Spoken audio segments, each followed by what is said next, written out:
It was chilly outside. Cold gusts of wind swept away fallen leaves. It was the 10th of October. This day, it would seem, was unremarkable. An ordinary autumn day. That is what all the inhabitants of Konohagakure no Sato, the village hidden in the leaves, thought. But this day will forever remain in the memory of the Konoha people, because on this fateful day the most terrible disaster that is possible in the shinobi world happened.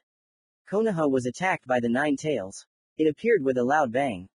Many times, various hidden villages were attacked by the Biju. But then people found a way to protect themselves from the attacks of the tailed beast and strengthen the forces of their own village. Biju began to be sealed into living vessels, into people. Such shinobi were called Jinchuriki. But people did not want to change. Instead of supporting those who sacrificed themselves for the sake of saving the village and became a vessel for the demon, they despised them, oppressed them, tried to drive them out of this world. So it is not surprising that Jinchuriki were consumed by hatred, and they lost control of themselves, destroying everything around them, or even worse, they released their demon into the wild, which led to many victims. Konoha also had a Jinchuriki. The best Jinchuriki was Kushina Uzumaki, who belonged to a nearly extinct clan that specialized in sealing techniques, fuinjutsu. Their techniques were so powerful that they could seal anything and anyone, even Biju. This is what caused the shock of shinobi and civilians when the fox appeared in the main square. What had to happen for a Biju to break out of an Uzumaki Jinchuriki? The fox roared, rushed around the village, destroying any buildings that came his way. No one and nothing could stop the tailed beast's rampage. Even the third Hokage, Sarutobi Hiruzen, who arrived at the scene of the battle, could not pacify the Nine Tails. No, he is, of course, a strong shinobi, no one argues with that, but he became famous as Professor, due to his knowledge of ninjutsu techniques of all the primary elements, that is, fire, wind, water, earth and lightning. But his techniques were not suitable for fighting the tailed beast, because they were too weak, and he did not know fuinjutsu at the required level. It seemed that the moment had come when one of the strongest shinobi villages, the very first hidden village, could cease to exist. Kyuubi attacked its enemy, the fourth Hokage, standing on a mountain with the faces of the great cage, with the tailed beast bomb. Minato Namikaze moved the bomb and disappeared. Several minutes passed, during which the third and the Jonin of the leaf managed to push the Biju out of the village. Kyuubi suddenly shook his head and exhaled a huge cloud of ash towards the defending shinobi. There were many dead, many were maimed. This is how the history of one of the 5 great villages would have ended if the legendary Sannin named Orochimaru had not intervened in the battle. This worthy shinobi used all his achievements, many techniques of earth and wind elements. He was even able to create a huge swamp under the Kyuubi, into which he sank belly deep, but this was not enough. The chopped off right front paw was also not enough. The only thing Orochimaru could do was to fix the fox with his summoning. No sooner said than done. Manda, who appeared from the clouds of smoke, scolded his master, but still quickly wrapped the healthy paws and tails of the Kyuubi.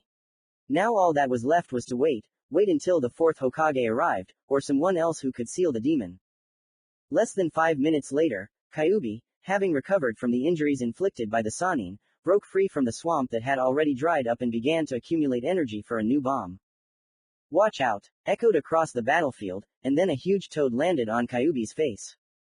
2 giant summons, Gamabunta, belonging to the fourth, and Manda, belonging to Orochimaru, gave the Hokage time to accumulate the necessary amount of chakra in order to transport the Biju to a place where fighting it would not be dangerous for the village.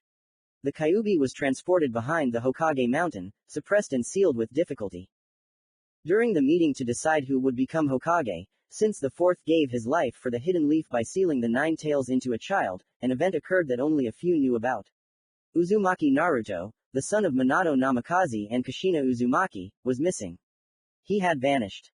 Only 6 people knew about the disappearance of the Jinchuriki: Jiraiya, Orochimaru, Sarutobi Hiruzen, Shimura Danzo, and the elders of Konoha, Udatane Kaharu and Homura Mitokado.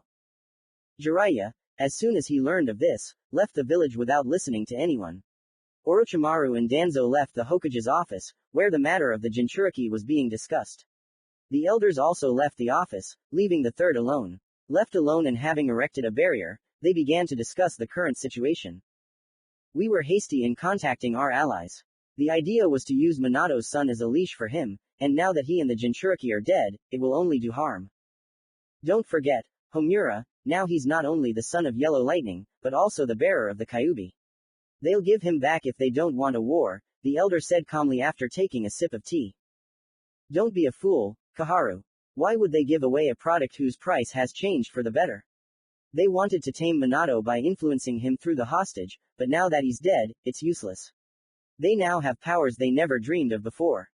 Danzo and Orochimaru will come up with something, Koharu said, not so confidently. Yes, hope is the only thing we have left. Flashback. 2 months ago. Elder Mitokado's house. The elders of Konohagakure no Sato were meeting with an inconspicuous young man. From his facial features and the feeling of chakra, one could tell that this still young shinobi grew up in the north of the land of stone. He was the grandson of one of the former elders of Iwagakure no Sato.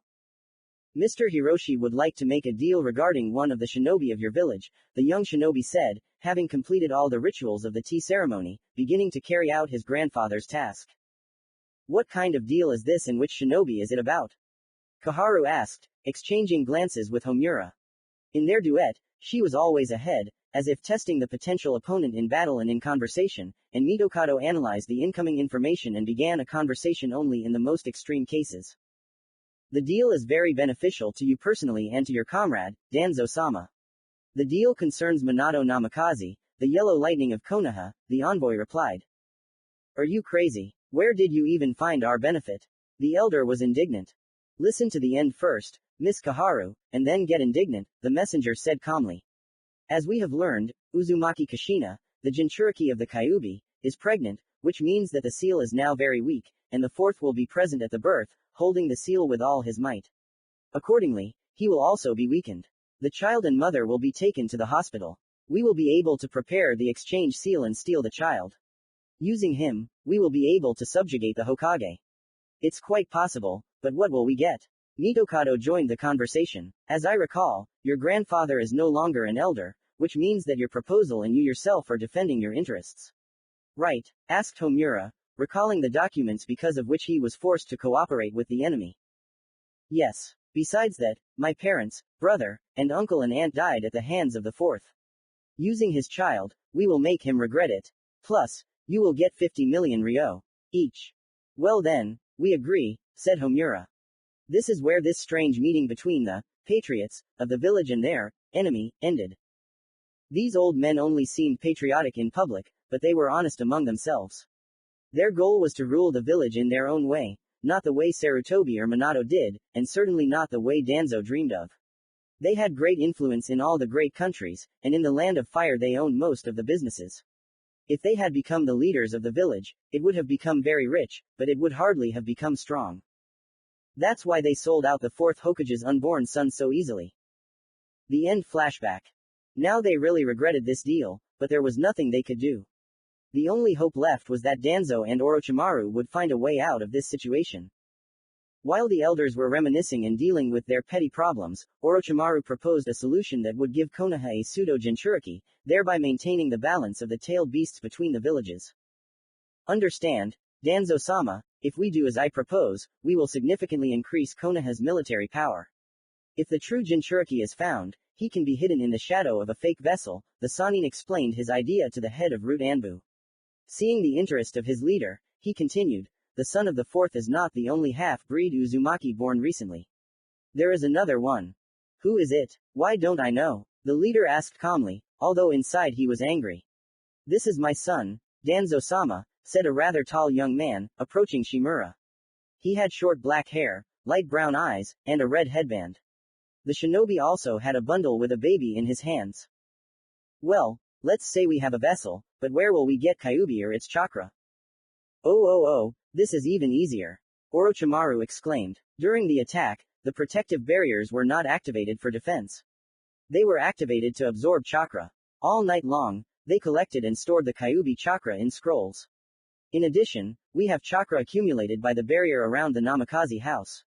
After all, during pregnancy, the ability of the Uzumaki chakra to suppress the Biju chakra weakens significantly, and therefore some of the chakra comes out of the Jinchuriki. Well, and a couple more scrolls with sealed Kyuubi chakra, accumulated by me during the Third Great Shinobi War, the Sannin spoke with the enthusiasm of a true scientist. How much chakra will be sealed in the vessel? Somewhere. The Sannin drawled, making calculations in a notebook taken out of the seal, half of the chakra of the true Kyuubi. That's good. Very good. As I understand it, this chakra must first be mixed, then pressed into one clot, sealed in a vessel. That's right, Orochimaru nodded. The advantage is that the volume will be relatively small, and it will be possible to control it. The absence of reason in the chakra will contribute to this. Do it, and I'm going to report to the third. Shimura said confidently. On that note, Orochimaru began preparing for the ritual.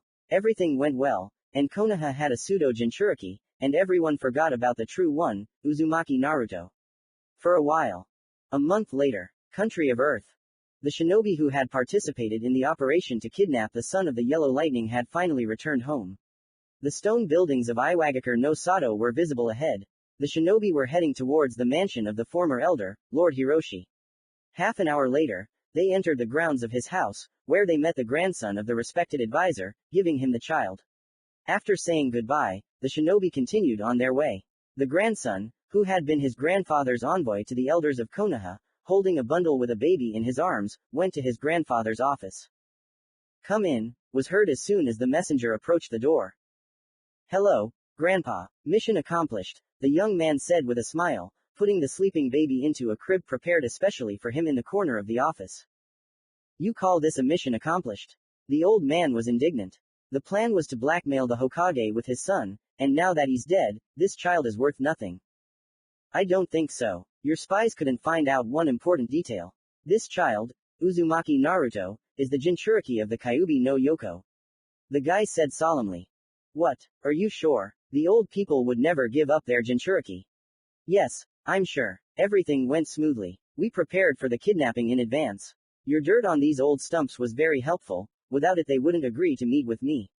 I had to meet with each one individually and convince them of the need to cooperate. You're right. It's a Jinchuriki, Elder Hiroshi said, looking at the 8 trigram seal that had appeared on the baby's stomach. Now I can replace Onoki. I'll become the Tsuchikage. No, you won't. Take them. The Anbu who appeared from the wall gave the order. The elder tried to resist, but the forces were not equal, and 10 minutes later Hiroshi and his grandson were taken out of the house in handcuffs made of alloy blocking the movement of chakra. Thus they reached the residence of the head of the village. The child was brought along with them by the Anbu captain. By decision of Tsuchikage Hiroshi Hashimoto and his grandson were sentenced to death. Uzumaki Naruto was left in the village and given to be raised by Tsuchikage's son, Kitsuchi. He was the Anbu captain who found the little Jinchuriki. He was just about to have a new addition to his family. In 6 months he was to have a daughter. Thus began the life of the 4th Hokage's son in Iwagakure no Sato. What would come of it no one knew. Chapter 1, or 5 years later. Commentary on Chapter 1, or 5 years later. Enjoy reading, dear readers. Ryunosuke Heisha, OMP, the head of the Iwa Shinobi clan who possesses the enhanced lava genome. Kurosaki Heisha, OMP, son of the Heisha clan leader. Possesses an enhanced lava genome. 5 years have passed since Uzumaki Naruto was born. He started his life in Konoha, but due to a conspiracy of elders, he was kidnapped and taken to Iwa. The Tsuchikage did not appreciate the actions of the former elder and ordered him to be executed, as well as all his descendants. He entrusted Naruto to his only son, Kitsuchi. So he grew up in his family together with his own daughter, Kuretsuchi. They grew up together, like brother and sister, although they knew that they were not related. Naruto did not know his parents, but for some reason he was convinced that they were great people, because how then to explain the strange attitude of the shinobi of the village towards him? No, they didn't beat him, they didn't ignore him, but they never helped him with anything. One day, an old Jonin wished the then 3-year-old brat to become a great shinobi like his father. When little Naruto asked, who was his father, who should he look up to, the old man didn't answer. He realized that no one would tell him anything and stopped pestering the adults. A whole year passed since then before the blonde met his first friend, Kurosaki Heisha. He was a young man of average build, 15 to 17 years old, with expressionless gray eyes. The young man was practicing combat combinations for taijutsu on a wooden makiwara. True, Naruto did not know what a makiwara was back then. He mistook it for a simple board, albeit dug into the ground and coated with clay. This impressed the blonde very much. The young man trained non-stop for several hours straight. Only when he moved away from the apparatus, taking a flask of water, did the blonde decide to approach him. You finally got out. I thought you'd stay there until the evening, said the young man. Excuse me, the little blonde was confused. After all, he was only 4 years old. He already knew how to read and write, but he still spoke poorly to people. Let's get acquainted first. My name is Kurosaki from the Heisha clan, the young man said, standing up and bowing slightly. And I'm Uzumaki Naruto, the blonde introduced himself, also bowing slightly, smiling his unique sunny smile. So, we've met. Naruto-kun, why were you spying on me? The representative of the Heisha clan asked, becoming serious. You trained and the blonde tried to justify himself, embarrassed. I want to be able to fight like that. Having made a decision and calmed down, the blonde exclaimed. So you want to study? Kurosaki said thoughtfully. Why do you need this? Think before you give an answer, the Jonin warned the kid, mine will depend on it.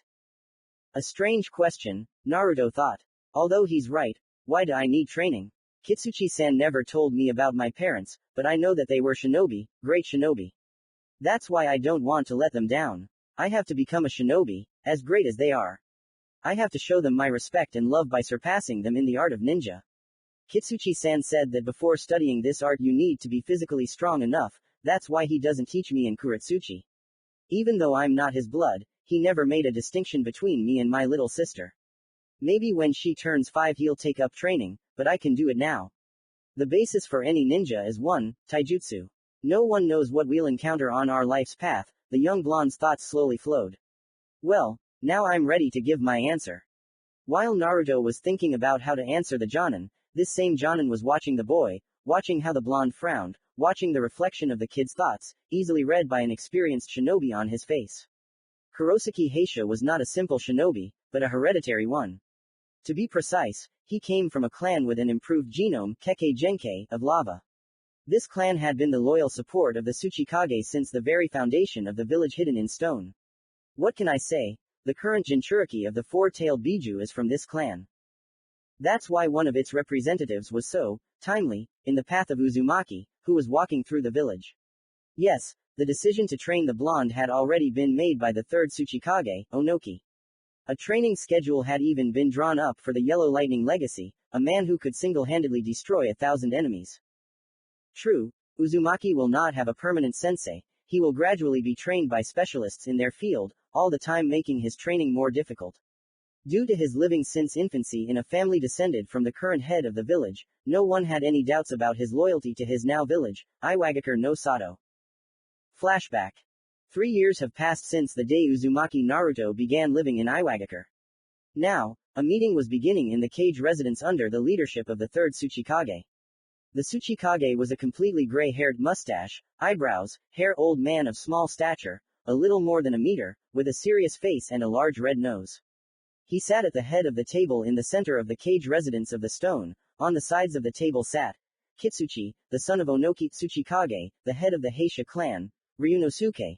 Also present was the head of the Iwa medic Nin and Han Shimizu, the Jinchuriki of the Five Tails, the carrier of the improved steam Kekkei Genkei.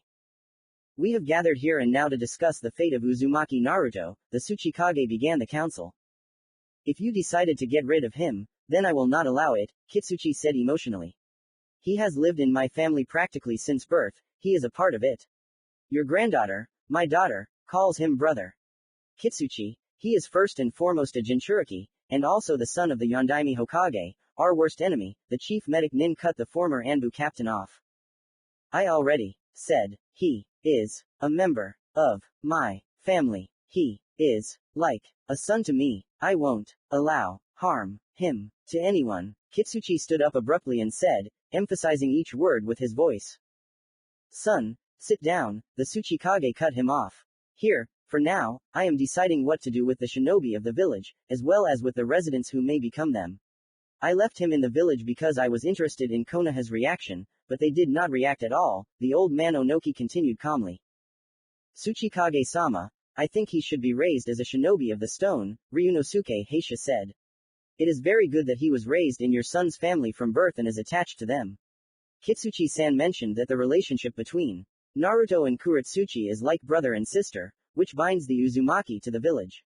In the future, they can be united into one team.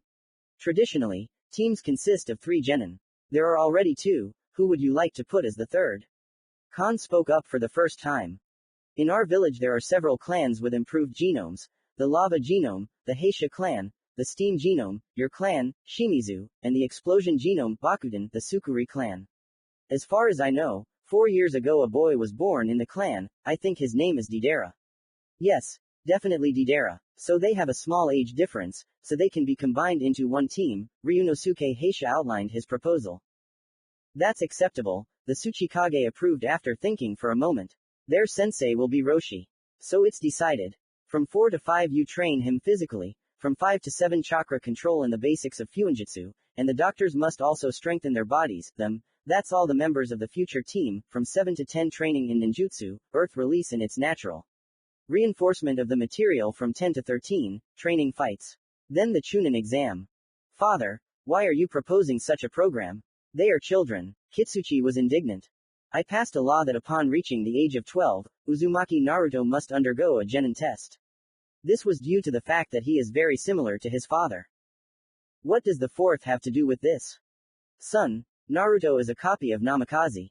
Tsuchikage answered calmly. The shinobi wanted to take it out on him, but I convinced them that taking it out on a defenseless child for his father's actions was unworthy of a shinobi of Iwa and offered a way out of the situation. Onoki finished his answer and, seeing the interest of the others, continued. After Uzumaki Naruto becomes a shinobi, any shinobi of the same rank as him will be able to challenge him to a duel, Tsuchikage finished calmly.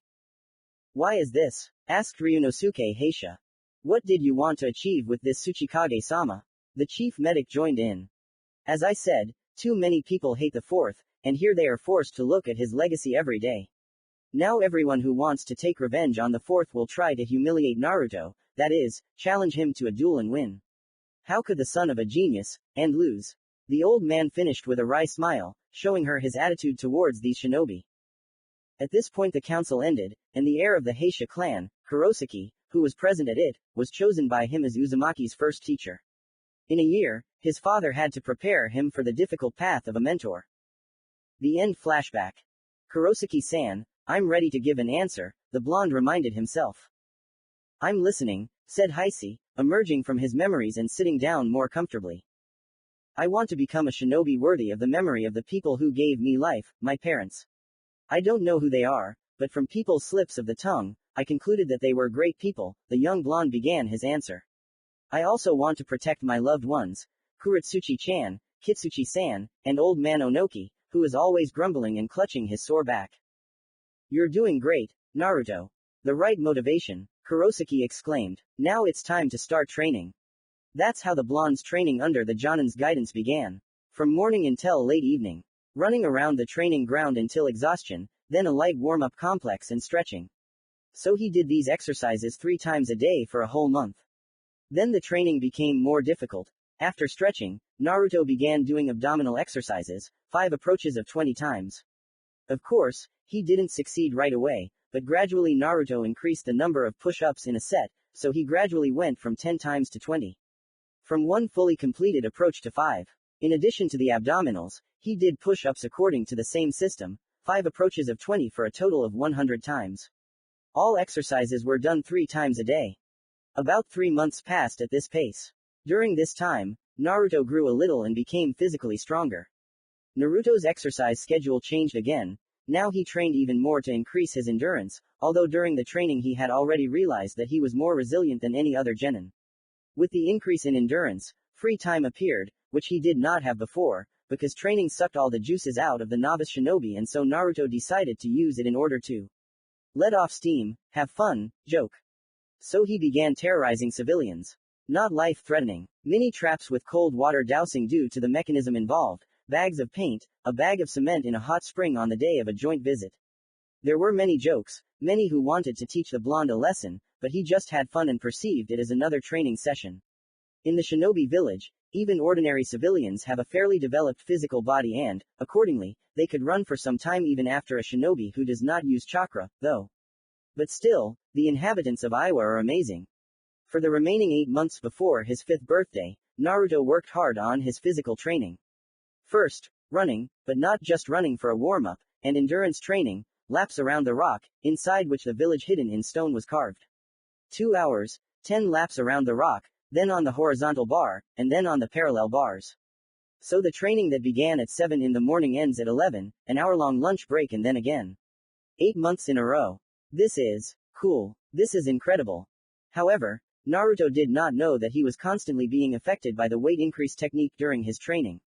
He performed all the exercises first with his own weight, and then, every 4 days, 1% of his mass was added to his own weight. This means that he performed an exercise with his own weight, and 2 days later, this weight was increased by 100th.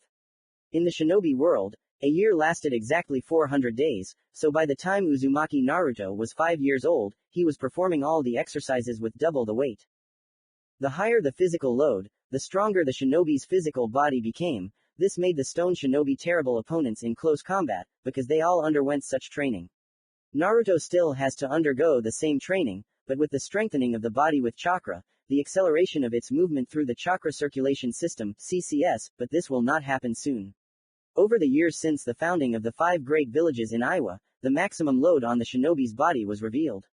How much he can withstand, only thanks to his physical strength and endurance, namely a load 2.5 times greater than his own weight. How much with the help of chakra? About 4.5 times. Naruto was from the Uzumaki clan and could exceed this limit. Theoretically, but no one knows whether this will be achieved in practice. For now. And finally, the blonde's 5th year of life arrived. Kitsuchi arranged a real celebration for the young blonde, inviting Kuretsuchi and Deidara in addition to his family members. That's how the children got to know each other. They didn't know it, but each of them had been training for a year according to a new experimental program. It is meant that the Naruto training program presented above also applies to Kuretsuchi and Deidara. However, their results were more modest. Pa. Hello, children, today we will begin training with chakra, Kitsuchi said after greeting his charges, and it was he. In principle, he was still a very young man, slightly over 30, which is an achievement for a shinobi due to frequent deaths and high mortality rates in youth, after becoming genin and chunin. As you already understood, now I will train you. All together, since upon reaching 12 years of age, you will be one team that will go to pass the exam for the title of chunin. Finally, the blonde exclaimed, jumping up. Hooray! Now I will learn how to create explosions. Art is an explosion. The second blonde supported Naruto. He was a 6-year-old boy with light hair. It was even lighter than Naruto's. 2 long bangs covered the left side of his face, including his left eye. He also had expressive blue eyes with a black pupil. You finally made up your mind, Dad. The only lady present exclaimed. It was a girl of about 5 with expressive black eyes and short raven-colored hair. It was impossible before. You weren't ready. Are we ready now? Naruto asked with a grin. Yes, you are ready. So, the first exercise. Meditation, Kitsuchi said with a serious, stone face. What? Kuretsuchi was indignant. Why? The younger blonde asked, offended. Why? Deidara simply asked. He, as the older one, already knew how to control himself though poorly, because he asked the question just as loudly as his friends, Pa. 3 children's cries merged into one. If you are so smart, then tell me how you will do techniques without being able to control chakra. After all, how will you control it if you can't even feel it? Kitsuchi asked, his face darkening. The children looked at each other, exchanging surprised glances, and then turned back to Kitsuchi, listening attentively to what he was saying. So, to begin with, sit in the position that is most comfortable, said Kitsuchi, sitting on his knees for example and placing his hands on top of them. This position is most comfortable for me. For you it will be inconvenient, uncomfortable. Choose it yourself. Having settled into the most comfortable positions, the children began to try to sense the chakra. Deidara was the first to sense it. After all, he was much older. Kitsuchi was the second. Naruto couldn't do it. No matter how hard he tried, he couldn't. As if some barrier was stopping him. In fact, there was no barrier, it was the weight increase technique. One of the most cunning Doden techniques. It was imposed on a shinobi, and then it sucked out his chakra. The funniest thing is that this method was improved after Iwa received some of the Uzumaki clan's knowledge in the field of fuinjutsu. Thus, at the moment, Naruto had 2 seals, one with the kyubi, the other created the weight increase technique around the blonde. It took the blonde a few hours to feel his chakra. It was such a wonderful feeling, a sense of power. The first meditation was followed by the second. They needed to balance their body and spirit, find harmony, since there was a big difference between them. All because they had devoted so much time to physical development, forgetting about the spiritual, but now they would be wise, doing everything according to science. After each training, there was a meditation, and so 3 times a day, the whole year, 400 days. Then, During the year, they performed exercises to improve chakra control, walking on vertical, stone surfaces and walking on water. Holding various objects on their bodies with the help of chakra. The guys also began practicing basic shinobi techniques. Henge, transformation technique, replacement and clones Naruto naturally failed, as well as Shunshin, body flickering technique. To pass the exam at the academy at graduation, you need to show clones, but Naruto could not make them viable. So what should he do? This is what Uzumaki was thinking about, passing by the hot springs. Suddenly, he heard someone's dirty laughter. The blonde looked around, wondering who it was.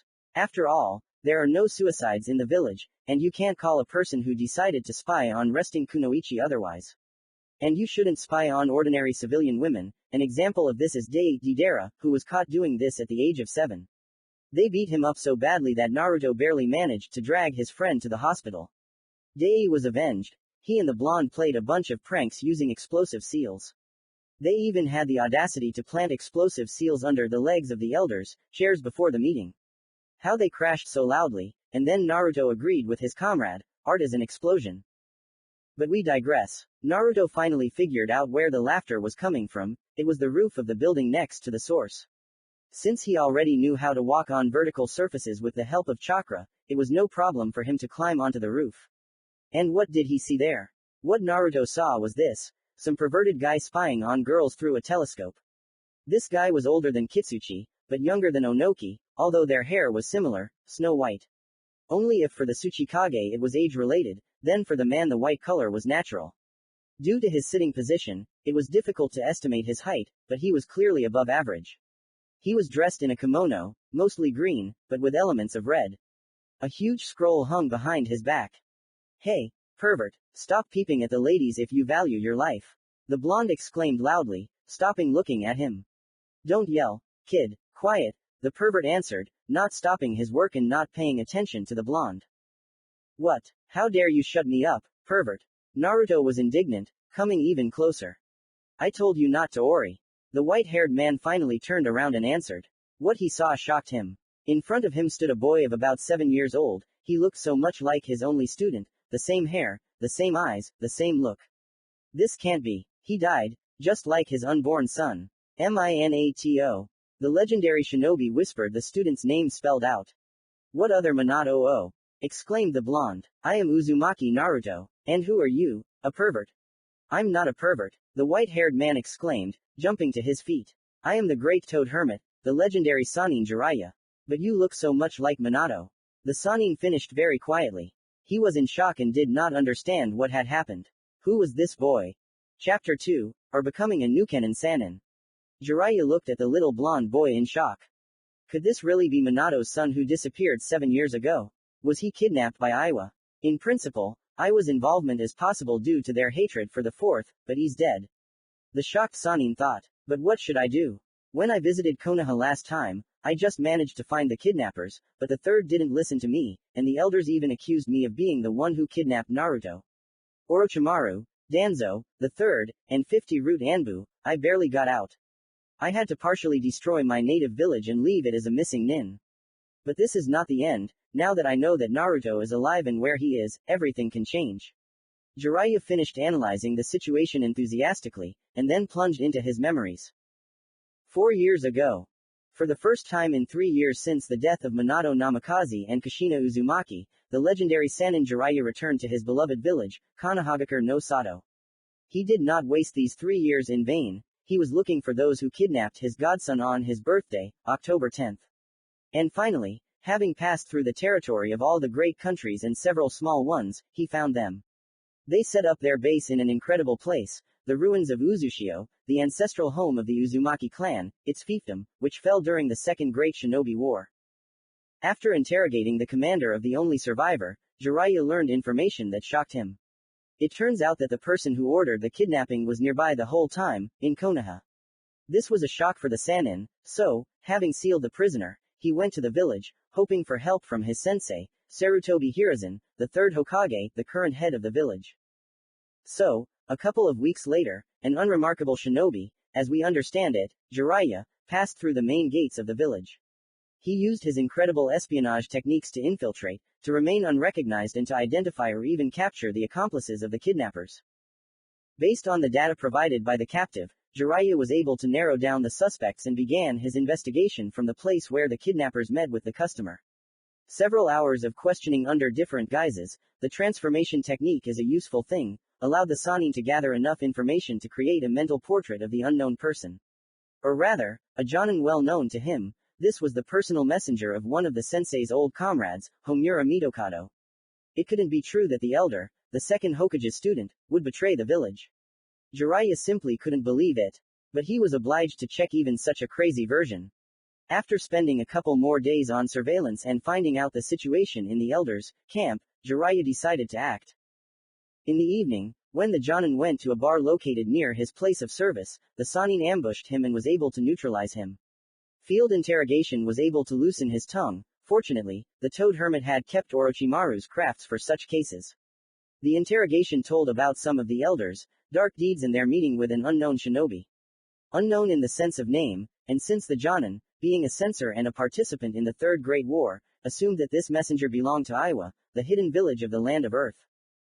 So the shinobi of the stone kidnapped Naruto to take revenge on Minato, but the unexpected happened. Minato died, the legendary Sannin thought after analyzing the information he had received.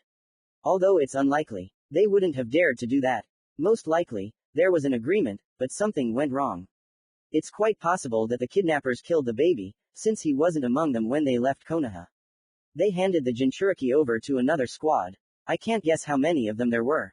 But Hiruzen needs to be informed about the betrayal, and without it no one could get close to Naruto, Jiraiya decided. Having decided on this, he first went to the interrogation department, where he handed over his prisoners to Ibiki Morino and his team. Hello, Ibiki. Jiraiya greeted the head of the department. These, the Sannin says, handing over the prisoners, need to be interrogated urgently and documented, and the report should be brought to the Hokage. I will be there too, the white-haired shinobi finished giving instructions. It will be done, Jiraiya-sama. Morino answered, bowing slightly. Inoichi will help me with this. Yes. Don't doubt us, Jiraiya-sama. We will do everything in the best possible way, said a middle-aged man who joined the dialogue. He was a little over 180 centimeters tall with expressive green eyes and long blonde hair. As you probably already guessed, it was Yamanaka Inoichi, the current head of the Yamanaka clan, the best mentalists in the world. I believe in you, and now it's time for me to go to the Hokage, the Sannin answered with a smile. 20 minutes later, without knocking, he climbed through the window of the residence, straight into the Hokage's office. Jiraiya, you're back. You're entering my office through the window again. How long will this happen? Hiruzen, the third Hokage, greeted Sarutobi's student normally at first, and then with a shout. Well, excuse me, sensei, Jiraiya apologized, smiling stupidly and scratching the back of his head with his right hand. I have important news. Speak. This is about my godson. He died after being sealed, and his body was destroyed, the old man in the cage hat said in a voice that brooked no argument. Wa'at, you were there when they told us that Naruto was kidnapped. The Sannin was indignant. I already said, Uzumaki. Naruto is dead, the third Hokage said, standing up from his chair and his eyes flashing furiously. So, you're in cahoots with them? Whispered a pale Jiraiya, looking rather lost. I thought that the elders sold Minato's firstborn behind your back, and now. What did you say about the elders? The Hokage asked, instantly gathering himself and calming down. I found the detachment that took Uzumaki away from the village. That's the first thing. Secondly, upon arrival in Konoha, I found out that there was a shinobi from Iwa in the village who was talking about something with one of the trusted people of Elder Mitokado. Well, and finally, thirdly, this is the interrogation of that very trusted shinobi. The interrogation showed that the envoy offered them a deal. They install a special seal in the place where Minato's son will be present, and he in turn destroys the incriminating evidence and deposits about 50 million ryo into their personal accounts. The Sannin made his report, already being at the window. After that, he left the residence. This needs to be checked. Cat, the third Hokage sat down in his chair and called his loyal Anbu. Watch him and. Hiruzen suddenly shook his head, as if he had been hit with something heavy. If he enters the elders, raise the alarm. Anbu orders to detain or destroy. But Hokage-sama, Jiraiya-sama is right. What if the elders were involved in the kidnapping?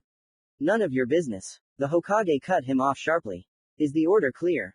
Hi, Hokage-sama, the Anbu said distantly. There was chaos in his head. He didn't know what to do. None of the Hokage's bodyguards except him heard this dialogue, since the cat, as a particularly trusted one, found himself inside the barrier erected by the Hokage immediately after greeting the student. I will carry out the order, come what may. This is my duty as a shinobi of Konoha, the Anbu finally thought.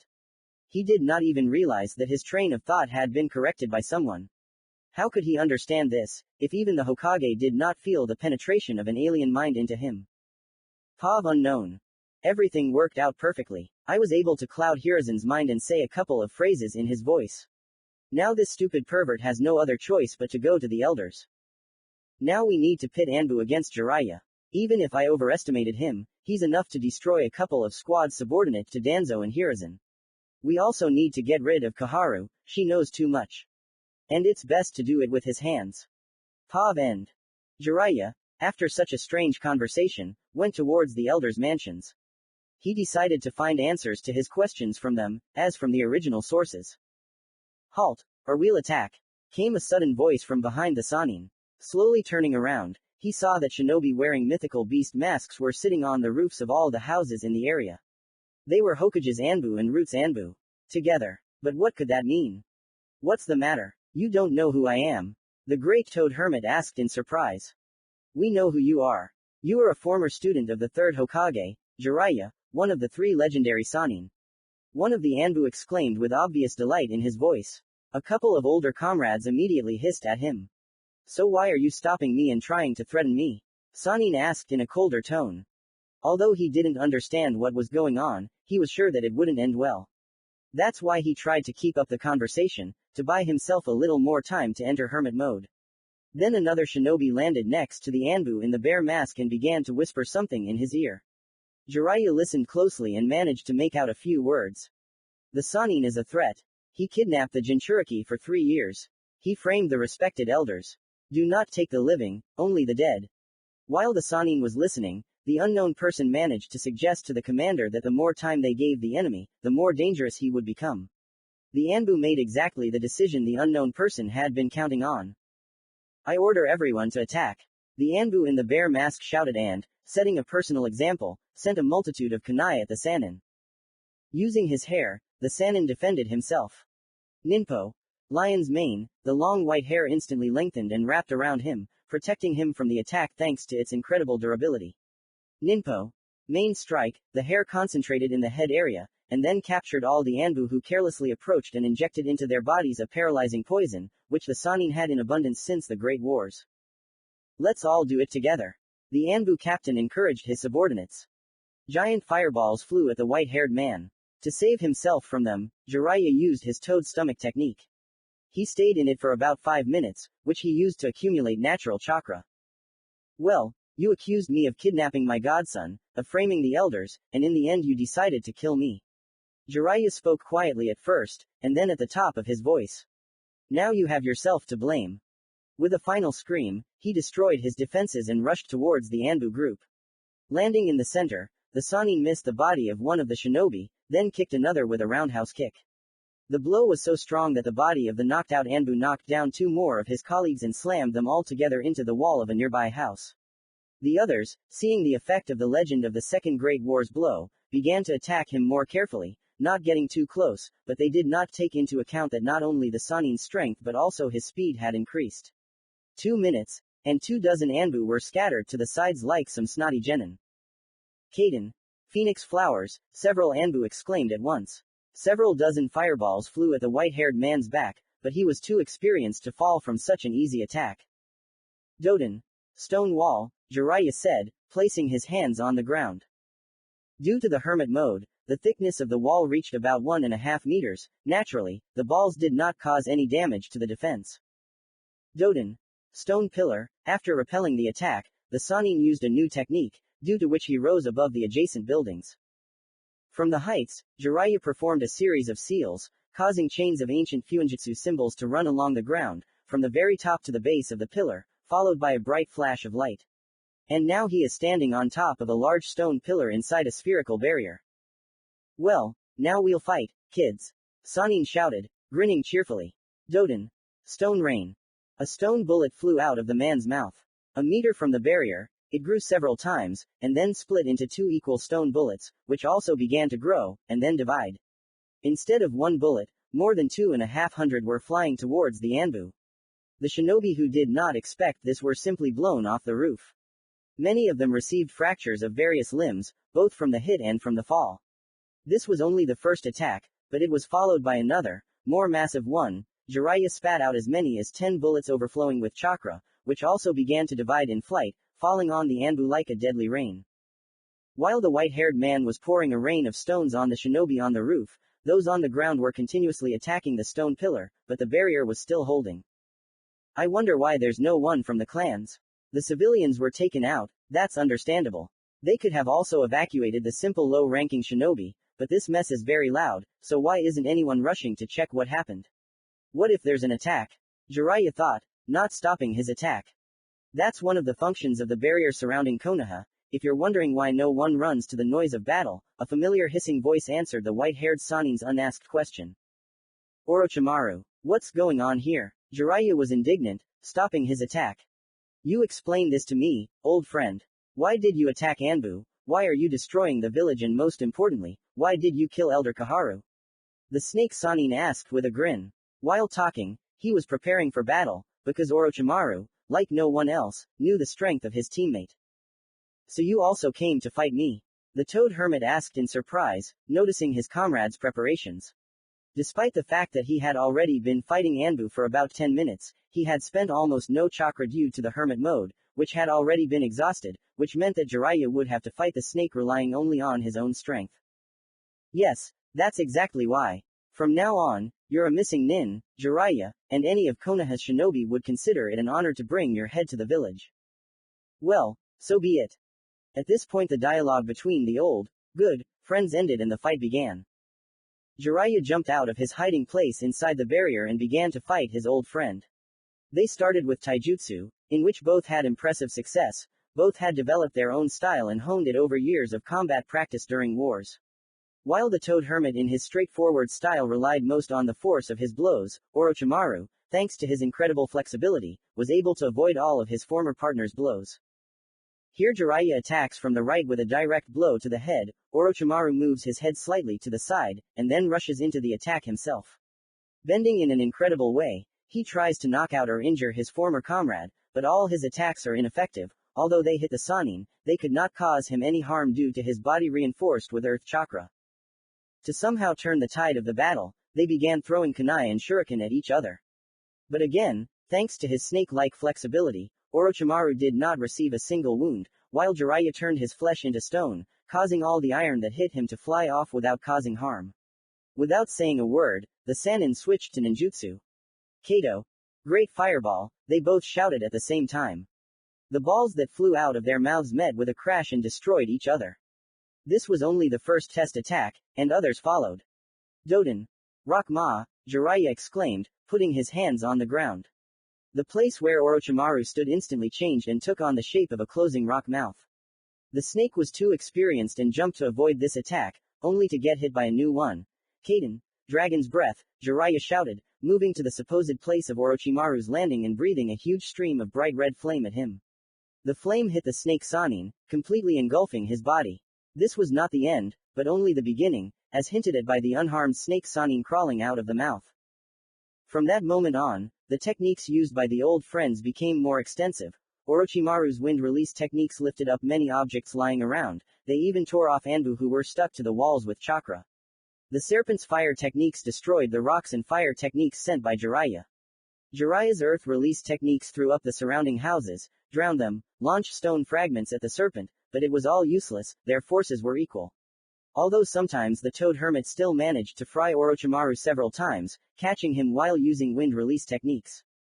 And so, after some time, a new attack from Orochimaru was repelled by a giant blue energy ball, the Odama Rasengan. Jiraiya, who had approached his old friend through the dust curtain, hit him with a small Rasengan. Another body of the snake Sanin was defeated, the fifth, to be exact. Realizing that they could not stand it any longer, they called on their faithful comrades, Manda and Gamabunta. Such a battle could no longer be hidden by a barrier, and more clan shinobi were arriving at the borders of Konoha's central district. Or rather, at what was left of it. No one dared to interfere in the battle of giants. No one, except the Hokage, who, having increased his staff to unprecedented sizes, was able to throw Jiraiya off the toad's head. The toad boss, seeing this development, cancelled the summoning. A few seconds later, the still flying Sannin disappeared in a cloud of smoke. Thus, the village hidden in the leaves was destroyed, partially. However, for the second time in the last 5 years, the residents were informed that the legendary Sannin Jiraiya had lost his mind and attacked the elders of Konoha, Kaharu Udatane and Homura Mitokado. The attack was partially successful. Elder Kaharu died, as did a couple of dozen Anbu. The authorities forgot to clarify one point. The killed Anbu belonged to the root, and not long before the Sannin's arrival at the elder's house, they were visited by one of the roots. Thus, from a great protector, a living legend, Jiraiya became one of the most dangerous missing nin of our time, for the price for his head was calculated in 3-digit millions. Jiraiya ended up on Myobokuzana, the sacred mountain of toads. There, he was nursed back to health for a week and given a little rest and strength.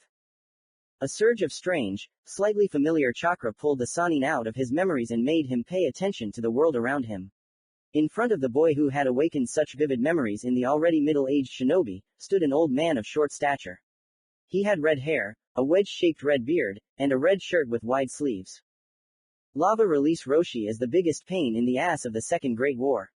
He and his clan used his enhanced genomics to destroy entire squads of our shinobi, thought Jiraiya, watching his old enemy closely. They met on the battlefield more than once, but they never revealed the strongest, since each had his own trump card. Jiraiya had Hermit Mode and Hashirama Senju's suppressive seals, which he learned with Tsunade's permission. Hashirama used these seals by creating wooden gates, while Jiraiya, not having Mokuden, created the same gates with Doden, and which he could only use with Senchakra. Roshi, in addition to mastering the lava release, was the Jinchuriki of the four-tailed Biju. I never thought that we would meet again, Jiraiya. And under such circumstances, the Jinchuriki said calmly. You always dislike the circumstances of our meeting, Roshi. Jiraiya said with a calm expression as he walked towards the Jinchuriki. Good to see you, vagabond. Roshi said as he approached, embracing the white-haired Sannin in his mighty embrace. And I love you too, old man. As they say, there is no better friend than one who was once a mortal enemy. Agree. Old man, do you know this pervert? Exclaimed the already forgotten blonde, thereby forcing the old enemy comrades to interrupt. And anyway, who are you? Also a pervert. A pervert? Look at this kid, Jiraiya. Even he saw through you. The elder Jinchuriki replied, laughing. But our little friend doesn't know who I am, so I'll introduce myself. I'm Roshi Heisha, and I'm not like Jiraiya, I'm not a pervert. When your friends are ready, I'll take over your training. Oh, so you're cool, old man. Naruto exclaimed, and with shining eyes the color of the sky, he jumped around the red-haired shinobi. Will you teach me cool techniques? Well, please. The blonde began to whine. All this will happen later, Naruto. Now go to training with Kitsuchi. If I'm not mistaken, today he will determine your chakra nature. Isn't it too early? Sannin asked in surprise, looking at the blonde. On the contrary, the sooner you determine it, the more time you have to master ninjutsu. Jiraiya, let's go, Tsuchikage-sama is waiting for us. The old shinobi left the young Uzumaki, heading to the cage residence, while Naruto ran to the training ground. He was simply bursting with desire to know his chakra nature. He really wanted it to be earth release, and all because of Kitsuchi, who demonstrated this release techniques to him a couple of times and gave him historical chronicles to read. Chapter 3, Our Conversations, Elements and Disappointments. Commentary on Chapter 3, Our Conversations, Elements and Disappointments. Another chapter of my first independent work, not on request. The chapter turned out so-so. There is no intrigue, there is chatter and running around the village. The next chapter will be devoted to the study of the elements. I promise. Please leave comments. While Naruto ran to Kitsuchi to determine the nature of his chakra, Jiraiya and Roshi headed to the Tsuchikage to talk. Roshi, who is this kid? I'm asking for a reason. Not out of curiosity, but because of his resemblance to my student. You and the whole world know him as the fourth Hokage, the Yellow Lightning of Konoha, said Jiraiya, slightly turning his head to the side to see the face, and most importantly, the eyes of the Jinchuriki of the Four Tails. Unoki will answer all your questions, but I can't answer you anything, no matter what question you ask, the Jinchuriki said, his face changing slightly at the mention of the blonde's name. If you don't want to, then so be it. I'll find out myself when the time comes, Sannin noted with a grin. In 15 minutes at the Cage residence. I never thought I'd see you here as a guest, Jiraiya-kun. And in the status of a missing nin, too, the little old man, the third Tsuchikage, Onoki, greeted the white-haired Sannin who entered. How bizarre the world is, and my place in it. Today an enemy, tomorrow a friend. You never know what turn in life destiny and Kami will give us, the man answered calmly, sitting down at the table. Roshi did not leave the office, but sat down opposite the Sannin, listening attentively to the conversation. Stop clowning around. My shinobi still haven't been able to figure out what happened 4 years ago in Konoha and why you were declared a missing nin. The destruction of the village is strange and doesn't fit with your portrait compiled by Anbu analysts, the Tsuchikage said, folding his hands into a lock, looking at the toad hermit with interest. Okay, I'll tell you, but you want to know about Naruto Uzumaki, right? Yes. After all, I won't be wrong if I say that Naruto Uzumaki is the son of Minato and Kushina. Becoming extremely serious, slowly and clearly pronouncing the words, the Sannin said, folding his hands in the same way as the cage, in a lock. Your answer first, please. Good. I've been looking for those who kidnapped my godson for 3 years and I've finally found them. They made a mistake by hiding in the ruins of Uzushio. Even though the village was destroyed, the traps made of a mixture of fuinjutsu and ninjutsu were still working, and I'm still worth something. We already understood this from your participation in 2 great wars and the information about the state of Konoha obtained after your battle with the mongrels Danzo and Orochimaru, interrupted Jiraiya Tsuchikage. We got distracted. Continue. I was able to capture their commander alive and interrogate him. According to him, they were waiting at the agreed place for a bundle with a child to appear instead of a stone on the seal. And that's what happened. They didn't know what happened in the village, and they were carrying their valuable cargo, Jiraiya said, wincing. At the agreed place, they handed him over to another squad and so on until the end. I followed the chain and managed to capture the last mercenary commander. He told me that the elders of Konoha were involved in the kidnapping. They placed a seal in the place where they were supposed to put the bundle with the newborn, the Sannin said with a heavy sigh. Then he told about his last battle with the root Anbu and Orochimaru. And so ends the story of the legendary toad hermit Jiraiya of Konohagakure no Sato. I have answered your question, Onoki Dono. Now answer mine, Jiraiya said, focusing his attention on the Tsuchikage. You were right, Jiraiya-kun, when you said that Naruto Uzumaki is very similar to Yellow Lightning. This is due to the fact that they are father and son, the old man said slowly. I knew Naruto was alive. The Sannin jumped up and shouted with joy on his face. Yes, he is alive, but now he is a shinobi of the rock, the cage answered coldly and, seeing understanding in the depths of Jiraiya's eyes, continued, this kidnapping was organized by my former friend, Hiroshi Sato. The immediate executor was his grandson, who was later executed. Hiroshi and I were students of Lord Mu, the second Tsuchikage. Unlike me, Hiroshi was never able to become a shinobi of Kekkei Toda, although he had all the necessary data for this. Suddenly the cage stopped telling about the old times and flew out from behind his desk, flying up to the window, he continued. His chakra elements, like mine, were Kaden, Doden, and Futon. For many years, he collected dirt on people from different countries and villages. Mostly, these people were in power, and it was thanks to the dirt obtained by Hiroshi that his grandson was able to force the elders of your village to install a seal in the place where the newborn son of the 4th Hokage would be taken. I wonder what it was that made them agree to betray. The white-haired man asked, startled. There was a lot of dirt there, but the main thing was that thanks to the kidnapped child, it would be easier to control Minato. What? Don't interrupt me, said the Tsuchikage, releasing a decent amount of ki.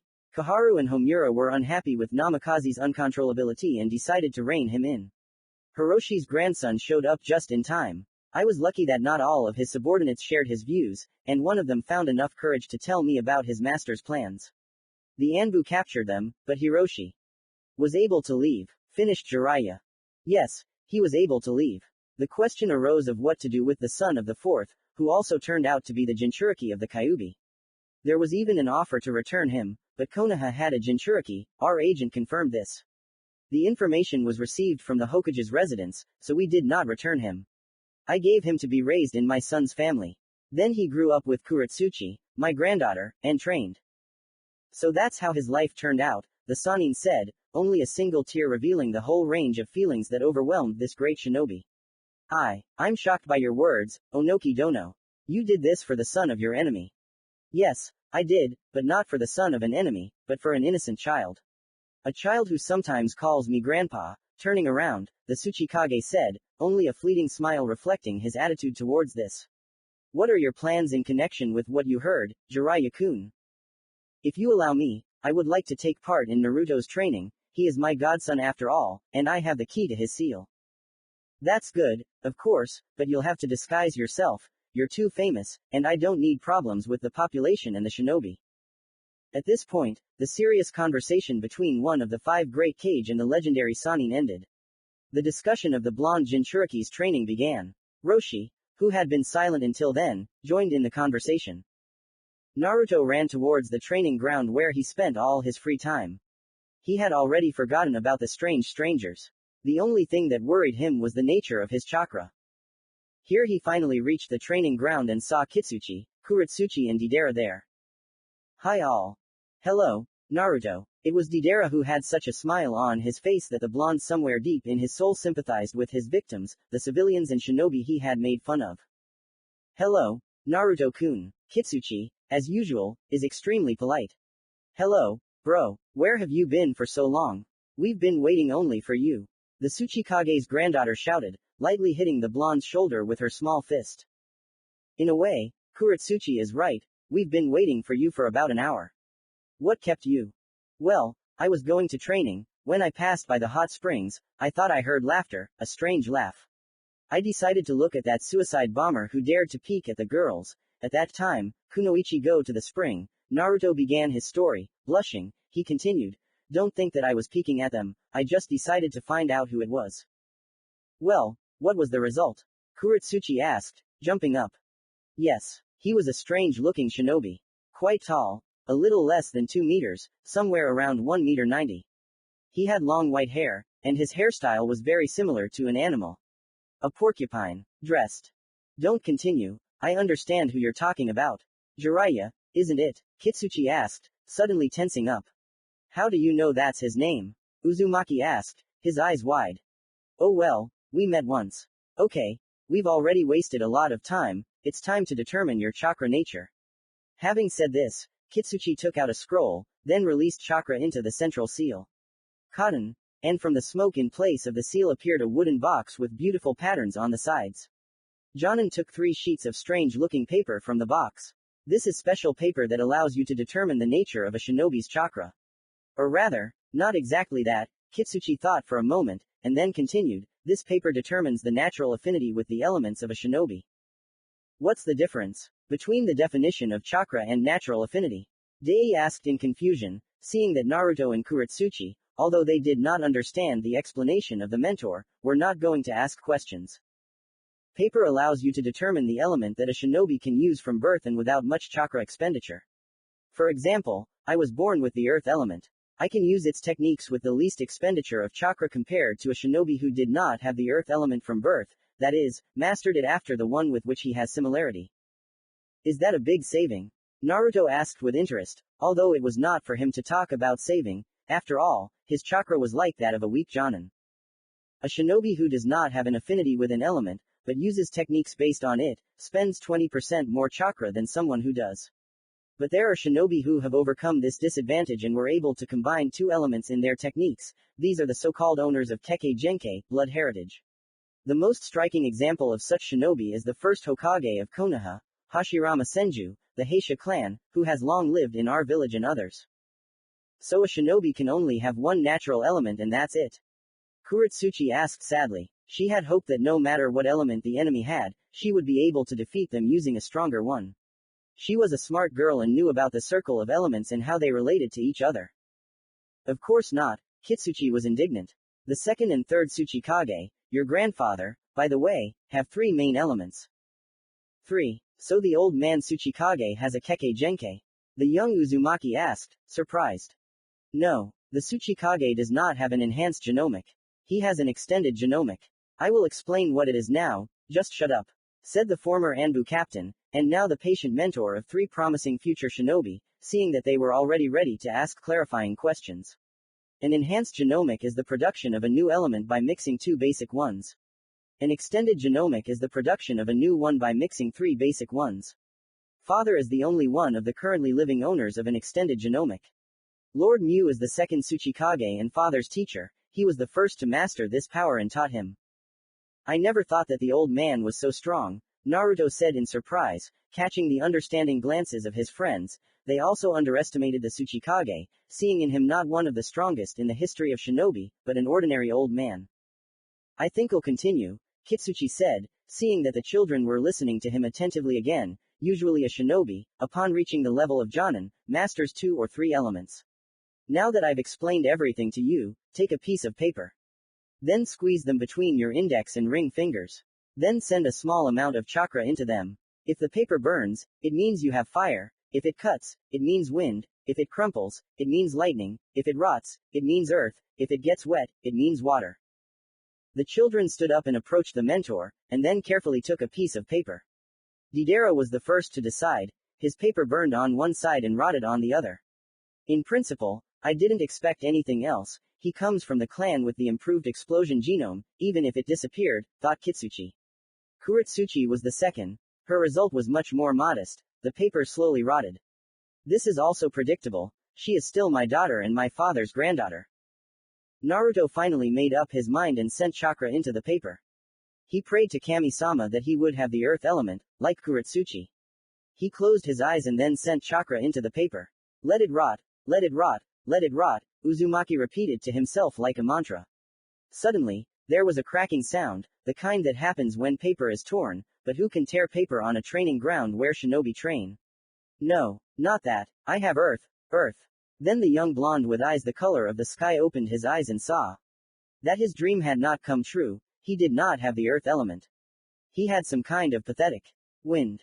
No. Why is that? Why don't I have earth? Why, Kami, what did I do to you?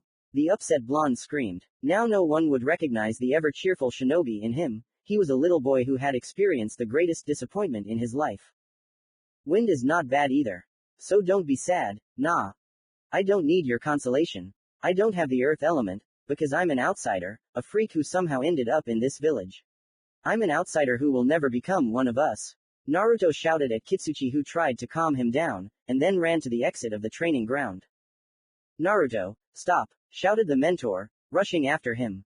But Naruto had advanced in working with chakra much further than his comrades, as he was not content with only the knowledge that his mentor gave him.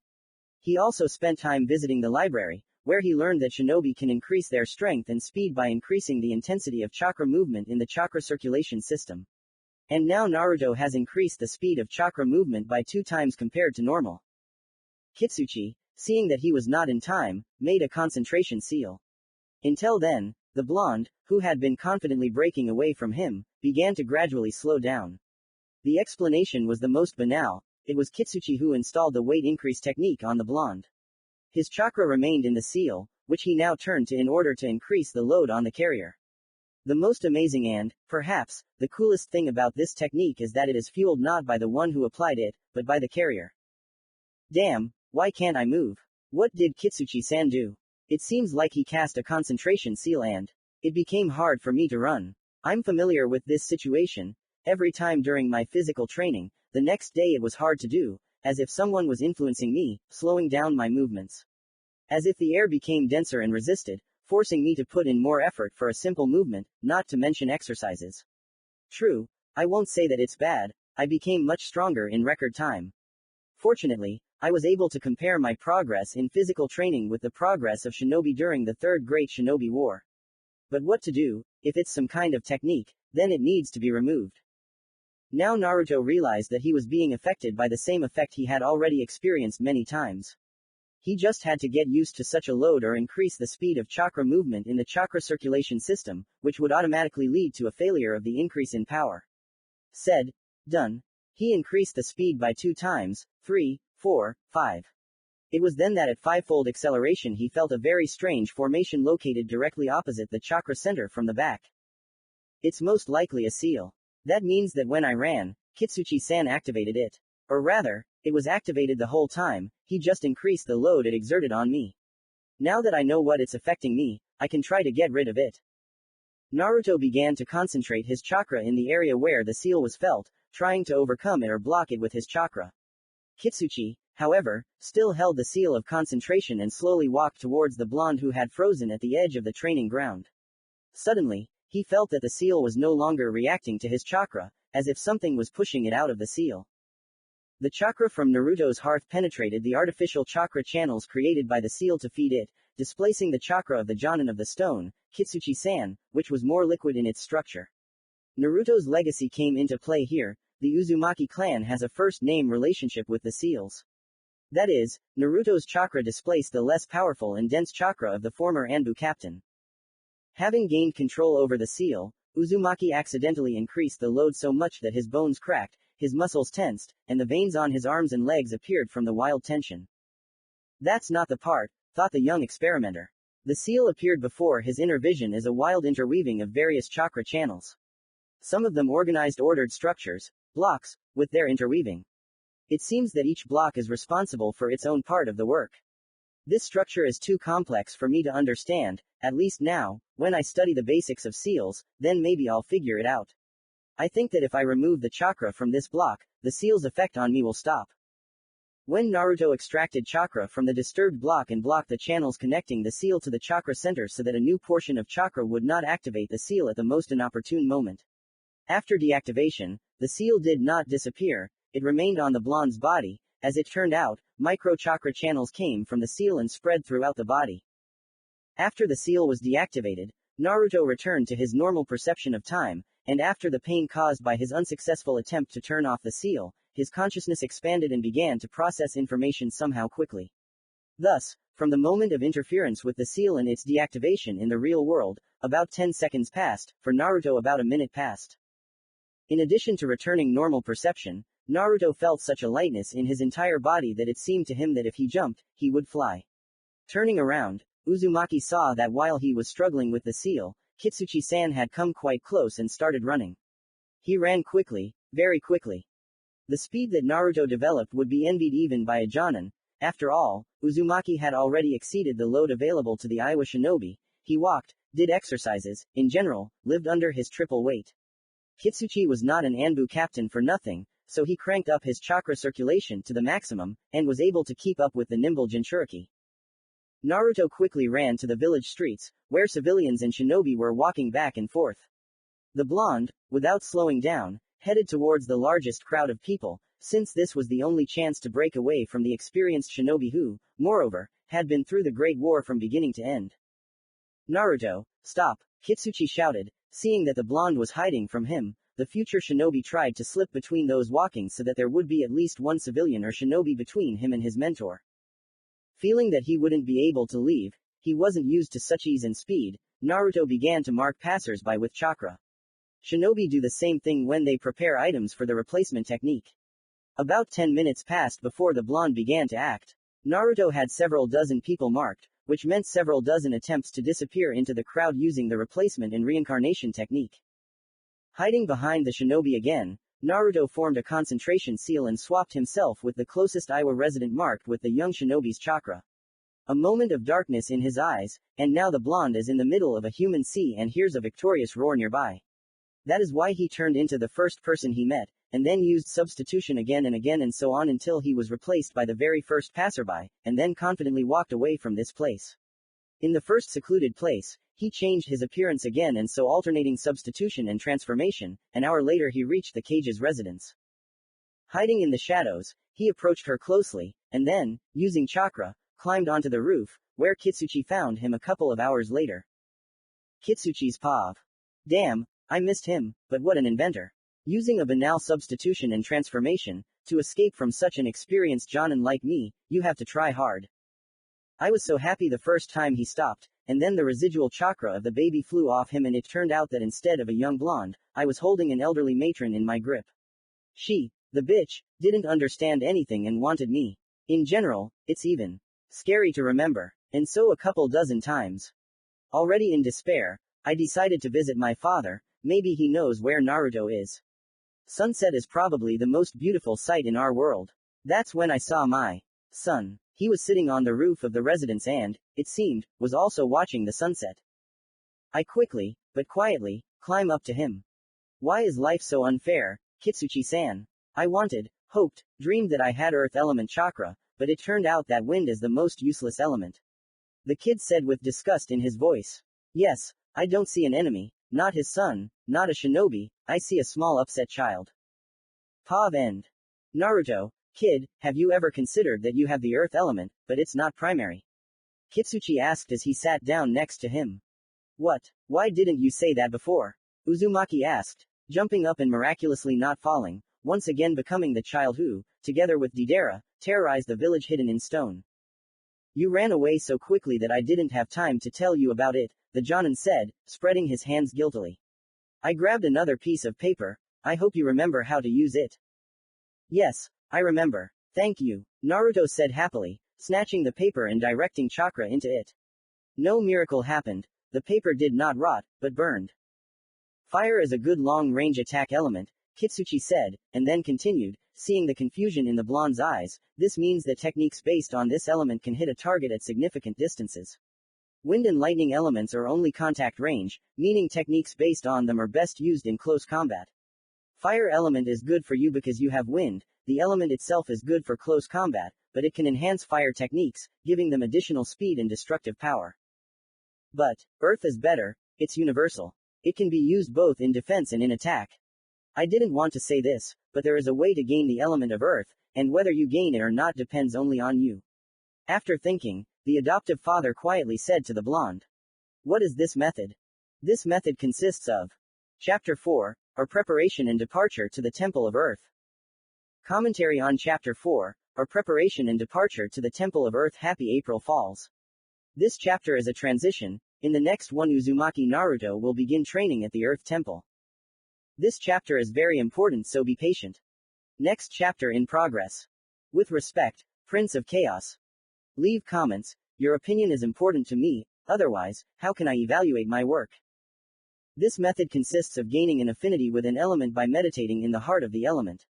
For earth, this is the center of a mountain, for fire, the mouth of a volcano, for wind, the center of a tornado, for water, the center of a whirlpool, for lightning, the center of a storm. Only these must be natural formations, and not created by shinobi using chakra. I didn't quite get it, sensei, Naruto said, perking up, and then continued, how can a simple meditation allow one to gain an affinity with the element one is born with? Even more, Kitsuchi answered quietly, thoughtfully looking at the setting sun. A shinobi who decides to follow this path must isolate himself from the world in the center of the cognizable element, and hear its voice around, and then within himself. A shinobi must learn to listen to the element, feel it, and finally, he must understand it. It's very difficult, isn't it, Kitsuchi-san? Naruto asked. His eyes were filled with excitement. Now that he had the opportunity to master the previously unattainable element of earth, he would stop at nothing. This was his ninja way, never give up. I don't know anyone alive today who has mastered the elements like that, Kitsuchi said quietly, but seeing that the blonde couldn't be stopped by that, he continued, the Earth Temple is a week's journey from the village, and in order to leave the village, especially for such a long time, as you understand, I hope you need the Tsuchikage's permission. We need provisions and equipment, explosive seals, barrier. Then followed a list of everything necessary. There is also one problem. I won't be able to go with you, because Kuretsuchi and Deidara also need training. I understand, but maybe someone can go to the temple with me. Naruto asked hopefully. There are such shinobi, the old voice answered instead of Kitsuchi. Old man Tsuchikage, the blonde exclaimed, what are you doing here? And what are these perverts doing here? What does this have to do with me? Roshi asked. I'm not a pervert, Jiraiya protested. Father, Roshi, Jiraiya-san, what are you doing here? Asked Kitsuchi, who was on guard. Unlike you, I foresaw that the boy would not have the earth element. After all, I have lived much longer than you and because of this I have more experience, answered the Tsuchikage. Yes, it was the Tsuchikage, a small, completely gray, flying old man, but nevertheless still one of the strongest shinobi of our time. You are too attached to Naruto and therefore I assumed that you would offer him to visit the Earth Temple to learn about the Earth. Jiraiya appeared in the village at the right time. He will train Uzumaki Naruto, as he once trained his father, and Rushi will help him in this. It will be best to train near the temple. So you'll give me a chance, old Tsuchikage? The young Uzumaki asked, jumping up. He was glad that the Tsuchikage himself believed in him. Yes, I do. I don't know anyone who could do it except you. Wait, Old man, you said that this pervert was my father's teacher. Naruto exclaimed. Who is he? Forgive me, Naruto, but I can't tell you that. You have to find out for yourself. Otherwise, what kind of shinobi are you if you can't get information? As I said, I believe in you. If you can master earth, wind, and fire in the 3 years you'll be going to the temple for, I'll take you on as my student. Onoki finished. Then he turned around to see the reaction of the Sannin and the Jinchuriki standing behind him. He smirked, satisfied with what he saw. Roshi showed no surprise. Kitsuchi stared at his father with an attentive gaze, as if the Tsuchikage had revealed himself to him from a new side, and Jiraiya. He looked at his teacher's colleague with wide eyes. How is that possible? Naruto is the son of one of Konoha's Hokage, the one who destroyed more Iwa shinobi during the Third Great Shinobi War than the entire Konoha army combined. He wants to take his son as a student. It's unthinkable, Jiraiya thought, still not coming to his senses. I understand, Naruto answered quietly, and then continued, I will walk this path and master what no one else has. I will never give up, no matter how much training it takes. This is my ninja way. I'm glad to see that Ishi no Ishi, the will of stone, burns within you. The will of the stone. Naruto was surprised. Shinobi from the hidden stone village are imbued with the will of the stone, the Tsuchikage began to explain. We believe that once a person gives up, he will never be able to stop and will always give up. That is why the people of Iwa always firmly defend their beliefs and do not retreat at anything. Something similar exists in Jiraiya-kun's native village. The will of fire has reigned in Konoha since the time of Hashirama Senju, the first Hokage. Shinobi from the Hidden Leaf village are imbued with it. They always protect their loved ones and the future of the village, the Little Kings. The people of Konoha are the living continuation of the will of the dead. Oh, I will never betray the will of stone and the will of fire, Naruto shouted, heading towards the exit from the roof. The will of fire? Onoki asked, surprised. It wasn't just the Kage who was surprised by the young Jinchuriki's answer. Kitsuchi and Roshi, slightly surprised, looked at each other and shrugged their shoulders. You can never be sure of anything with this kid. Jiraiya looked like he'd been hit on the head with something heavy. The desire to protect your loved ones, even at the cost of your life, is a worthy life guideline. Combining the will of stone, the main postulate of which is to never retreat, overcoming yourself, and the will of fire, the main postulate of which is the desire of comrades and care for the king. The king is not daimyo, not Kage, but children, those who will be able to replace us over time, those from whom these daimyo and Kage will grow up, the young Jinchuriki argued his answer to the surprised experienced adult shinobi. I do not want to lose anyone and will stand in their defense, like a stone and will protect them even at the cost of my life. Uzumaki moved a little strangely. He jumped, pushed off the ground too hard when he walked, swayed from side to side. This was a consequence of the seal being deactivated. Naruto was so used to the constant load that the seal provided that now, when it was inactive, he felt that his limbs, body. He felt it, but reflexively, he applied the same effort to walk as when the seal was activated. Thus, he had difficulty controlling his body. During the escape from the training ground, he did not pay attention to the lightness, and the chakra, or rather the muscles filled with it, were much easier to control. Maybe adrenaline was to blame, but who will know about it now? Now Naruto will have to learn to walk again and not only walk, do ordinary everyday things without the seal weight. Well, you still have a lot to learn, Naruto. First, learn how to work with the weight increase seal, activate it when necessary and deactivate it when necessary. You should also learn to move without the seal and control your strength and capabilities, so as not to jump like now. Thoughtfully said the Tsuchikage. You have 2 weeks, and then you will leave Iowa for 3 years, and when you return you will pass the genin exam, instructed the young blonde Tsuchikage and, seeing his indignation, raised his voice and ended the conversation, do not argue with me. And now go home. This applies to everyone. This is already Kitsuchi. Hi, Tsuchikage-sama, Kitsuchi and Rushi responded as befits the shinobi of Iwagakure no Sato. Hi, Tsuchikage-sama. After a short pause, under the cross glances, Jiraiya confirmed that he understood the command. The Tsuchikage nodded in satisfaction and disappeared into stone dust. This was the external effect of using the body flickering technique, Shunshin no Jutsu. The Sannin's eyes again increased in size, and all because Onoki did not make seals for the technique. This is while even Jiraiya's teacher, Sarutobi Hiruzen, could not do this and was forced to make seals. Naruto bounced home with Kitsuchi, while Jiraiya and Roshi decided to celebrate the meeting and such a good resolution to the sticky situation. At home, Naruto got a scolding from Kuretsuchi, After all, she was very worried about her adopted brother. After dinner, they went to bed. In the morning, after breakfast, the children and Kitsuchi went to the training ground. Uzumaki apologized to Deidara for his pig behavior yesterday and asked his friends for forgiveness. Kuretsuchi and Deidara were busy with the initial transformation of chakra. Naruto was busy mastering control over the seal. First, he meditated to re-enter the state of mind he had the day before. After an hour, he succeeded, and he saw the seal again, this incredible construction of various blocks that form a single whole. Its structure was very complex, and Naruto didn't understand anything about seals. Well, he didn't read about seals in the library. No, he certainly remembered the blocks that responded to his chakra yesterday, but that was too little. Because of his emotions, he came out of his trance and hit the ground with his hand. Damn, nothing works. Well, I don't understand seals, but I will eliminate this shortcoming of mine. I will master Fuinjutsu, no matter what it costs me. I will never give up. This is my ninja way. Uzumaki thought to himself. Something's not working, baby. Someone asked sarcastically. You? Uzumaki was surprised when he saw Jiraiya. Maybe I can help. Do you understand seals? The blonde asked with interest. Well, maybe just a little. I'm far from the masters of the seals of Uzushiogakure no Sato, destroyed during the Second Great Shinobi War.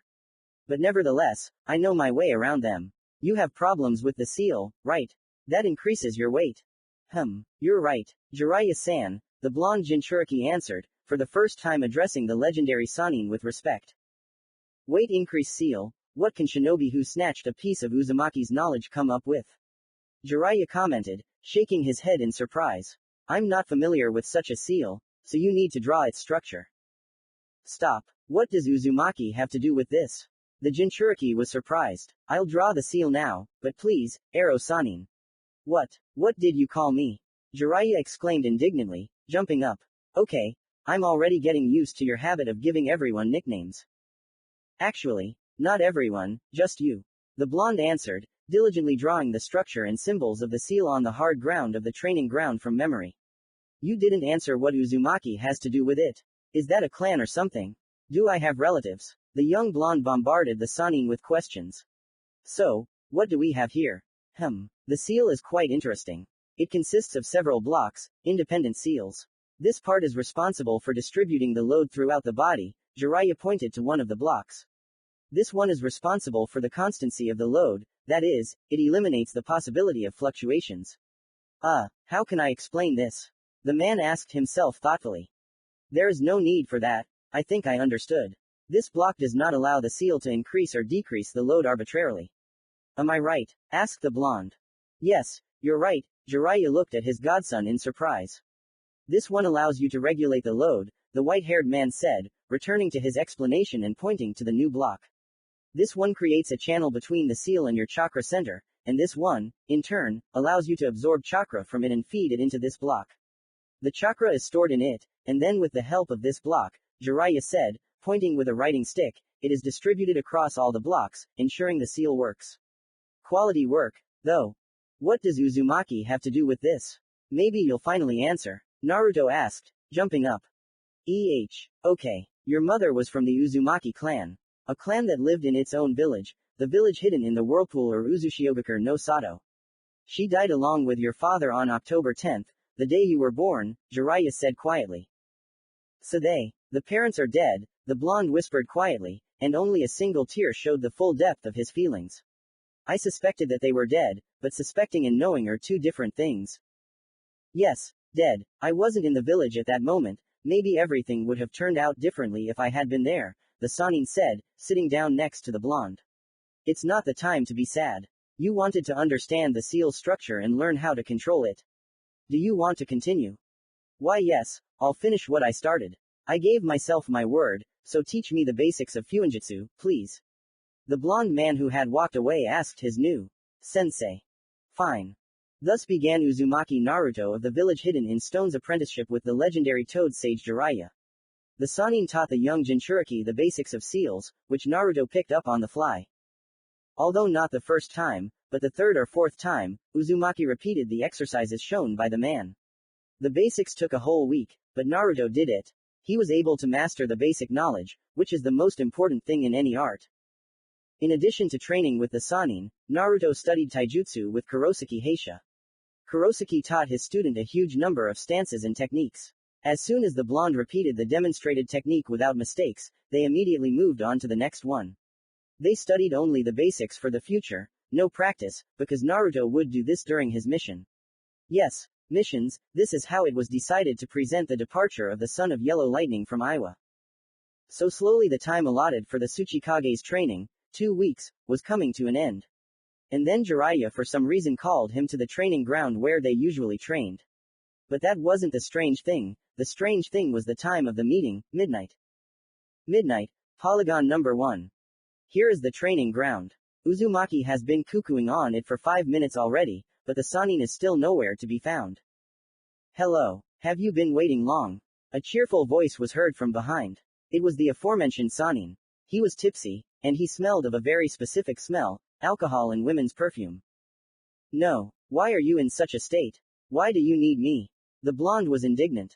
Well, I thought about it, seeing you're suffering from the inability to hone or practice, call it what you want, the techniques learned in Kurosaki Heisha's classes, and decided to teach you one rather interesting technique, the man, who had suddenly sobered up, answered in a normal voice. This technique was developed during the First Great Shinobi War by Togurama Senju, the second Hokage and mentor of the third, my sensei. This technique was invented for espionage and it is called the Shadow Clone Technique or Kage Bunshin no Jutsu. I haven't yet understood how this technique is good for espionage, but you said that it is a cloning technique. Isn't that right? Uzumaki asked. Seeing the confirming nod, he continued, since it is a cloning technique, it will be useful for me to pass the genin exam, since I can't use the usual clone technique. I know about it, the white-haired man continued his explanation with a sigh. The technique is ideal for espionage because of the side effect. After the technique is cancelled or the clones are physically destroyed, yes the clones have a material body, Jiraiya answered the unasked question, and then continued, the strength of which depends on the amount of the clone's chakra. And what is this side effect? The blonde asked the question that interested him. You'll tell me about that after you learn the technique, Jiraiya answered with a Cheshire cat smile. Here are the necessary seals. The man showed a series of seals, and then, winking at the boy, disappeared into Shunshin. Well, here's your problem, the blonde muttered, but he wasn't used to retreating, so he immediately began practicing the technique. After a couple of hours, he started to get something, namely, one clone that did not disappear immediately after creation, but, unfortunately, he had already spent all his chakra. Therefore, it is not surprising that after the cancellation of the technique, Naruto fell where he had just stood. The clone, on the instructions of the original, went to the targets, where he threw the iron pieces picked up from the ground a couple of times, so the last connected thought of the blonde was. So that's what this side effect is, clones transfer their memories. This is such a prospect in terms of self-development. At this point Uzumaki's thought broke off, and darkness flooded his consciousness. He's a good boy, thought Jiraiya, who had been underground all this time. A B rank technique that, by God, every 10th person with the necessary chakra reserves can master. I wonder how many clones the kid can create. I could handle 100, maybe a little more, but the rollback would kill me. He's from the Uzumaki clan and also the Jinchuriki of the Kyuubi. The Sannin continued to think, taking the kid in his arms and heading towards the exit from the training ground. True, he missed a beat, he forgot to turn off the weight increase seal on the kid. When he and the blonde's body reached Kitsuchi's house, he had almost no chakra left, as he had stimulated his muscles to carry Naruto. No, he was certainly developed and had a lot of chakra, but the weight increase seal was created by a genius. It drew chakra not only from the blonde, but also from anyone who had close contact with him, and made reserves in a separate block. Thus, the seal also worked as a chakra storage, and could support the carrier in case of chakra depletion. What are they feeding him? He weighs almost twice as much as he should. Damn it, I'm an idiot. I told him about the device of the seal and how to activate it, but he forgot about it, so he could have turned it off and calmly carried a 40-kilogram body, and not an 80-kilogram one. The white-haired man mentally reproached himself. The next day, training began in the morning. As usual, only instead of practicing Fuinjutsu, Naruto honed the shadow clone technique.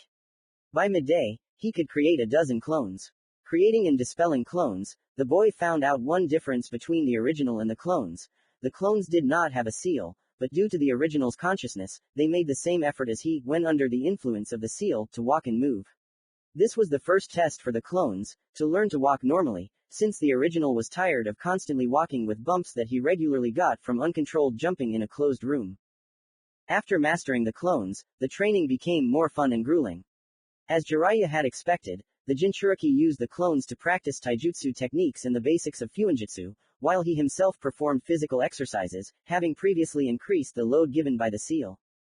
A couple of days before leaving, independently of each other, Kitsuchi, Roshi and Jiraiya hinted to the blonde that it would be a good idea to study in the library. After all, upon his return he would have to take the genin exam.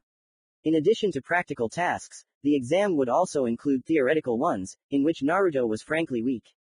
For now. Now Naruto was sitting on the training ground and thinking about what he should do. Even the first-level library, which contained publicly available books, was so huge that it was impossible to read it in a year, let alone a week. Sending clones to read and then get information from them is too risky, the blonde man reasoned, sitting down by the fence surrounding the training ground. I simply won't be able to handle such a volume of information. I wish I could take them with a glitch. Make a duplicate, but there won't be enough time. Clones are not an option again, since they will read something before they write it. Clones. What if? Clone the books themselves. Uzumaki jumped up, inspired by an unexpected idea. What are you thinking about? Asked Jiraiya, who had crept up. I just got an idea, how to get information from the library without frying your brain. Won't you share? I'll share it so that you can tell me from the height of your experience, does it have the right to exist? The idea came to me when I was thinking about the cloning technique, why shouldn't I clone books? Having asked the question, young Uzumaki stared at the Sannin. A long silence, and then. For the shadow clone technique, a shinobi copies his consciousness into the created shell of the body, the yin component of chakra, using seals, and then saturates it with life energy, the yang component, to give the clone materialization. This is how a shadow clone is created, a real clone, not an illusionary one, Jiraiya said thoughtfully, telling his godson about the mechanism of the technique. My teacher learned to clone shurikens this way, so it is quite possible to clone books, but you will have to put a seal on each shadow clone of the book, which will store your chakra to maintain the shadow book. In the evening, before leaving, Naruto went to the library, turned off the weight increase seal, and created 50 clones. Yes, he could already make a whole 50, which spoke of his incredible chakra, because he was only 7 years old. The clones ran around the library and each stopped in front of a bookcase. The clones jumped onto the bookcase and began to splash chakra down, soaking each book with it, and then all 50 clones formed the seals of the shadow clone technique. Each book split in two, one real one remained standing on the shelf, and the others, the shadow ones, stuck to them with the help of chakra. All that was left was to collect them.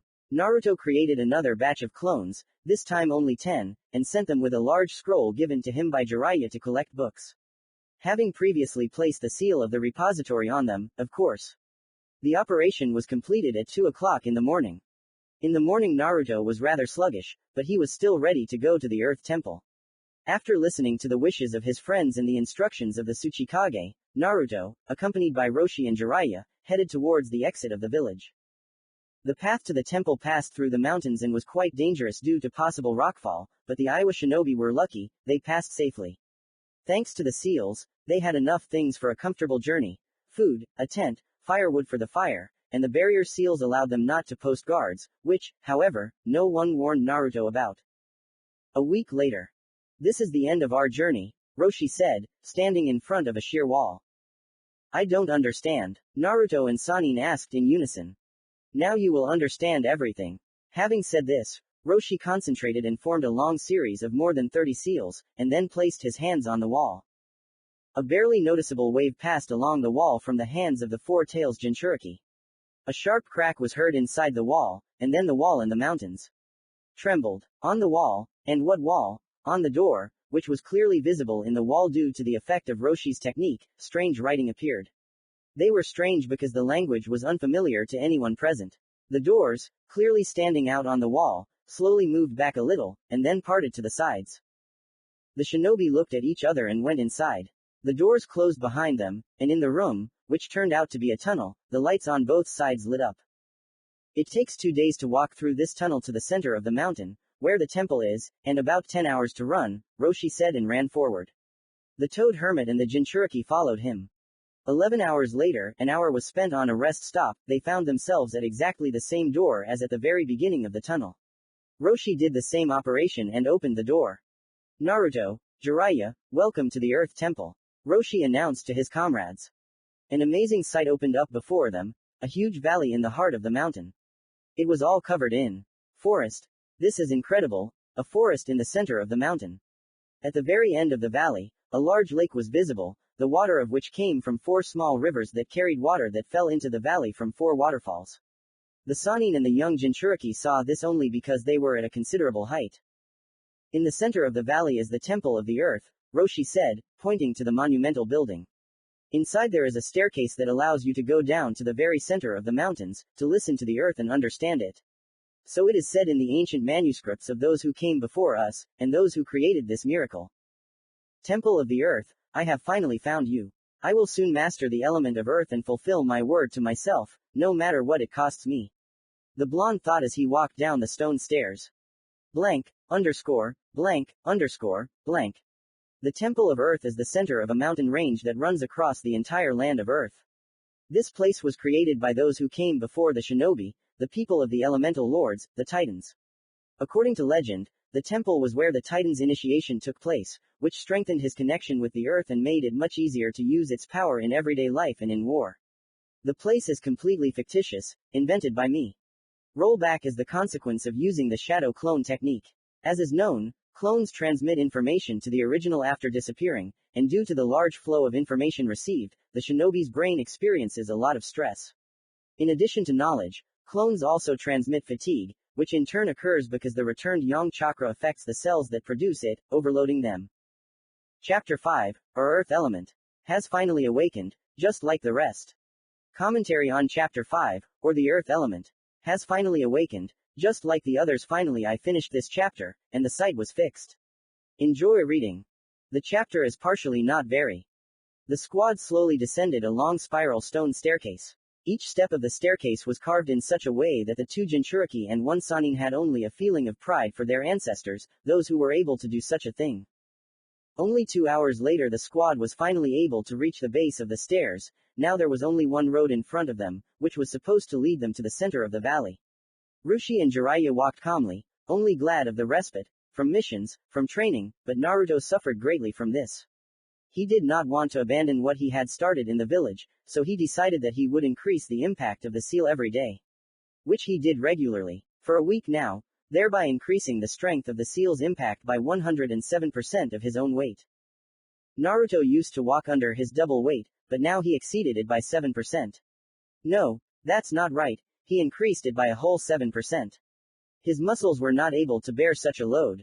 Not yet, but the day will come when he will be able to walk around with such a load and smile happily. Now, for this, he had to concentrate a large amount of chakra in his muscles, which nevertheless had a favorable effect on the young Uzumaki. His chakra control gradually increased. The constant influence of the blonde on the seal also contributed to the increase of control. He constantly turned it off, and then instantly turned it on. This was a kind of training for developing a certain reaction in his body to a brain command. 2 weeks of training and he can turn off the seal, just by thinking about it, no longer need meditation, no effort of will and concentration of attention on the seal to carry out such an influence, but there is no limit to perfection and no limit to Uzumaki's stubbornness, because he repeated these actions with enviable regularity even after he learned to influence the seal in this way with a simple mental command, weight increase, cancel, PA. Another hour passed and the entrance to the Earth Temple, the goal of their journey, was visible ahead. It was pointless to begin mastering the element that day, and the camp needed to be prepared, which was what the Jinchuriki of the 4 tails and the 5 clones of the blonde did. At the same time, the Sannin and Naruto moved a little to the side, where they noticed a rather cozy clearing. This clearing was surrounded by a forest, as was the central lake, the only lake in the valley, and the Earth Temple. The blonde left the place of his future overnight stay with Jiraiya not just like that, but for sparring in taijutsu, as he had every evening since the beginning of the journey. After all, as is well known, the best training is a real fight, so let's begin. The opponents parted to the sides and prepared for battle. If Jiraiya was calm and relaxed as a stone and just stood in place, unlike his godson, who began to slowly walk around him in a circle. Only the gaze of an experienced shinobi could determine that this rather large man of indefinite age and almost 2 meters tall was focused on the fight. His muscles were kneaded with chakra, he was ready to repel any blow from his still inexperienced, but rather unpredictable student. Finally Naruto decided to attack. A quick dash at the moment when the blonde was in the Sannin's blind spot, from behind, but this dash was in vain, because the enemy was no longer in the same place. Several more attacks in a similar style had no result, and it was simply impossible to attack, head-on, a shinobi who had gone through the entire second and third great shinobi wars, since he simply repelled or deflected all attacks. And so, 15 minutes later, Naruto is forced to duck and roll to the side to avoid a similar attack from behind that he himself had made at the very beginning. All their sparrings began like that, but this sparring is not like all the others, it is special.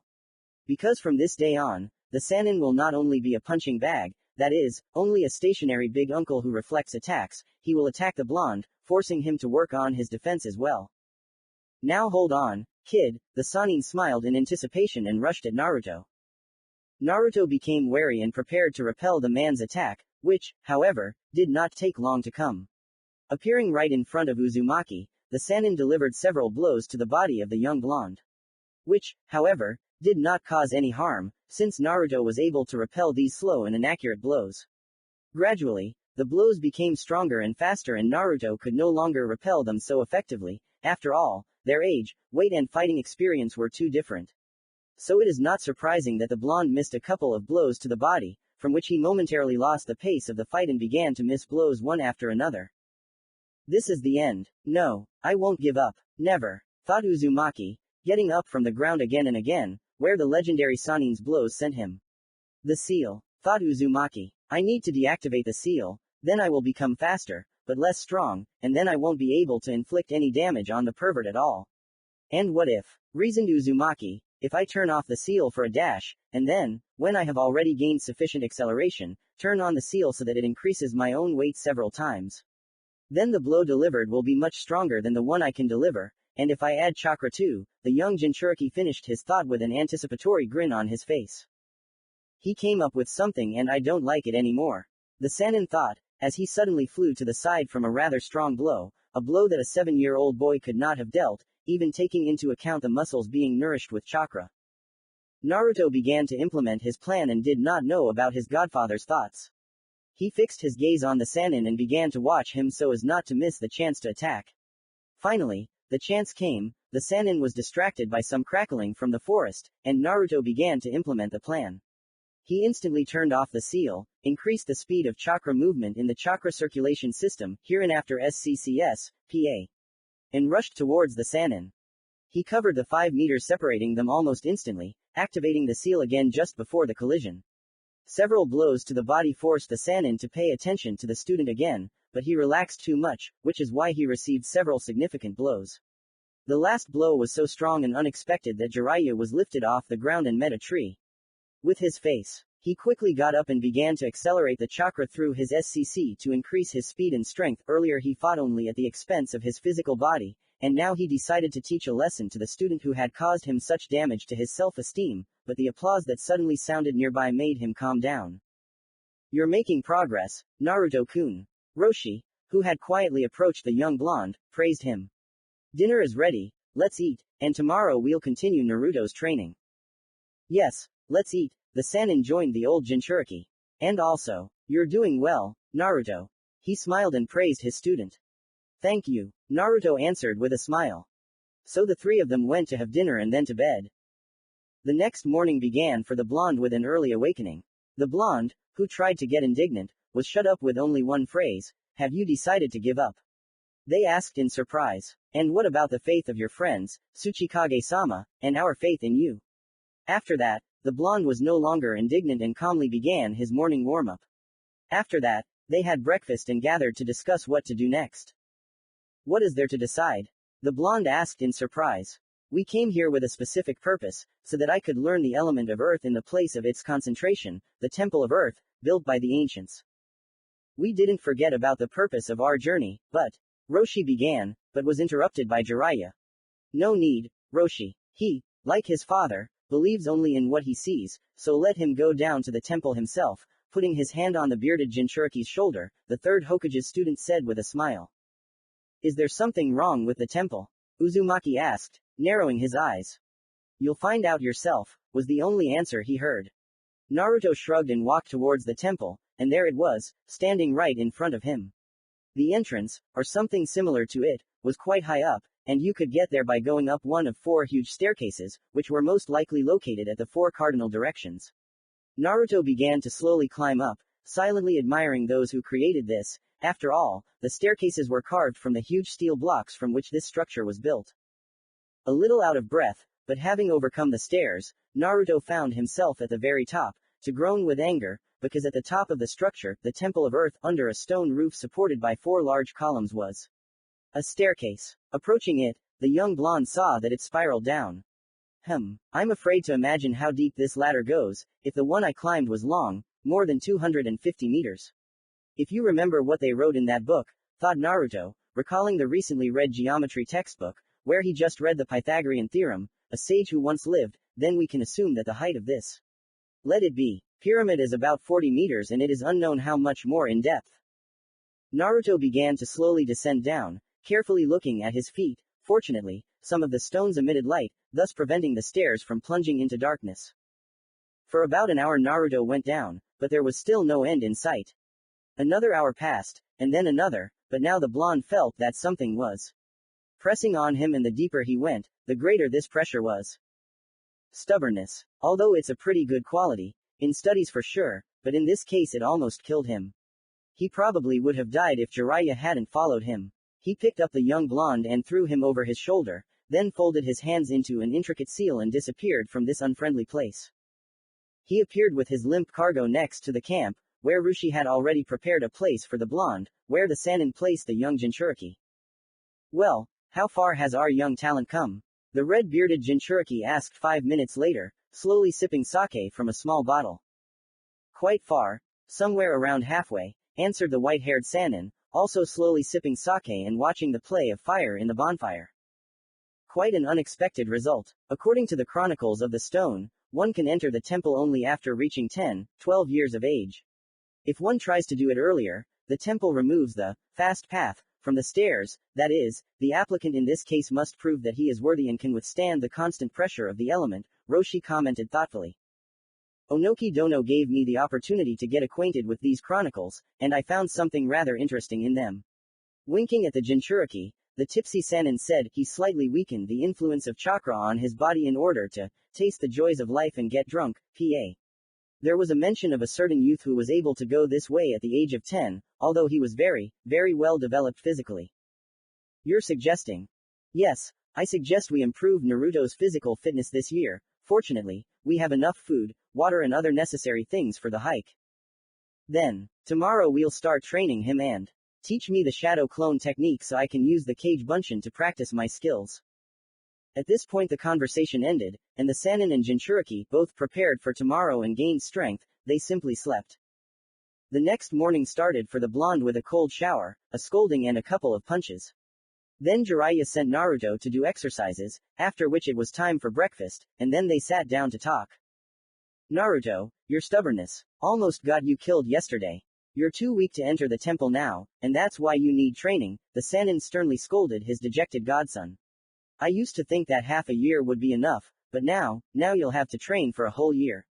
And don't argue with me. Jiraiya finished the conversation. After this conversation, Uzumaki's training began according to a special program. The first 2 months were the most terrible. He ran a lot, jumped, did push-ups and pull-ups. All this was accompanied by regular beatings in order to instill in the blonde the habit of a true, living shinobi, always be prepared for everything. These beatings were sometimes too cruel and caused injuries to the blonde's body, and if it were not for the personal doctor, in the form of Kyuubi inside, then the blonde, even if he survived, would remain disabled. So day after day Naruto was subjected to pressure from his comrades, and considering that he always had the seal activated, it was almost impossible to withstand and not break, but nevertheless Uzumaki did not give up, but only became stronger. He learned to react to unexpected attacks of Mentor's clones, not just react, but rather radically, meeting each with a blow to the most accessible vulnerable point on his body. A simple and clear daily routine. Get up, wash, do exercises, have breakfast. Rest for half an hour, reading books from his scroll, and then training again. running around the lake with a triple increase in weight, seal, pull-ups, squats and push-ups. The last 3 exercises were done without using chakra and without the effect of the seal. Then came lunch and a short rest, and then training again, but already using chakra and activating the seal. Then came dinner and the third, final training, exactly the same as the previous ones, only all these exercises are performed in the center of the lake, that is, he had to watch his chakra in order to stay afloat. So in addition to his physical strength and will, he also trained his chakra control. So 2 months passed. The next 2 were no less difficult. To the already existing exercises, clones were trained in throwing iron kunai, shuriken, etc., which gave Naruto an increased load. Jiraiya and Roshi began to show a continuation of those taijutsu kata that his first teacher and friend, Kurosaki Heisha, taught him. The training was simple. Whenever the blonde returned to the camp, clones attacked him, forcing him to develop tactics for fighting several opponents who were skilled in hand-to-hand combat, taijutsu. Then the task became more difficult. The clones became more skilled and stronger. So it is not surprising that after some time they began to attack him not only with taijutsu, they left several behind, who threw kunai and shuriken at the blonde. Everything ends someday, and so did this training. For the next 4 months, Naruto studied Fuinjutsu and continued to train for physical development and read books to increase his knowledge. Naruto spent the remaining 3 months in a series of constant sparring, which, however, never stopped, as the clones of Roshi and the Sannin constantly tested his attentiveness. Gradually Naruto developed his own unique style of taijutsu. After all, thanks to the seal, he became much stronger than his peers, and what's more, his physical parameters and the saturation and strengthening of his body with chakra had already reached the level of a strong chunin or a weak jonin. A whole year has passed and here Naruto stands before the stairs to the temple again. He does not hesitate, because his will is stronger than stone. He does not hesitate, because behind him stand those who have become his friends, the Sannin from Konoha, Jiraiya and the Jinchuriki from Iwa, Rushi. Yes, the blonde now knew that this serious middle-aged man with a small beard and red hair is a prison for one of the 9-tailed beasts. Naruto also read about the tailed beasts, or as they are called Biju, and their Jinchuriki in his portable library, and he was not afraid of the one who was constantly next to him throughout the year. Uzumaki only began to respect him even more, and not as a shinobi, but as a person, because according to the same information, that is, obtained from books due to the fact that Jinchuriki are seen as their Biju, they were not very adequate, bloodthirsty, and some generally hated people, which is not evident in Roshi. There is no way back, there is only way forward, so, without even looking back, he ran to the entrance of the temple. 2 minutes and here he is at the top. Again he stepped on these stairs and again he goes down. Only this time everything happens somehow quickly. Only after half an hour he began to feel a slight pressure, though it must be said that the blonde was a little absent-minded that day and forgot to turn off his seal. The seal worked in its usual mode, that is, it affected the blonde in such a way that his own weight doubled. This was the standard mode, which Naruto never turned off, he lived with it. Only in battle, to increase speed, he could turn off the seal for a few moments, and as a rule, the jerk that occurred after turning off the seal was a surprise, most often unpleasant, even for the Sannin and the Jinchuriki of the 4 tails, who knew about the possible jerk, but sometimes fell for it. What will happen to someone who does not know about such a peculiar technique of the blonde? So, the impact on the blonde during the descent was somewhat reminiscent of the impact of the seal.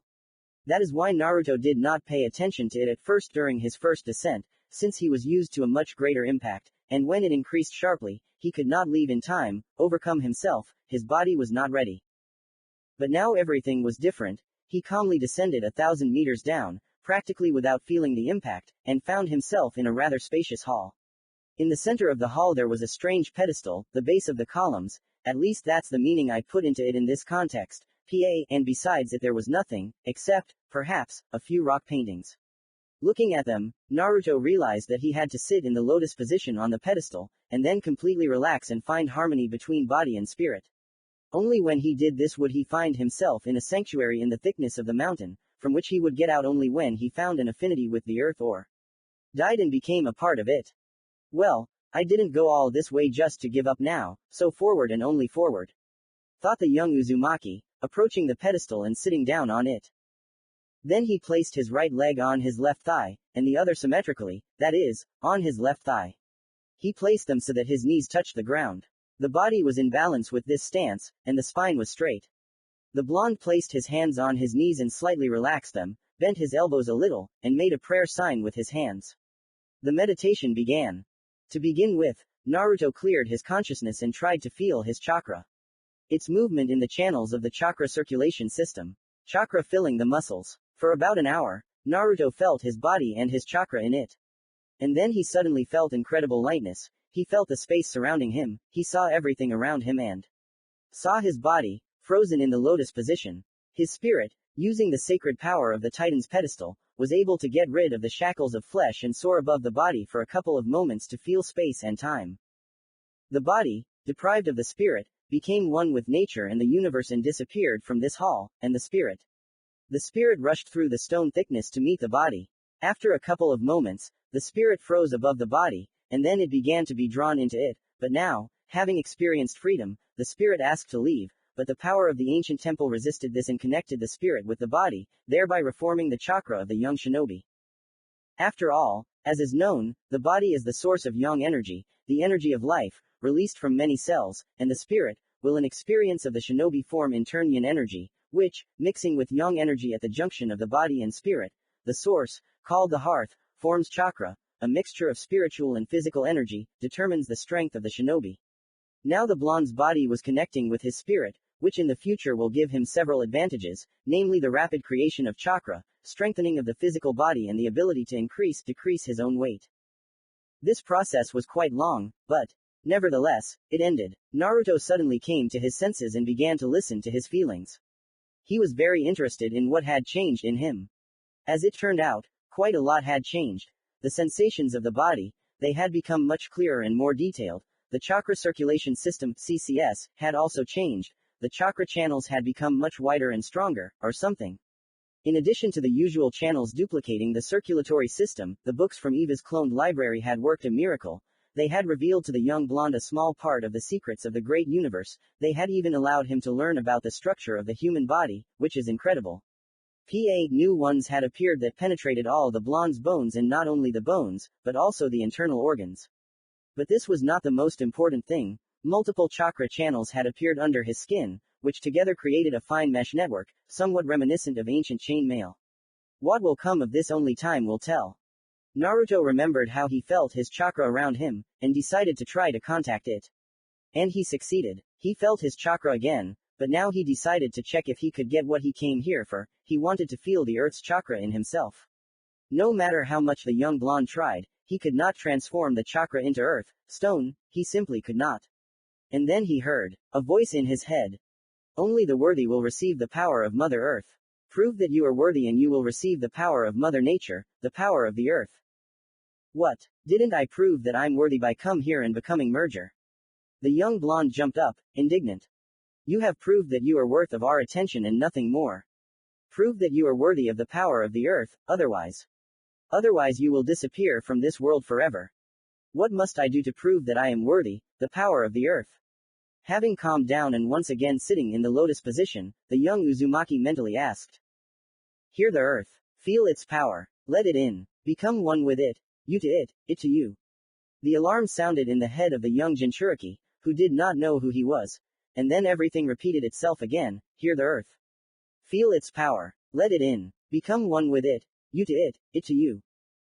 Naruto tried to distance himself from the voice in his head as it said the same thing for the third time. After a couple dozen minutes and a couple dozen repetitions, he was finally able to muffle the voice. To hear, to feel, to understand and to become one with the earth, it's easy to say, but how to do it? Having got rid of the voice, the young Uzumaki began to think. So, for starters, I'll try to meditate, relax and feel the space around me, just like when the spirit separated from the body, Naruto thought, starting to meditate. Slowly, very slowly, the body relaxed. Just as slowly, the sensation of chakra movement in the channels came. Naruto tried to feel the surrounding space, but nothing came of it. The blonde did not give up, but nothing happened. So hours passed, days, weeks, but the young Jinchuriki did not notice it. He plunged inside himself and tried to feel the mountains around him. Despite the time spent in meditation, Uzumaki was alive and well. His strength did not leave him, thanks to the constant recharge from the Titan pedestal. Only half a year later, when Uzumaki began to choke, he felt the breath of the mountains. He felt it, being on the verge of life and death, on which he found himself because the temple began to kill him, considering him unworthy. He would have died if, finally, he had not felt the breath of the mountains, how the mountains move, sigh, the movement of lithospheric plates, pa. He became one with the mountains and felt that the mountains are not homogeneous, they have empty cavities, settlements and much more. He was struck by the internal heat and enormous pressure inside the mountains themselves, as well as the power contained in them, in the earth itself. This feeling lasted only for a moment, but it was there. He felt the power of the earth, he could do it.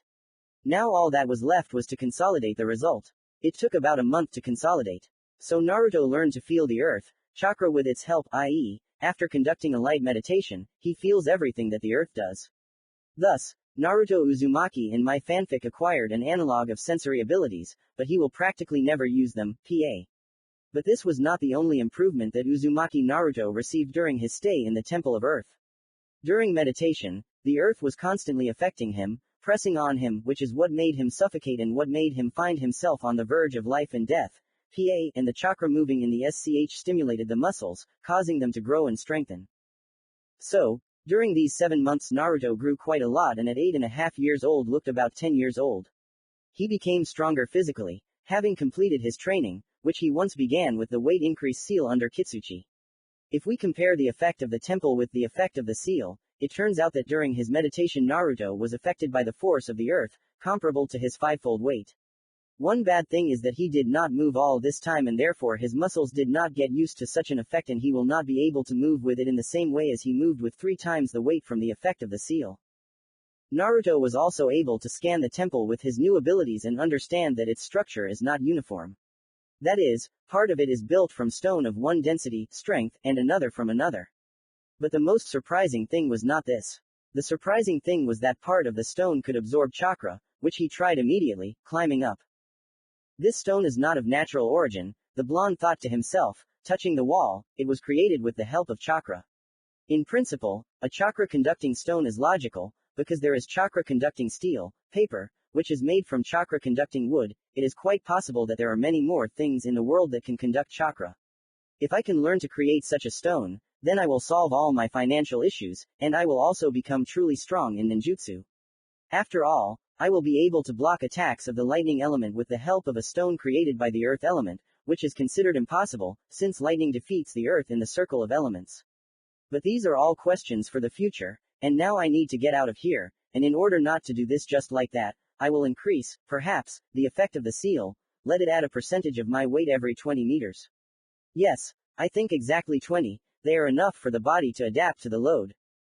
He thought about it, did it, and a second later his seal began to increase the load.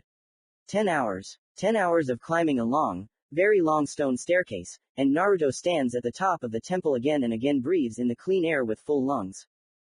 You have proved your worth, young warrior.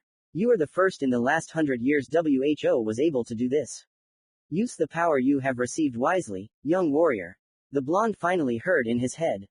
I will not fail you, ancients. I will use your power wisely. The young blonde whispered as he descended. He never heard an answer, but it seemed to him that the temple was pleased with this answer.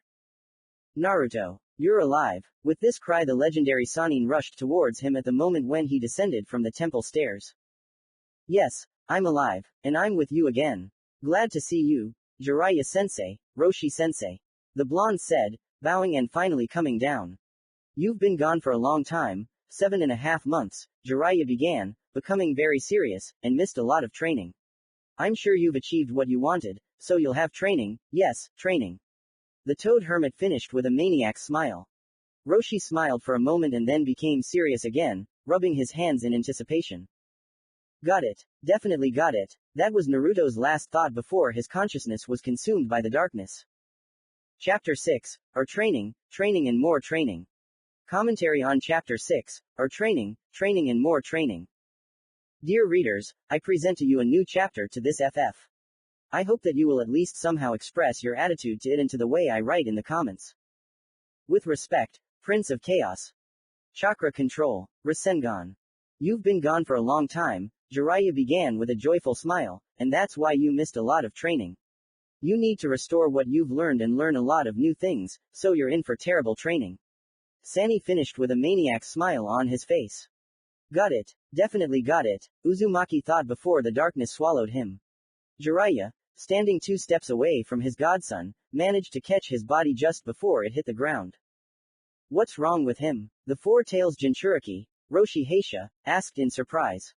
I'm not a doctor, but it seems to me that this is overwork, the legendary Sannin said thoughtfully, running his right hand over the blonde's body, which he laid on his hermit's cloak, or vest, in short, what he wears, pa. He spent too long in the temple. You studied the chronicles, right? The white-haired Sannin asked, looking at the bearded Jinchuriki. Seeing a nod, he continued. I read them too, Onoki gave them right after approving this expedition, he explained, seeing his comrade's surprise. According to them, the second Tsuchikage, Lord Mu spent a month in the temple and then, after leaving, also lost consciousness. The Irinans noted an overload of the nervous system and exhaustion of the body. This happens when a wounded person is given chakra or supported with it, the body stops producing its own chakra, and when the supply stops, the shinobi who starts moving spends chakra on it, which is not restored and thus earns himself exhaustion. From which he recovered only after 3 days. Also in these chronicles it is said that Onoki, having spent a month and a half in the temple, that is, 2 weeks longer than his teacher, came to his senses after a week and a half. Naruto, however, spent much longer in the temple, 7.5 months, which means, judging by the analogy with Onoki and Mu, he will come to his senses after 7.5 weeks, although, due to the fact that he is the Jinchuriki of the 9 tails, this period can be reduced by at least half, and at most become the same as the Tsuchikage.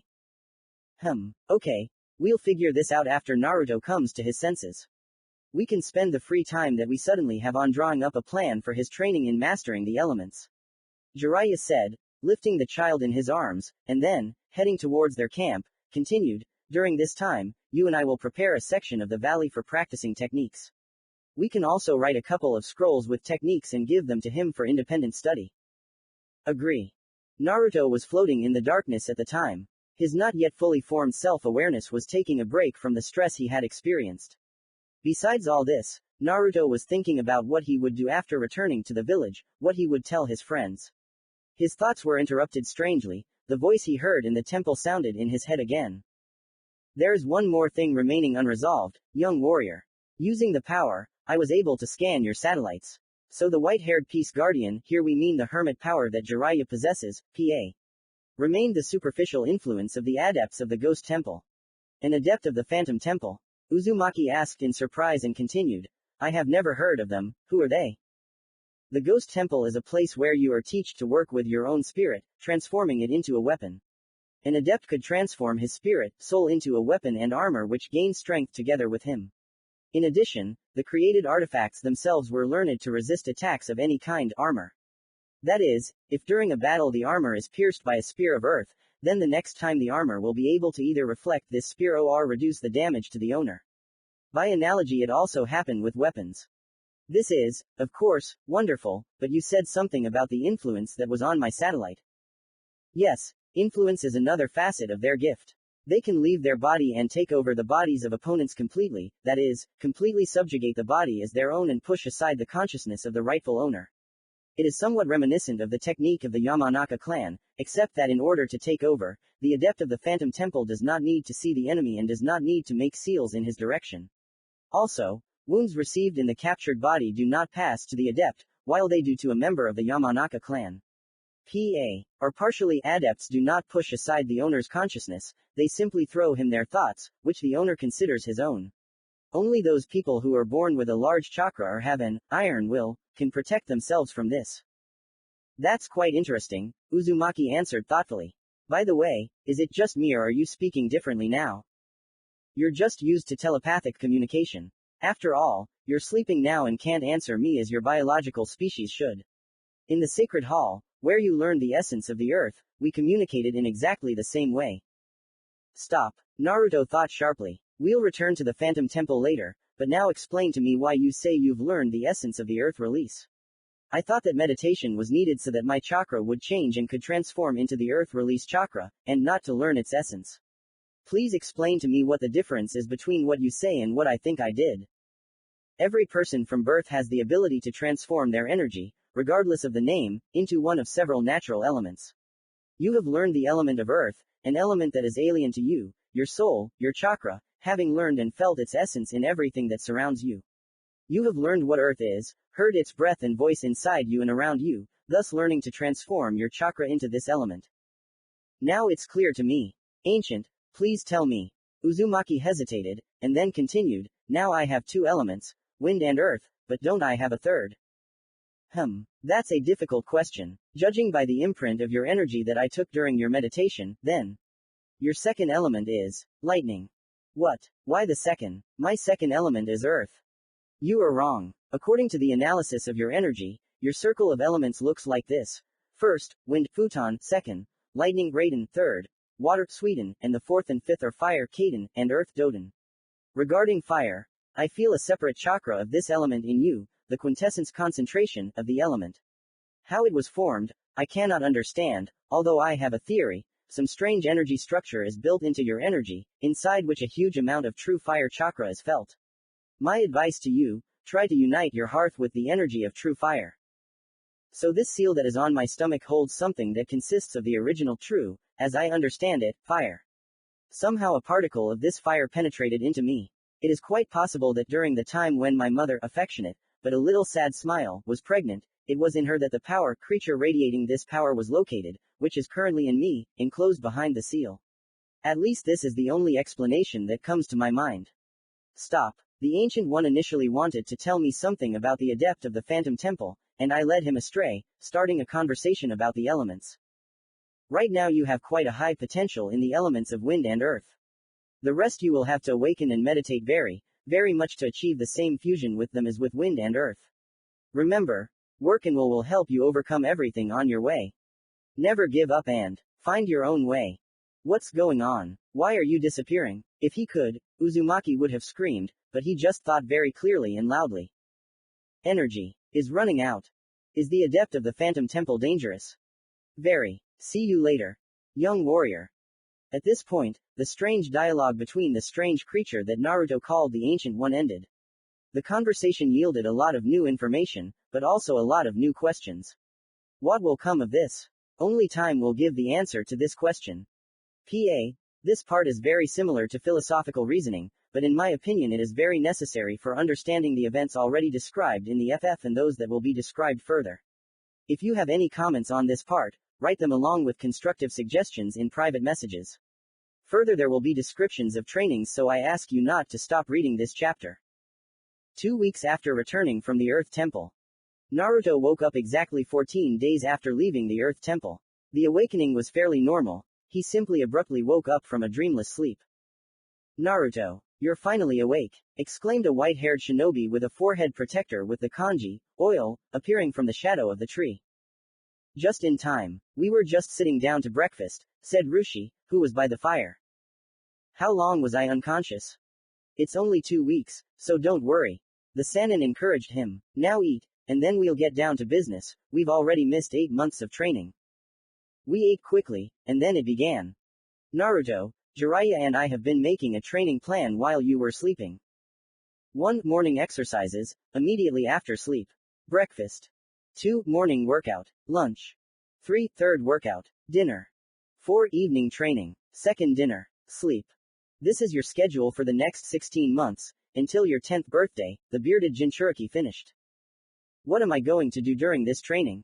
Naruto asked as he followed the Sannin and Jinchuriki towards the lake. Well, since we've come, let's start training, the Sannin said, looking around and satisfied with what he saw. It's a pity, of course, that you missed the exercise, but in this case nothing depended on you, but there won't be any more such concessions. You do everything according to plan differently. You will experience my wrath. Finished the legendary Sannin, whose hair flew up, and the ground sank a little from the pressure of the chakra. These were visible effects, and invisible was the incredible thirst for blood, ki, from which the blonde staggered and with a glassy look nodded without stopping, like a seizure. Jiraiya, Roshi roared, jumping up to Naruto. He's still a child and has never been exposed to ki. Heisha scolded, examining the blonde. You forget who he is. The Sannin barked in response, but then, scratching the back of his head, he continued uncertainly, nevertheless, you are right, I got a little carried away. I'm fine, the young Uzumaki answered 5 minutes later, having come to his senses. I understand the importance of training and will follow the schedule, but you have to explain to me what I'm going to do during training. The young blonde finished, smiling his unique smile. Well, if you're okay, and you're okay. The toad hermit asked excitedly and, seeing the confirming nod, continued, then I'll continue explaining the training plan. So, to start, create 10 shadow clones. With the now habitual movement, he folded his hands into the seals necessary for the technique, and then. Ninpo, ninja art, shadow clone, Uzumaki shouted loudly. If there was a Hyuga or Uchiha clan member here, they would have been able to see that the young blonde's chakra had split into 10 equal parts that were indistinguishable from the original Naruto. Ready. I see. So, now split into 2 groups of 5, Jiraiya said, rubbing his hands contentedly, but almost immediately winced, because he saw how the clones began to push each other and could not determine who belonged to which group. Stop. I said stop. That means stop. The Sannin roared loudly, increasing the volume with the help of chakra, which he directed to the vocal cords. Line up. Count off into first and second, and then line up in 2 lines, 1 2, 1 2. The frozen clones suddenly came to life and carried out the Sannin's command. Now 10 clones stood in 2 rows in front of the 2 Jinchuriki and 1, ordinary, shinobi. Having cast a satisfied glance at them and having met the gaze of his old comrade, the Sannin continued to instruct the clones. The first line goes to train with me, the second with Roshi. Don't be so happy. Seeing the smiles on the clones' faces, the legendary Sannin decided to bring them down from heaven to the sinful earth. For a month from this day on you will be working on improving your chakra control. Ooh, a setup. The clones started screaming, and the original didn't stay away either. Now, talk. Roshi snapped at them. Chakra control and meditation are some of the basic exercises of a shinobi. Take the same Tsuchikage-sama. Remember how he disappeared from the roof of the residence when he allowed you to try to undergo training at the Temple of Earth. Remember how he disappeared from the roof. The Jinchuriki was hinting. He wanted Uzumaki to think for himself and give him a clue, that is, to describe the way the Tsuchikage left. For those who forgot, Onoki disappeared from the roof using Shunshin no Jutsu body flicker technique without folding any seals, instantly, pa.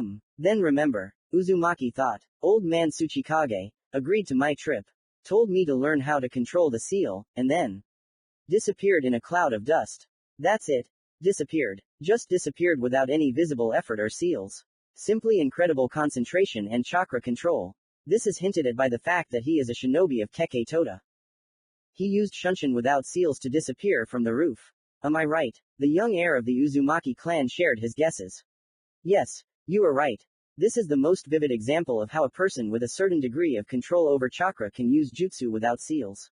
When using ninjutsu techniques, this allows you to reduce the number of seals for using techniques. One Jinchuriki, the older one, patiently explained to another younger one. Rushi has already explained what control is for, but I will tell you about some methods of chakra control. As I found out together with Kitsuchi and his teammates, you have learned such methods of control as walking on vertical stone surfaces, only stone, since Iowa is a village in which everything is made of stone and it is almost impossible to find wood for control. Something made of wood in Iowa is an indicator of wealth, and that is why it is very difficult for shinobi of the village hidden in stone to live in other countries where there are many forests, and on water, and you have also learned to hold small objects on your limbs. Am I right? Asked the Sannin and, seeing a confirming nod, continued.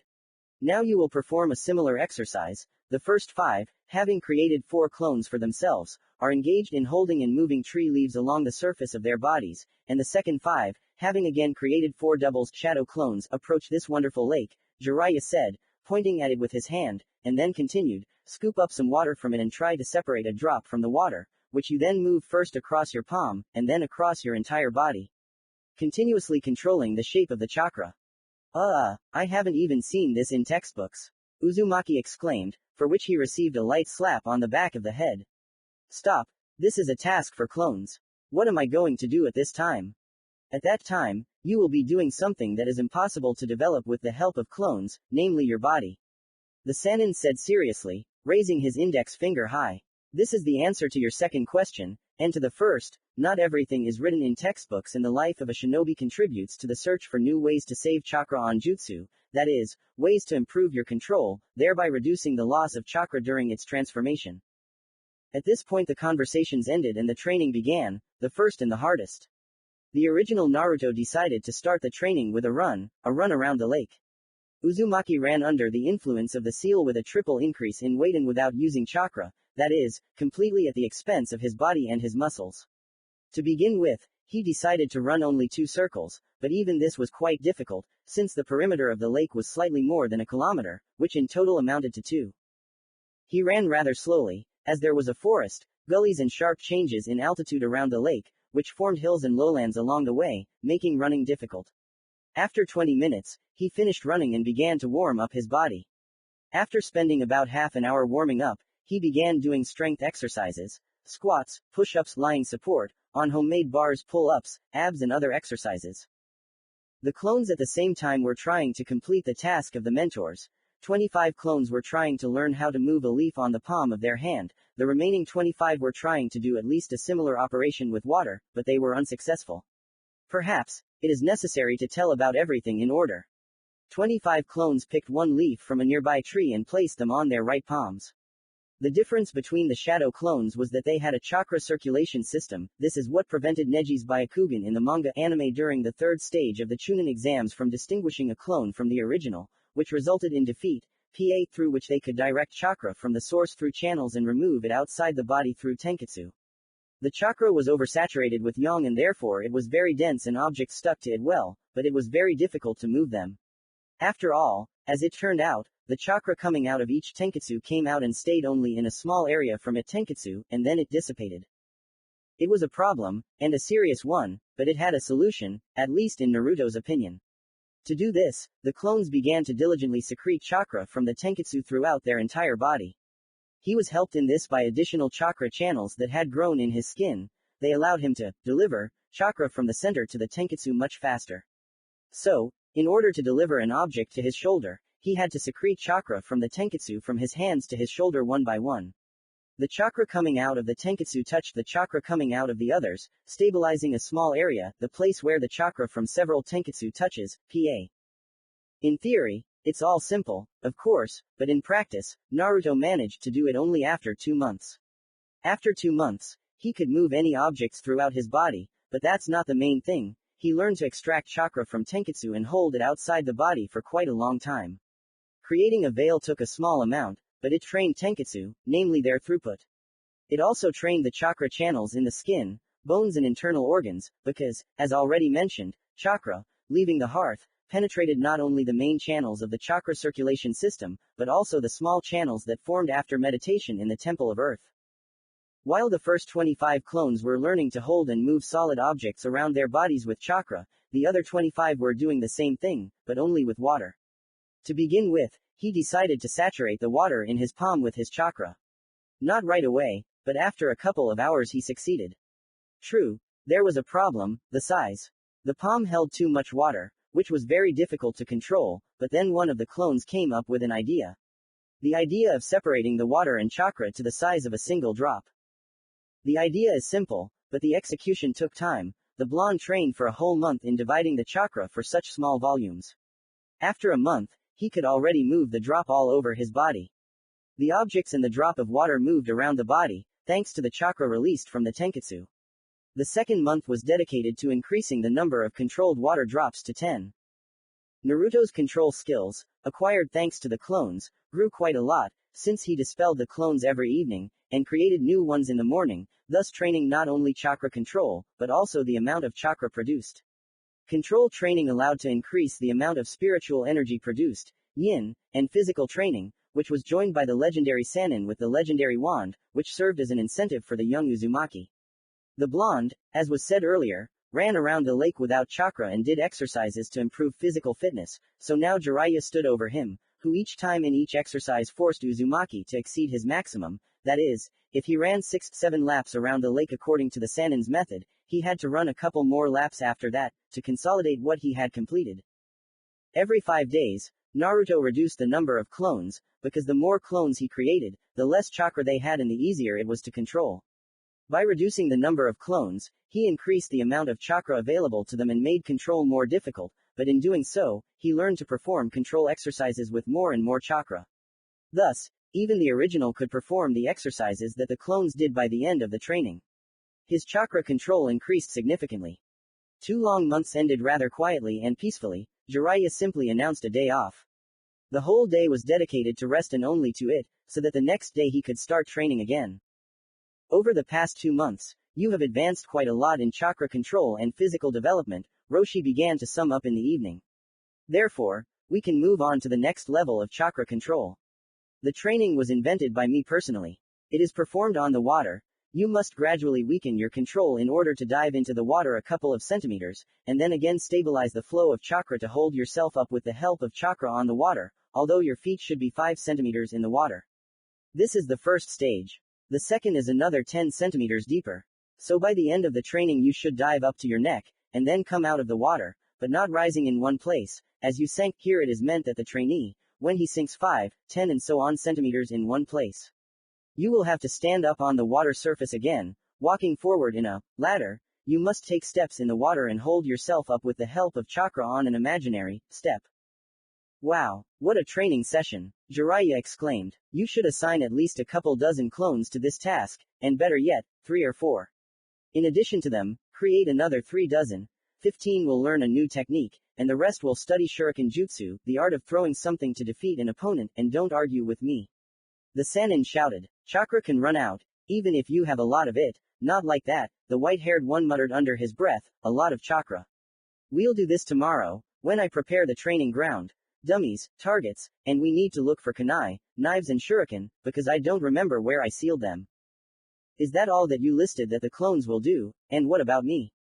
Uzumaki asked a little uncertainly. Although he was glad that he was becoming stronger, he was first and foremost a child, and that was why he wanted everything at once, excellent chakra control and knowledge of super-duper techniques of all the elements. Today you will personally learn how to properly hold a shuriken, a kunai and a throwing knife. You need to understand how your hand and wrist should move during a throw. Why can't clones do this? Naruto interrupted. Because they do not have a physical body and they do not have muscles, and therefore muscle memory. The clones will practice accuracy and develop skills, but at the end of each day for the next 3 months, you, the original, not the clone, will personally devote 2 hours, an hour after breakfast and an hour after dinner to reinforcing these skills and developing reflexes. As a result, you will throw them quite well. Jiraiya finished his speech.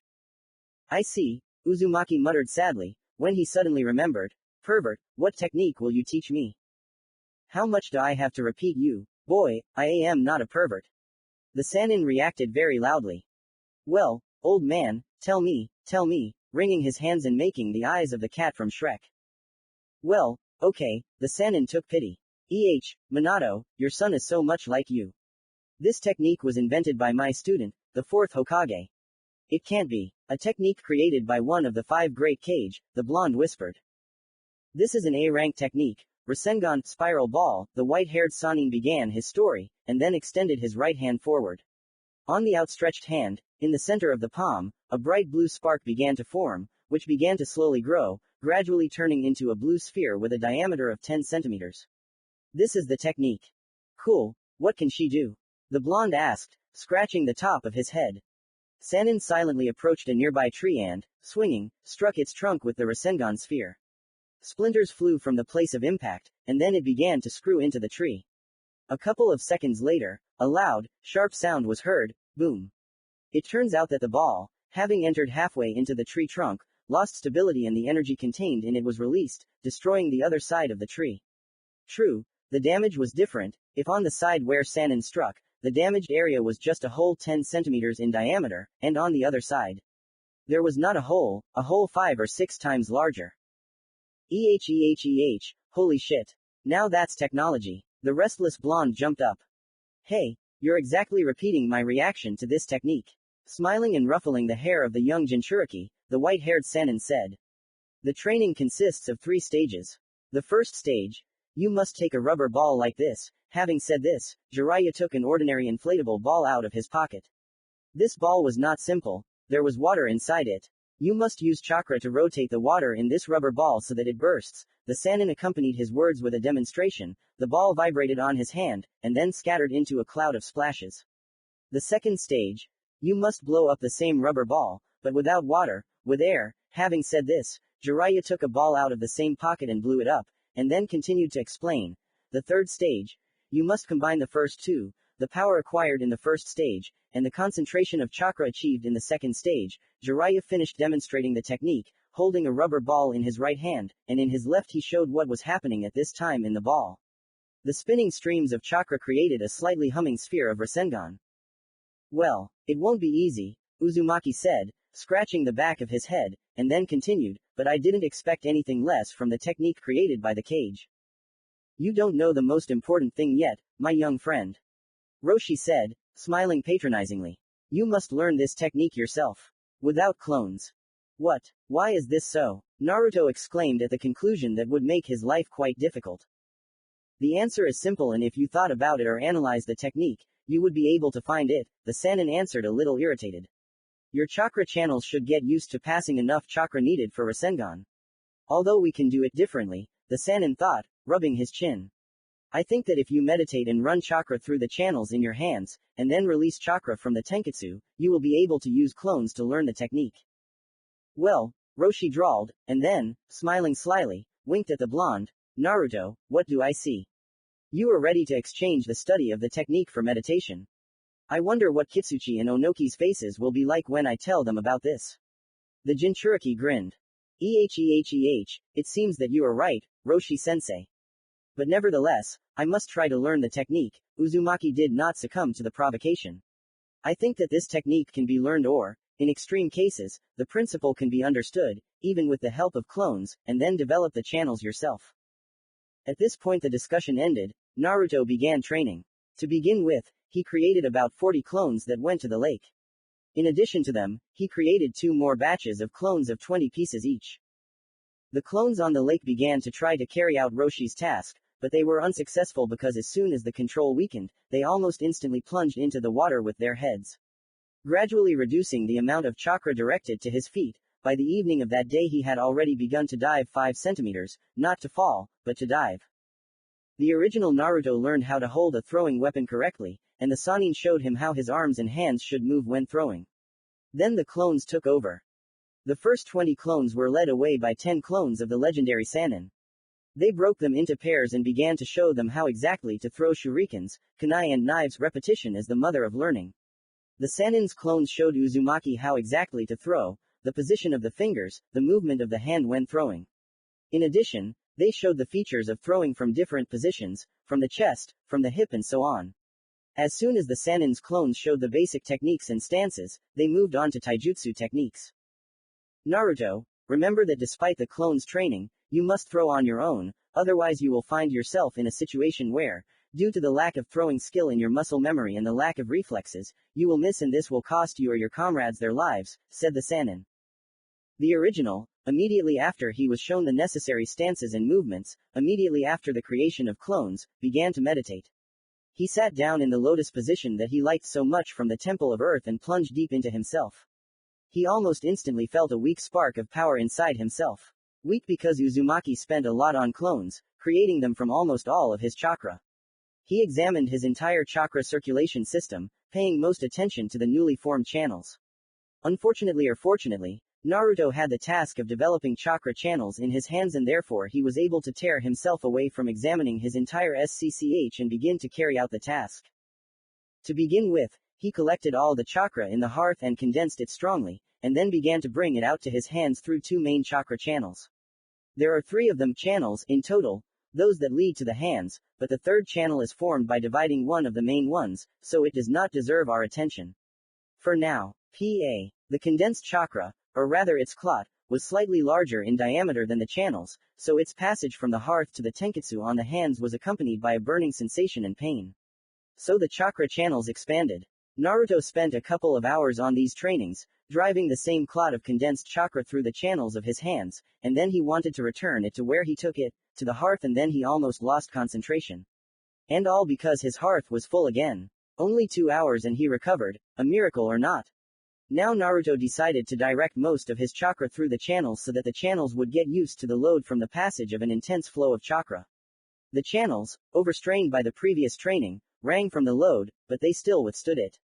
In addition, as it turned out, in addition to the main channels, the chakra channels piercing bones, skin and internal organs were pumped up, that is, they became wider and more resilient.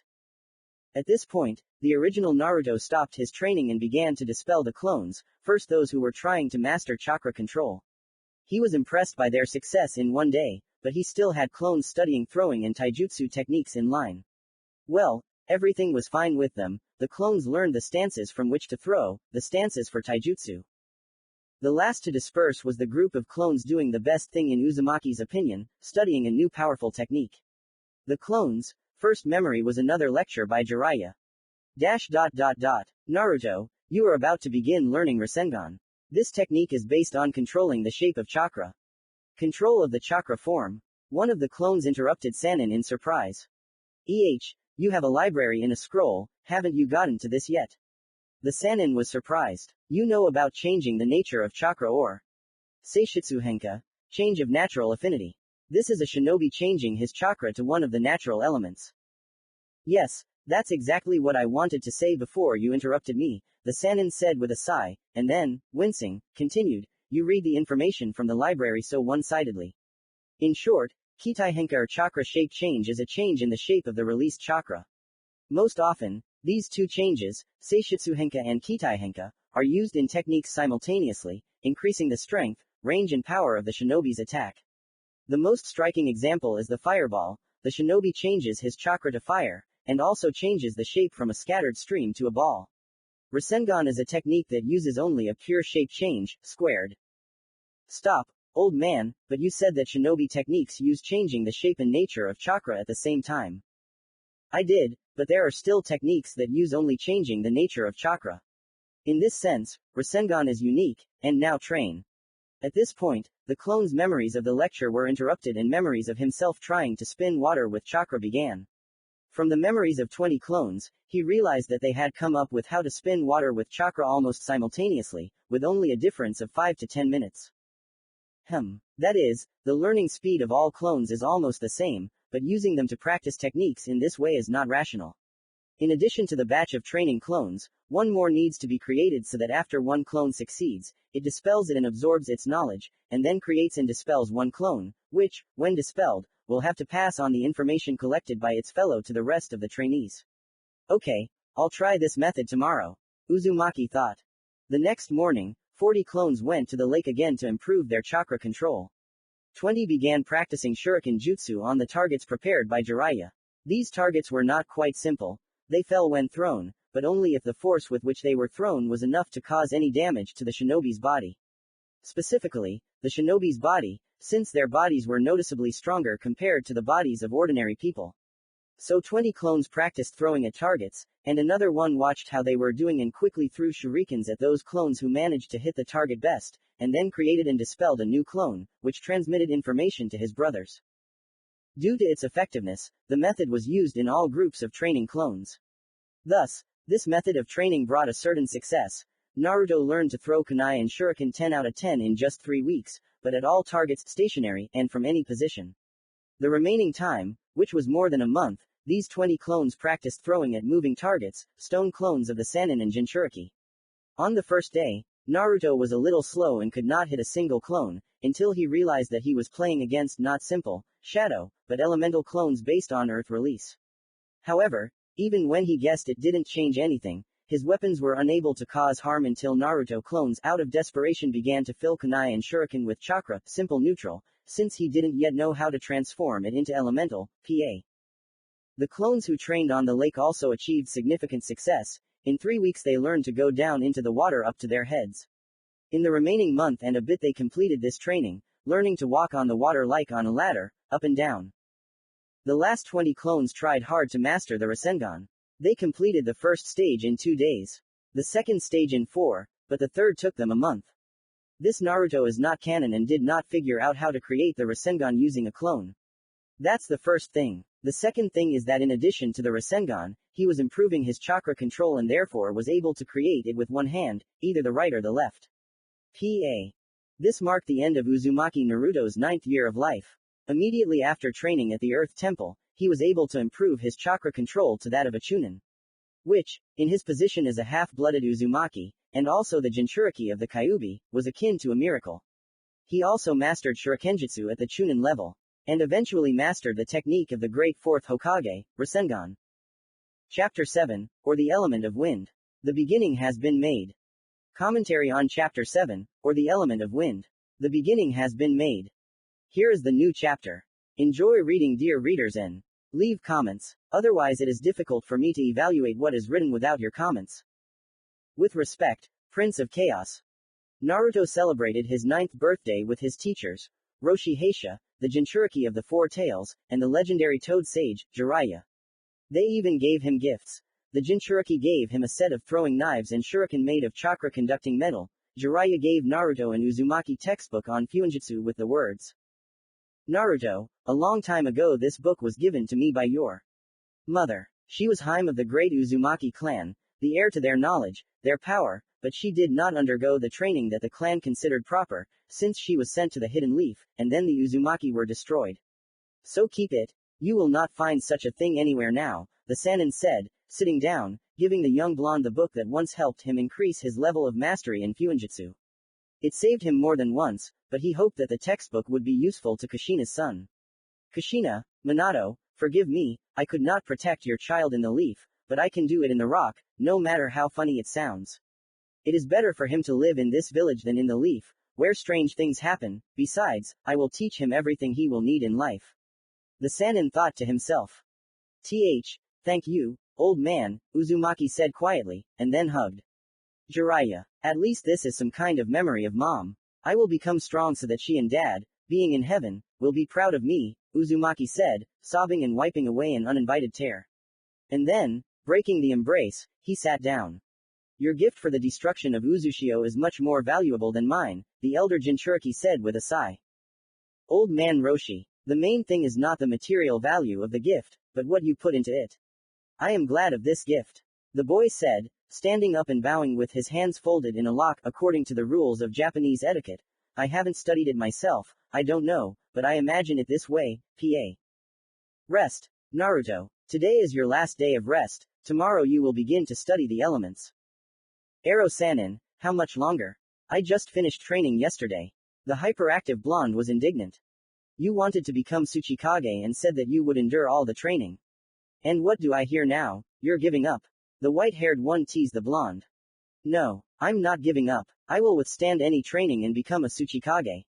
The next day, immediately after waking up, Naruto did his mandatory daily exercises and the basic warm-up routine shown to him by the Sannin, and then had breakfast. Well, now that you've had breakfast and warmed up, we can begin mastering the wind release. The Sannin began enthusiastically, but was interrupted by Uzumaki. Hooray! I'll finally study the elements. The restless blonde with an all in one place shouted, jumping up and running around the standing white-haired man. Shut up, Naruto, learning the element, especially the main one, is a serious matter and does not tolerate mistakes. The Sannin shouted at the blonde, stopping him with his hand. The matter is complicated by the fact that neither me nor Rushi have wind release. How come? And how are you going to teach me? The restless child was indignant. I lived in the land of fire and communicated with shinobi who mastered this element, and what can I say? My student, Minato Namikaze, mastered wind and told me about training that allows one to master this wayward element. The fourth Hokage had wind. Yes, the fourth Hokage had wind and I know how to master it, the Sannin continued irritably, as always when he was interrupted. So, in order to learn how to transform chakra into wind, you, my young student, must give it the properties of wind. Properties of wind, properties of the elements. That's right, each element has its own property. Fire, burns, wind, cuts, lightning, pierces and, finally, water, wets.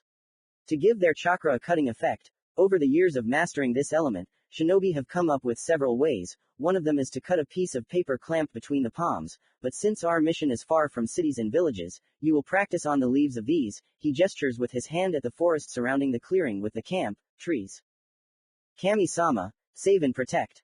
Uzumaki whispered so quietly that Jiraiya, only after reading his lips, understood the meaning of what the blonde said. Yes, only Kami will help you now, the Sannin answered maliciously. But don't be sad, kid. For this training you can use clones, or rather, it will be best, Jiraiya hastened to calm the blonde. It will be better for everyone.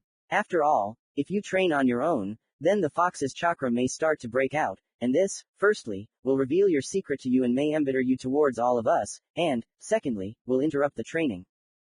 Clones are good. Old man, do you remember how I came up with the idea of dealing with training clones? Asked the boy, who had calmed down and become more cheerful. Seeing the Sannin nod, he continued, "So, if I train like this, I will be able to master this method of chakra transformation much faster." "Well, okay, try it. First do it yourself, and if it doesn't work, come and I'll tell you," the Sannin gave the instructions. Although he said all this in the same tone, Naruto understood that if he asked for help, the Sannin would be upset. "Got it?" asked the Toad Hermit, and then, seeing his godson's nod, he barked, 50 clones to cut the leaves, and another 50 to practice controlling the chakra shape. That is, those who are engaged in the shape must learn to release chakra from the tenketsu on their hands and hold it as an extension of the hand. "Got it? Then get to work." "Hi, yes," Uzumaki answered confidently at first, and then, hesitating, asked, "Why do clones need to learn to release and hold chakra on their hands if they have blades?" "There are times when you don't have a weapon. That's first. Second, it will improve your chakra control. Well, and finally, third, since you have the wind release, you will be able to pass it through these chakra forms released from the tenketsu and thereby give them incredible power. For example, I know that in the land of wind there are masters of taijutsu with the wind element, who came up with such a close combat technique as wind claws and wind sword. Wind claws is a technique that is really very similar to ordinary animal claws. Wind sword is chakra released from the hand of a shinobi in the form of a sword, which then changes its nature from neutral to the nature of wind chakra. Then it really is worth studying. Naruto answered after thinking for a moment. If you think about it, after mastering the transformation of neutral chakra into wind chakra, you can hone your chakra manipulations by carving ordinary figures out of stone or wood. This will improve your control over ordinary chakra and the cutting properties of wind chakra. After all, precision and accuracy are important for the figures to turn out. Naruto thought to himself, casually inventing a new method of controlling the shape and nature of chakra. The words ended there, and the actions began. 50 clones quickly ran to the trees and got themselves a leaf, and then moved to the lake, since they were already used to training there. They decided to train on the lake, so that they could finally learn to unconsciously determine the amount of chakra needed to stay on the water. Fortunately, he had experience and on a tree and on a stone, he already walks without making any conscious efforts. So they stood on the water, clutching the leaves of the tree between their palms. He tried to extract chakra from the tenketsu of his hands, and also to give it cutting properties. For a long time, none of the clones succeeded. They almost fell into despair when the clone that was left to monitor how the training clones were doing and to promptly transmit the results to everyone did not think. The hermit said that the wind's property is cutting. So chakra must cut. Knives only cut when sharpened. Stop. Sharpened. That's the right idea. If knives are sharpened with a whetstone or against each other, then how can chakra be sharpened? I need to share with others, but the original left me for control. That means I can't dispel, and creating and dispelling a clone will use up chakra, but it will transmit information to them. So, first we need to figure out what happens when the shadow clone technique is cancelled, how exactly the information is transmitted. The clone began experimenting with creating smaller clones and realized one thing. Clones are almost entirely composed of yang energy, physical energy produced by all the cells of the body, and they contain only a small particle of yin energy. Yin forms the form and consciousness of the clone, copying the original, and yang breathes life into this form, creating the shell of the clone, that is, gives it materiality. When the technique is cancelled, yin returns to the original. From this returned yin energy, the original or clones learn what the clones did, thereby gaining experience. The same clone leader thought to himself, I wonder if it is possible to transfer your knowledge through the yin component of the chakra to the original or other clones without dispelling it. If it works, it will help save time and chakra for transmitting information. Well, I won't know until I try. Having called one of the clones to himself, the leader clone, hereinafter referred to as the chief, PA, tried to extract the yin component of chakra from himself, but he did not succeed right away. Still, dividing the chakra into components required unprecedented control and at least some training in this direction. Training was something Naruto never did. He never purposefully divided chakra into components. Well, I need to try to master this method of chakra control. The original will need to read books on this topic at night, but for now, perhaps, we'll do everything the old-fashioned way. Thought the chief, and then created and dispelled a clone, passing on the information to the others. The remaining clones tried to sharpen the chakra, imagining that they were running a file or a whetstone over it. This gave some success. One after another began to make cuts in the leaves. Gradually dispersing these clones and passing on their knowledge to others, they were able to accumulate enough knowledge to cut a third of a leaf. With this, their first day of training was over. The original Naruto spent the entire day of October 11th doing only physical exercises under the influence of the seal and without chakra, deciding that this way he would become much stronger than if he used chakra for training. According to the schedule he had made for himself, he now did physical exercises immediately after breakfast, which was after exercise, then had lunch, rested a little, and then did meditation. Then there was dinner, and then throwing training. That's how he did it on the first day and will continue to do it. The remaining 50 clones were improving their chakra control, they were learning to release it from the tenketsu of their hands and hold it outside their bodies. It was quite difficult, but by the evening the clones were able to collect a ball of chakra on one of the tenketsu of each hand, which was in no hurry to dissipate. Of course, this is not yet a cool technique like the wind blade, but at least it is something. The main thing is that he learned to release chakra from the tenketsu and hold it in a stable form. Why stable? Because he already knew how to release chakra through the tenketsu and hold it in his hands thanks to studying the rasengan. Training will do its job and Naruto will learn to control and hold his chakra outside of his body, but it will definitely not be on this day. The day was drawing to a close and evening had come. Sitting by the fire, Naruto decided to ask the Sannin about the division of chakra. Jiraiya-sensei, Uzumaki began, but was forced to interrupt, as the Sannin choked from such an address. After Rushi slapped his back to direct the food to the right channel throat, and Jiraiya cleared his throat, the blonde decided to continue. I wanted to ask, chakra is a mixture of spiritual and physical energy. How can these energies be divided in order to use one of them, physical energy or spiritual energy? Cough. Ahem. Naruto, you know how to choose the right moment to ask a question. The Sannin answered, finally clearing his throat. Now listen to me. The division of chakra into components is used in such ninja arts as medical ninjutsu and genjutsu.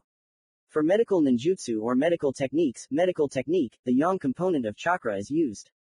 Well, as far as I understand it, medical ninjutsu heal, and for healing or, more often, accelerating natural regeneration, you just need to give a piece of your life energy. There are, of course, complex operations in which you need to collect bones, sew up internal organs, and the like. In this case, doctors form from medical chakra the bones or skin cells necessary for the regeneration of a damaged organ, based on existing ones. Then what is the yin component used for? Naruto asked and instantly got hit on the head. For what? He asked, already offended. How did you listen to me, idiot? The white-haired one asked sharply. I told you that chakra division is used in such ninja arts as medical ninjutsu and genjutsu. In medical ninjutsu, the yang component is used. What's not clear about that? Is it so hard to logically conclude that yin is used in genjutsu? Jiraiya was yelling towards the end. But suddenly it was the Sannin who got hit on the head. Rushi, what the? Don't act like a child, Jiraiya. Roshi barked. Unlike you, Naruto trained all day, and with clones at that, and he's very tired, and you're telling him off. Okay, I understand everything. I'm sorry, Naruto, the Sannin said, abruptly reducing his anger. Forget it, pervert. Explain to me better about using yin in genjutsu, and about energy division in general. Was the answer to the hermit. Okay, listen. Genjutsu is the art of illusions, with the help of which shinobi deceive the senses of opponents. Genjutsu is imposed by the shinobi introducing his chakra into the chakra circulation system of the opponent. It can block any of the 5 senses or distort the signals coming from them. Genjutsu can also be created on the ground. The shinobi forms a certain picture with the help of yin, masking the real one with it. Due to the absence of the yang component in the illusion, it is not material. The Sannin read a boring lecture on genjutsu.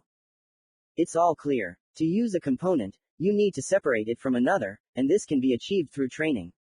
Am I right? Yes, you're right, Naruto-kun. The Jinchuriki answered instead of the Sannin. Now you better go to sleep, since you have a hard day tomorrow. Hi, Uzumaki answered obediently. But it's too early for me to sleep. I need to find information on chakra division, as well as clones. Although I doubt that there is anything there about clones, because the technique was invented in Konoha, and I have the Iowa library. This is not the time to be sad. Until you check you won't find out anything, so let's get to work.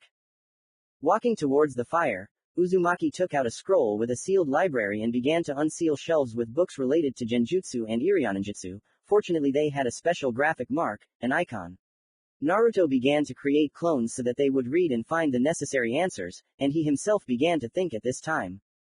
Today is a surprisingly fruitful day. The clones have completed a third of the task with the leaves. The chief of them gave an interesting idea, but still, the clones, as my copies, spend too much attention on various little things. Because of this I will resist the most. If only they would pass on only knowledge about training without their emotions, impressions. No, of course they can give ideas, like today, but unnecessary information is not needed. Clones, is that clear? It looks like Uzumaki is going crazy, but it's not. He just gives his clones an instruction that they will absorb along with his copy of consciousness, since at the time of performing the technique the original, that is, he will remember these thoughts, which means the clones will also remember and try to follow the instructions of the original. Clones read copies of books from my chakra. From my chakra, what if I absorb the yin component, visually reflecting the information presented in the book text, pictures, graphs, etc. After all, these books are shadow copies. This must certainly be tested, but only with the book that I have read or the original that I have. The only thing that fits these parameters is Jiraiya's Fuinjutsu textbook. Create a shadow copy of it and dispel it. Said thought in this case done. Naruto quickly rushed to his sleeping place and took out the gifted textbook from there. He quickly imbued it with his chakra and folded the seals of the shadow clone technique. A shadow copy appeared next to the original book. Naruto took it in his hands and began to examine it carefully, looking for differences from the first, original book. After a few minutes, he realized that there were no differences, either in appearance or in its insides. Well, since the book is a shadow clone, it is created like this. The yin component of my chakra remembers what exactly is written, that is, it translates the information contained in the book in material form into chakra, or to be precise, into yin energy, which I can then take for myself and find out what exactly the book contains. Yang is spent on giving the form of this book materiality, that is, breathing life into it. If I destroy the shell, then yin should leave this form. Well, in theory, and practice will now show the truth. Thought Naruto. Then he released some of his chakra from the tenketsu and the shell was broken. What will happen next? And then the yin component of the shadow copy of the book broke out of the shell and rushed towards the one to whom it originally belonged, an experimenter named Uzumaki Naruto. Time slowed down a little for him and he saw or felt that a dark cloud was floating towards him, in which kanji were visible, forming words. A second and yin returned to Naruto and the light left him again. True, this time the blonde did not lose consciousness, although he probably really wanted it, since his head was splitting, and images flashed before his eyes, quickly replacing each other. The image of various schemes used in Fuinjutsu, the ways of drawing them, the ways of connecting various blocks with semantic kanji, with a word, for example, unification, connection, etc. And much more. Naruto's mind, although it was tempered by clones, still could not withstand and consciousness left him. The next morning, in the blonde's opinion, Naruto met with a terrible headache and reproaches from his older comrades. Well, you finally woke up. We were already starting to worry about your condition. The always unperturbed Roshi said excitedly. What happened to you and why did you pass out for 3 days? I'm interested in that too. I'm also interested in why your clones never dispersed. Jiraiya joined his comrade. Do you have anything to drink? Uzumaki asked plaintively. Roshi was more merciful than the Sannin and gave the blonde a flask of water. Having drunk huge gulps, Naruto returned it to its owner and dedicated his sensei to what he had been doing, as it turned out, 3 days ago. What were you thinking when you decided to do this idiotical act? Jiraiya screamed furiously. First of all, we are responsible for you, and secondly, you are our student and dear to us. We were worried about you. Sorry, I didn't think it would happen like this. I thought it would be the same as with the clones. Naruto tried to justify himself, but he was not doing a very good job. He didn't think so, Roshi grumbled. The book contains a collection of knowledge that was entered into it over the course of not days, but weeks, months, and sometimes years. The amount of knowledge contained in the book and in the clone is incomparable. Yes, I already understood that. I understood, Uzumaki answered, trying to get up, but was stopped by the vigilant Sannin. Lie down, shorty. Since you understand what you did, then tell me what results you achieved with your experiment. Jiraiya asked, having calmed down. Well, it's hard to say. It seems like yes and it seems like no, the blonde answered uncertainly. Come on, let's check. What did you copy? Your gift is a textbook on Fuinjutsu. Jiraiya said nothing. He made the well-known, hand face, gesture. Well, Naruto, you are a rare idiot. In order to copy and obtain knowledge from a fuinjutsu textbook created by Uzumaki, you need to be a complete idiot. After all, judging by the external volume, you can't tell that it contains all of Uzumaki's basic knowledge on seals and barriers. A dictionary of kanji and terms that are used to communicate between blocks or to create one powerful seal from several weak ones. Even a ram can understand that it couldn't fit here. Saying this, the toad hermit pointed to the volume in question, which was no thicker than a finger. Such an amount of information. Stop. It turns out that part of the pages are sealed. Naruto realized. Yes, you guessed right. Most of the pages are sealed and only the heir of the great clan can read them. I was only able to read a quarter of the book, the Sannin said regretfully. Let's check what is written. The Sannin began to leaf through the volume, on page 50th. As soon as Jiraiya said this, Naruto felt as if lightning had pierced his head and he felt a terrible pain in his head. The pain caused by the flash lightning was fleeting and quickly passed, leaving behind a series of clear images, from which kanji formed words telling about the art of barriers in front of Naruto's eyes. In order to create a protective barrier of rank A, it is necessary to fold a series of seals, snake, dragon, horse, snake. This barrier is stationary and therefore it is necessary to write the barrier formula on a material carrier, anchor, inside the territory that needs to be protected by the barrier. Enough, interrupted the Sannin. What you said is true, but I do not recommend you use this method, at least until you have sorted out all the information stored in your memory, otherwise it is very easy to get confused. And what do I need to do for this? Naruto asked warily. I hope it's not what I think. I can see from your eyes that you understand that this is meditation. The Sannin said with a joyful smile. Naruto responded with a long sigh. Do it. You can't get up today or tomorrow anyway. Groaning, Naruto tried to relax and turn to his yin component. He really wanted to see his memory in it, that is, all his knowledge, and he did it. Although not right away, Uzumaki was able to dive into the depths of his memory and saw his first training, what he did during it exercised physically. The second segment of memory was a segment with basic taijutsu techniques. The third, the first training in chakra control. The fourth, the first training in fuinjutsu, and the fifth was associated with training in the transformation of elemental chakra. All these memory segments were present, but not in one place, but in the sequence in which Naruto studied what was imprinted there. That is, the first training was before he began to master wind and so on. It was logical, but not convenient. It would have been easier to combine all the same type of training in one place. As they say, thought is material, and in this case it is embodied, because remembering began to group according to these features not in a heap, but forming a logical pyramid from the simplest to the most complex. The most important thing, perhaps, is that Naruto finally understood how to work with the yin component and how to separate it from yang. Right after breakfast, which the clones fed him, since he himself was still very weak, although he felt that with each passing moment his strength was increasing. Naruto dispelled the clones, after which he expectedly passed out, but due to a colossal effort of will, he was able to stay conscious for a while, but still, seeing the darkness of oblivion, he heard an interesting conversation taking place between the shinobi. Did he lose consciousness again? The voice belonged to Jiraiya.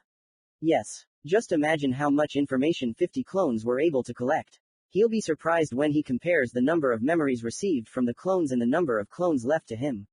The funniest thing is that the clones read about the methods of dividing chakra, and then created 4 clones each and started cutting the leaves.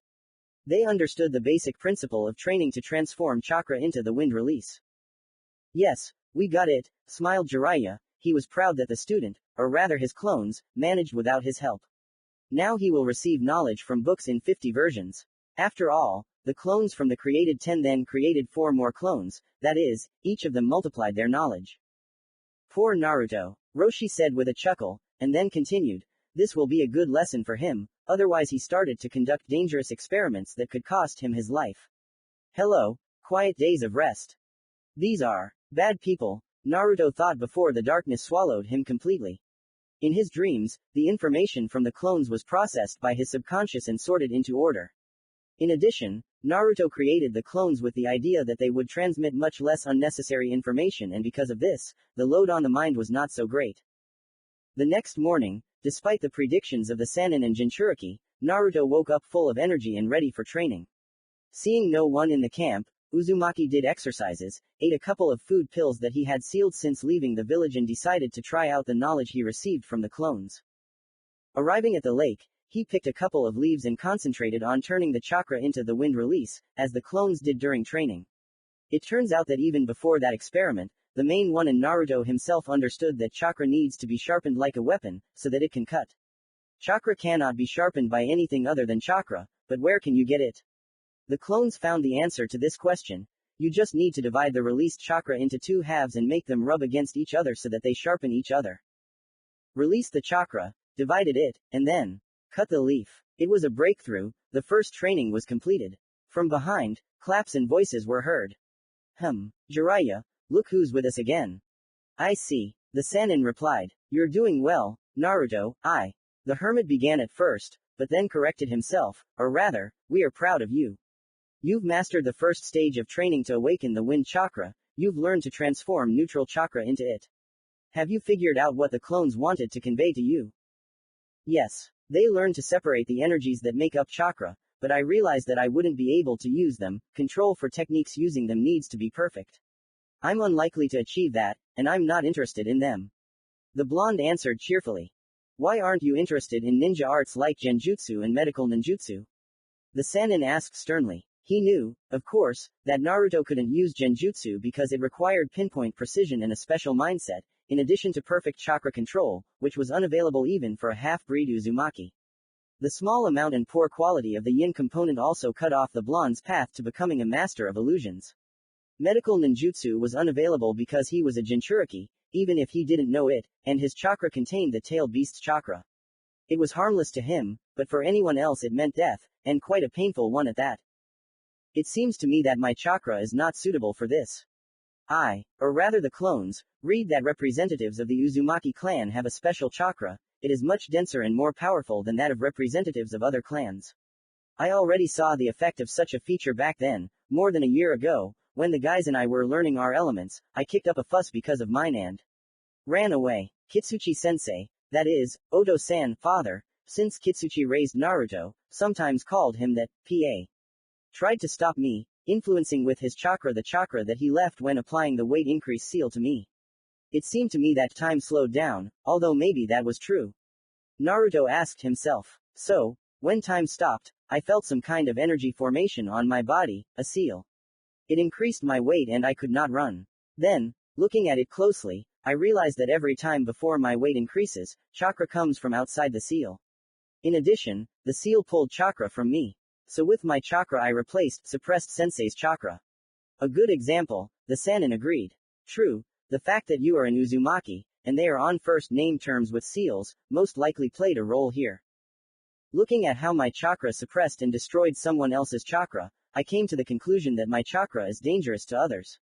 Suddenly, while I'm flying, my chakra will start doing the opposite, killing the patient. In genjutsu, chakra can cause the destruction of chakra channels. So, these ninja arts are not for me. Well, I'll say it again, I'm glad you got to this point yourself. Since you're okay now, start training, work on your physical fitness, and let the clones work on improving the control of the form. 50 will be enough. Create them and let's go to the place of your next training. Naruto made a series of seals. This way less chakra is spent when creating a technique. Announced the name of the technique, and in the clouds of smoke between the shinobi and the lake 10 blondes appeared, who were carriers of 1/10 of the original's chakra. The 5 clones created 9 clones each, and then all together, 50 clones ran to the center of the lake to begin manipulating the chakra and giving it various shapes. Before that, namely when the original was resting, they were able to create a kunai 10 centimeters long and a ball 8 centimeters in diameter from chakra. True, there was not one kunai, there were several of them, to be exact 5 according to the number of chakra channels in the hands. He released them from the tenketsu on the fingertips. The ball, created from chakra, was completely monolithic and was located in the center of the palm, where one of the chakra channels passed. The ball was created and maintained from chakra released through one tenketsu. Well, now the clones will train to create shurikens from chakra. Who knows how life will turn out? What if Naruto doesn't have an iron option to throw at the enemy and it will cost him his life? Realizing this and scrolling through the clones' memories, Naruto created kunai and chakra balls in his hands as he moved, but was suddenly distracted by the Sannin's words. The second stage of awakening the wind chakra Well, or the ability to transform one's own neutral chakra into the wind chakra. Call it whatever you like. This stage is necessary for a shinobi to learn how to release and retain a large amount of transformed elemental chakra. Jiraiya read another lecture. What do you need for this? The original and his clones asked in 6 voices. Cut the waterfall, the Sannin answered calmly, and Rushi nodded in confirmation, although the sly smile that flashed across his face suggested that there was a catch somewhere. But where was it? The clones in the original were caught by this fleeting smile. What? Pervert. What have you been drinking? Have you gone crazy? Calm down, Naruto. The hermit stopped the discordant chorus. I told the truth. To overcome the second stage, it is necessary to release a large amount of wind chakra at once. So what does a waterfall have to do with it? Stop talking in chorus. The original is speaking. The white-haired man lost his temper again, giving all 6 of them a slap, a weak one, so that the clones wouldn't disperse and the original wouldn't lose what he calls his brain, and then continued, the rest of you are silent. Roshi, please make him a platform so he can train, the still not cooled down Sannin asked. Good, the Jinchuriki said, approaching the waterfall. Doden. Stone ladder, the red-bearded old man shouted, folding seals. Because of his technique, small stone rectangles began to emerge from the wall every meter along the entire length of the waterfall, 30 meters. Doden.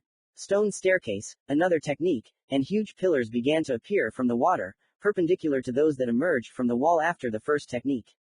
The rectangles and pillars connected together, thus forming an G, forming the letter G, which is not in the Japanese alphabet or, what do they have there? PA, and then thin, but probably strong, strips of stone jumped out from the places of connection, connecting these stone masterpieces into a single structure. Arigato, thank you, Roshi, said the Sannin, and then with a single jump, almost 20 meters, and from the spot. He jumped onto the platinums. Naruto, come here, he called to his student, standing at the top and admiring the beauty of the valley from such a height. The blondes climbed the old-fashioned way, along the stone foundations, walking along them thanks to their control over chakra. Having quickly risen, they stood next to the white-haired one and with their whole appearance expressed their readiness to touch his wisdom, that is, to listen to a new lecture from Ero Sannin. Let your clones from 5 turn into 50, that's 1. Let them disperse, that's 2. Let them try to release the wind chakra between both hands at the same time, so that together they become a single blade cutting the waterfall. That's all, train. The clones did as the Sannin said, and the original went to restore his form. The clones had failed until evening, as well as the next day, and so on for about 2 weeks. Naruto was still too young for elemental techniques, especially wind release, and therefore his arm channels did not want to conduct a large amount of chakra. They were not trained like the legs, although they should have been. The clones remembered about the chakra channels in the legs for a reason, but because the original noticed during meditation that the channels in the legs were more resilient and adapted. The original realized that this was because he trained his chakra control, that is, the ability to concentrate chakra in a certain part of the body. The problem was that he did this for his legs, but not for his arms, so the clones themselves decided to go through the simplest control training again, that is, walking on vertical surfaces and on water, but only this time with their hands. And I must say that they succeeded. Even if not right away, the result was obvious. Rasengan was created almost instantly, a second and a blue glowing sphere in the blonde's hand Annie. The clones spent about a week and a half mastering this technique, chakra control through their hands, and in the remaining time they were able to cut a waterfall. Now, after mastering the transformation of chakra into wind chakra, Naruto would dedicate every evening to carving various figures. He would simply take a log or a stone, find an image in a book that he would like to carve, and then, releasing some chakra from the tenketsu of his finger and changing its nature to wind, carefully cut off the unnecessary. The wind chakra on this mini knife cut both wood and stone equally. After creating his first samurai figure, still crooked, but very good for the first time and for someone who had never done anything like this, Naruto decided to ask the Sannin about techniques. Jiraiya-sensei, Roshi-sensei, when will you teach me wind release techniques? First, Naruto-kun, you will learn to transform chakra into any element, and then we will talk about techniques, the Sannin answered, happily eating a fragrant piece of fried meat. Just don't rejoice, I don't have wind release and I don't know its techniques, but I do have scrolls with several wind techniques of C, B, and A ranks. You will have to come up with the rest of the techniques yourself. Just use clones for this and only when you are done with the rest of the elements. Besides, there are no and never were rank wind release techniques, said Jiraiya, and then winked at the cheerful blonde. At this point, the wind release training stage ended, as did the month of October. The entire training to change the nature of chakra to this element took no more than a month for the young blonde, but for some it takes years. So here we must say glory to the shadow clones. Glory to Tobarama Senju. Chapter 8, or Earth Element, Stress and Resentment. Commentary on Chapter 8, or Earth Element, Stress and Resentment. Good day, dear readers. Finally the new chapter is ready and I'm posting it. I hope for reviews and I hope that this chapter will not disappoint readers, like the last chapter of my FF Legend of the World of Shinoyu. With respect, Prince of Chaos.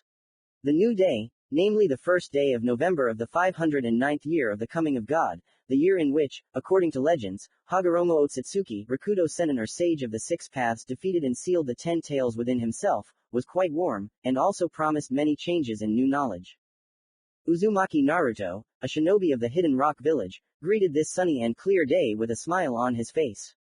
But there was no time to bask in a warm sleeping bag, a bag the blonde had grown accustomed to like his home futon during the year he had spent in the Temple Valley.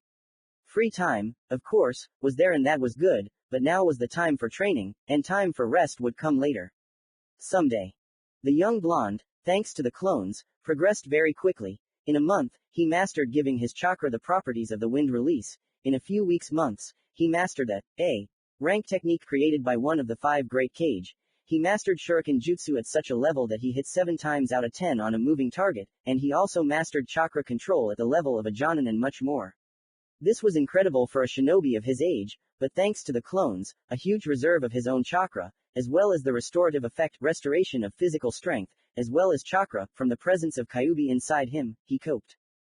Now, right after breakfast, which he shared with his mentors as usual, right after morning exercises, which in addition to simple physical exercises included meditation, Naruto decided to ask about his further training. Old man, what now? I have mastered the elemental transformations of chakra, having learned to give it the properties of the wind release. This is what I was able to do thanks to this chakra. Having said this, Uzumaki showed a kunai carved from wood. He created this kunai yesterday, having spent a couple of hours and using wind instead of tools. Well, if you're ready to continue, and you are, as I see, the Sannin began, carefully watching his godson's face and watching how his expression changed after his words. Today we will try to awaken the earth release in you. Or rather, not that way, you must learn to transform your neutral chakra into the earth release. The methods you used when learning wind, namely cutting leaves in a waterfall with chakra, are not suitable for studying this release. They learn somehow, right? The blonde asked in surprise, and then nodded his gaze first at the Sannin, and then at Roshi. After all, this is the main element for both of you. How did you train? An interesting question. Roshi Heisha decided to answer first. Since earth release is part of my genome, the lava genome, I have been able to create elemental chakra purely intuitively since childhood. To be honest, it was the same with fire, the 4 tails Jinchuriki answered after thinking for a bit, seeing the questioning look of a child with the same fate as him, the fate of a Jinchuriki. I did as Sarutobi sensei said, quite an original thing. The Sannin smiled broadly, remembering something, and then continued, Naruto, remind me, what reaction should the special chakra conducting paper have to the chakra given to a person with a predisposition to the earth release? It should rot, I think, Uzumaki answered a little uncertainly, and then, unable to resist asked, and what does the reaction of chakra conducting paper to the chakra of a shinobi with an affinity for earth release have to do with this? The reaction here is that it was my training. I decided to try to make a piece of ordinary paper or would rot. I don't remember exactly, the Sannin answered, seeing no point in hiding his method of awakening the element. So your training will be to make an ordinary leaf rot. Fortunately, there are enough trees here, otherwise with such training we would not have enough material. After listening to his mentor, Naruto created clones so that they could train the element, and he himself. He himself took care of his body, increasing endurance, strength and agility, as well as increasing the throughput of chakra channels. 50 clones each picked a leaf from a tree and then ran towards the center of the lake. When they reached it, they held the leaves of the trees between their hands and focused on the chakra. They needed to change its nature so that the leaves would rot after the chakra passed through. Naruto, the clone, began to remember the feeling of passing earth chakra through the chakra conducting paper during the redetermination of the elements after he returned from the earth temple and tried to make the leaves rot. To do this, the chakra had to acquire the property of the earth and destroy what the earth had created. In order to give the chakra the property of the earth release, it is probably necessary to imagine the release, or rather its properties. When I was mastering the wind release, I imagined the chakra divided into two halves and sharpened against each other. The result of my imagination was the ability to transform my chakra into the wind release, which has the property of cutting. Now I need to imagine the earth chakra, as strong as the earth itself. Such thoughts flashed through the heads of the training clones. It took about 3 days to overcome this stage. On the third day, the clones learned to transform their chakra into the earth's chakra, thereby causing the leaf to rot, which entailed the destruction of their structure, and outwardly looked like rotting. As soon as Naruto, with the help of clones, began to train the transformation of chakra into earth chakra, he created another 50 clones, half of which were engaged in manipulating changing the shape of chakra, and the second in creating a new FUNN seal, so that it would be possible to transfer the knowledge of clones without seals. 25 clones that were engaged in changing the shape of chakra took the rasengan as a basis and tried to change it. What is the rasengan anyway? The answer to this question is simple. The rasengan is a sphere of chakra. A sphere containing a large amount of chakra moving inside at an unimaginable speed and with an unimaginable number of multidirectional flows concentrated in one place. So the clones first learned to create this technique using all the tenketsu of the hands, which gave the created technique a crushing force, and also reduced the time of its creation from 5 seconds to 1. All because each tenketsu connected to work with chakra, located in the place where calluses usually form, facilitated the release and control of chakra. Even during the clones' training with rasengan, the original Naruto had an idea during meditation. The idea was to change the shape of rasengan, that is, without changing the density and concentration of chakra in the technique, to add new properties. As a result, the shape of the technique ball was supposed to be changed, by squeezing it from above and below so that the ball would transform into a flat circle. The idea seemed interesting, but unfortunately, it was not very clear, so Naruto hoped that practice would give a more understandable result. Now the clones stood opposite each other and stretched out their right hand forward, bent their wrists in such a way that the clone standing opposite saw that the palm of the one standing in front was bent perpendicularly to the hand itself, from the wrist to the elbow. Now that the clones had taken an advantageous position, they began to release chakra from the tenketsu of their hands. Yes, the clones had tenketsu, and not only that, they had a chakra circulation system, copied from the original CCS during creation. According to Naruto, the copy of the CCS was created with the help of the yin component at the moment of the clone's creation. Or rather, not so. First, the yin component copied his appearance, then his consciousness, and at the very end copied the CCS. The yin component allowed the creation of an immaterial form of the clone, into which the yang component then flows, which breathes life into the clone, thus materializing him. Yan materialized what was an illusion, creating the outer shell of a clone from herself. So, the clones began to release chakra through the 5 main tenketsu of their hands, and twist it in a spiral in one plane. According to the original's idea, which the clones began to implement. It took about a week for the summoned clones to master this. As a result, they were able to release chakra from 5 tenketsu of their hands, and then stop it, somewhere a centimeter from their palm, in order to then give it a spiral movement. That is, the tenketsu of the hands became the beginning of a spiral, which gradually expanded. According to the original idea, the clones had to perfect the release of chakra through tenketsu to create a shield in front of themselves in the form of a circle about a centimeter thick. If you look from the side, the new technique was somewhat reminiscent of a flattened rasengan. After finally creating a stable shield, the clones even tested its strength. They threw shuriken and kunai at it, which simply bounced off the shield with madly moving chakra. After all, this shield consisted of several combined planes, along which chakra moved in a chaotic manner, in each plane in a different direction. And this is just form control, but what happens if you add element to it? The only downside to this technique was that it was impossible to understand where the reflected kunai or shuriken would fly. The other clones who were developing a new seal for data transmission had no less success. The result of their work was a seal that could store only one of the components of chakra. But that's not the most important thing. The most important thing is that this seal was located directly opposite the chakra center and was built into the chakra circulation system. This feature ensured the transfer of the seal to the clones. After all, they were created with a copy of not only Naruto's consciousness, but also his chakra circulation system. Now, in order to transmit information, the clones had to collect an image text of the message in their heads, and then give their thought information packet the form of energy. Since the information packet is a product of the brain, it turns into spiritual energy, which the clone must direct to the seal. The seals are connected to each other because they are copies of the same FUNN. Therefore, once in one seal, the yin component, which carries the message, can be extracted from any seal, although the original, and the clones, can use the image of the clone for whom the information is intended when sealing. Thus, the clones found a connection between themselves and the original found another seal on its young body. Naruto had only just managed to try out the new seal when he felt the Sannin's chakra nearby, namely about 10 steps away. He could distinguish the chakra of people he knew within a radius of 10 meters. After all, sensorics were not his skill without hermit mode and biju mode pa. Well, hello, old man pervert. Naruto began seriously. And where have you two been? Uzumaki asked, seeing the red-bearded man next to the Sannin. It was rude of you to leave me alone without saying anything.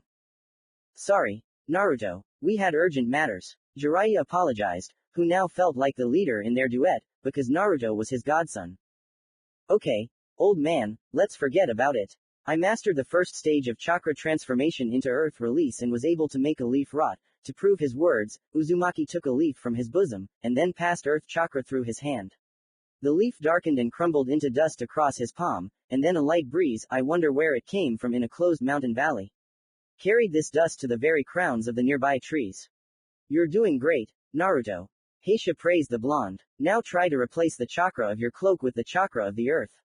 I saw how you released chakra from the tenketsu of your body, try to change its nature. And how do I do that? Naruto asked in surprise because the meaning of the training and its stages had not been explained to him before. First, listen to me. The Sannin attracted his attention, looking at the senior Jinchuriki with an unkind look. You have already learned to give the chakra the properties of the earth, the property of destruction of the matter produced by it. Now your task is to learn to give the earth chakra strength and impenetrability. As for the means for training, Roshi is probably right. Create a cover, for starters at least around the hands, and try to give it the property of the stone. Look at Roshi. He nodded at the bearded Jinchuriki, whose hands were covered with stone gloves. Well, as they say, nothing is impossible if you have the desire to train. Uzumaki exclaimed enthusiastically, and then created 50 clones, which he sent to train in creating a cloak with earth chakra. Uzumaki himself did some physical exercise, and then decided to meditate and try to feel the earth. After all, in the Temple of Earth he felt it as a part of himself and it seemed to him that he could do absolutely everything with this element. He got so carried away that he did not notice that the clones he created right after lunch were divided. A third meditated with him, and the remaining 2/3 tried to do Jiraiya's exercise.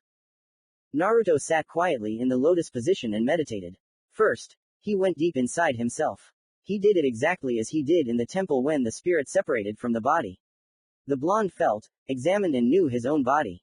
So time ceased to have meaning for him, because he finally saw what multiple trainings had done to his body.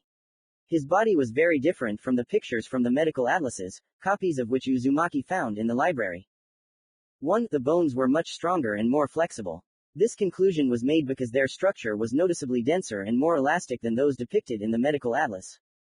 2. The muscles were present in the body in much greater quantities than in an ordinary person. Their qualitative composition differed from the composition of the muscles of the average shinobi. If an ordinary person, I'm saying numbers right away from the top of my head because I'm not a biologist or a doctor and I don't know the exact number of muscles and muscle fibers in the human body. If anyone knows, they can point it out and help me correct my mistake, had about 5-10% pink fibers, and the rest were in a ratio of 2 to 3 with red and white. According to medical books, red muscle fibers were fast twitching and could produce great strength in a short period of time, while white ones were slow twitching and produced less strength, but for a long period of time because they were very durable. White muscle fibers allowed intensive training with a high load, but for a short period of time. Red ones allowed training for a very long time on average at one not very intense pace. And finally, the legendary pink fibers, which combined the properties of red and white muscle fibers, that is, they were very durable, gave strength for a long period of time. Naruto himself, due to the constant impact of the seal, which he did not deactivate, even in his sleep had about 30% pink muscle fibers, 25% white and more than 45% red. The influence of Uzumaki blood made the blonde already monstrously hardy, plus the presence of the biju, Kyuubi no Yoko, which the blonde himself did not suspect, enhanced this effect, adding endurance, or rather increasing the natural regeneration of the Scarlet Devil clan to such a state that minor wounds, cuts, small bruises and bruises passed in an hour, and not in a day or two, as with normal shinobi. With these observations and thoughts, Naruto was a little distracted, but nevertheless, he tried to regain the state he had in the temple. He remembered how he became one with the earth that surrounded him. He felt everything present in the valley, every stone, every person, and he also felt the huge number of kunai and shuriken flying at him. He felt them, because they were stone. A week before this surprise attack. As soon as the original sat down to meditate and began to dive into his eye, the clones tried to do the same, but they failed. It seemed that the state of unity, as they began to call this state of kinship with the earth element, was not available to the clones. As soon as the clones realized this, they stopped meditating and decided to work on improving the shield technique. If before they created it using tenketsu on their hands to create a shield in the shape of a circle, now they tried to create a shield using tenketsu of the hands to release chakra, from the elbow to the hands. Gradually, step by step, hour by hour, the clones built a small oval shield, learned to change its shape. At first it was a small oval that could only cover the hand, but by the end of the week it was already a rectangle. During their training, the clones learned to combine the shields of the right and left hands, eventually obtaining a chakra shield, similar in description to the ancient tower shield, under the cover of which in the age of samurai, which was before the age of shinobi, warriors went to storm castles. Unfortunately, the clones' chakra reserves, due to the large number of them being summoned, were too small and were quickly spent during training. Nevertheless, the 5 clones were still in action by the end of the week, but not for long. As soon as lunch was over, even though the clones did not need material food and did not consume it during lunch, they were attacked.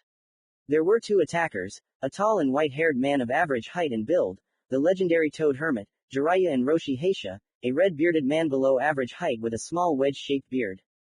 Sannin attacked using only taijutsu, but even so, even 2 clones could not cope with him. He simply dodged and blocked all the blows of the clones of the blonde, who was so similar to his favorite student, due to his great advantage in experience and physical strength.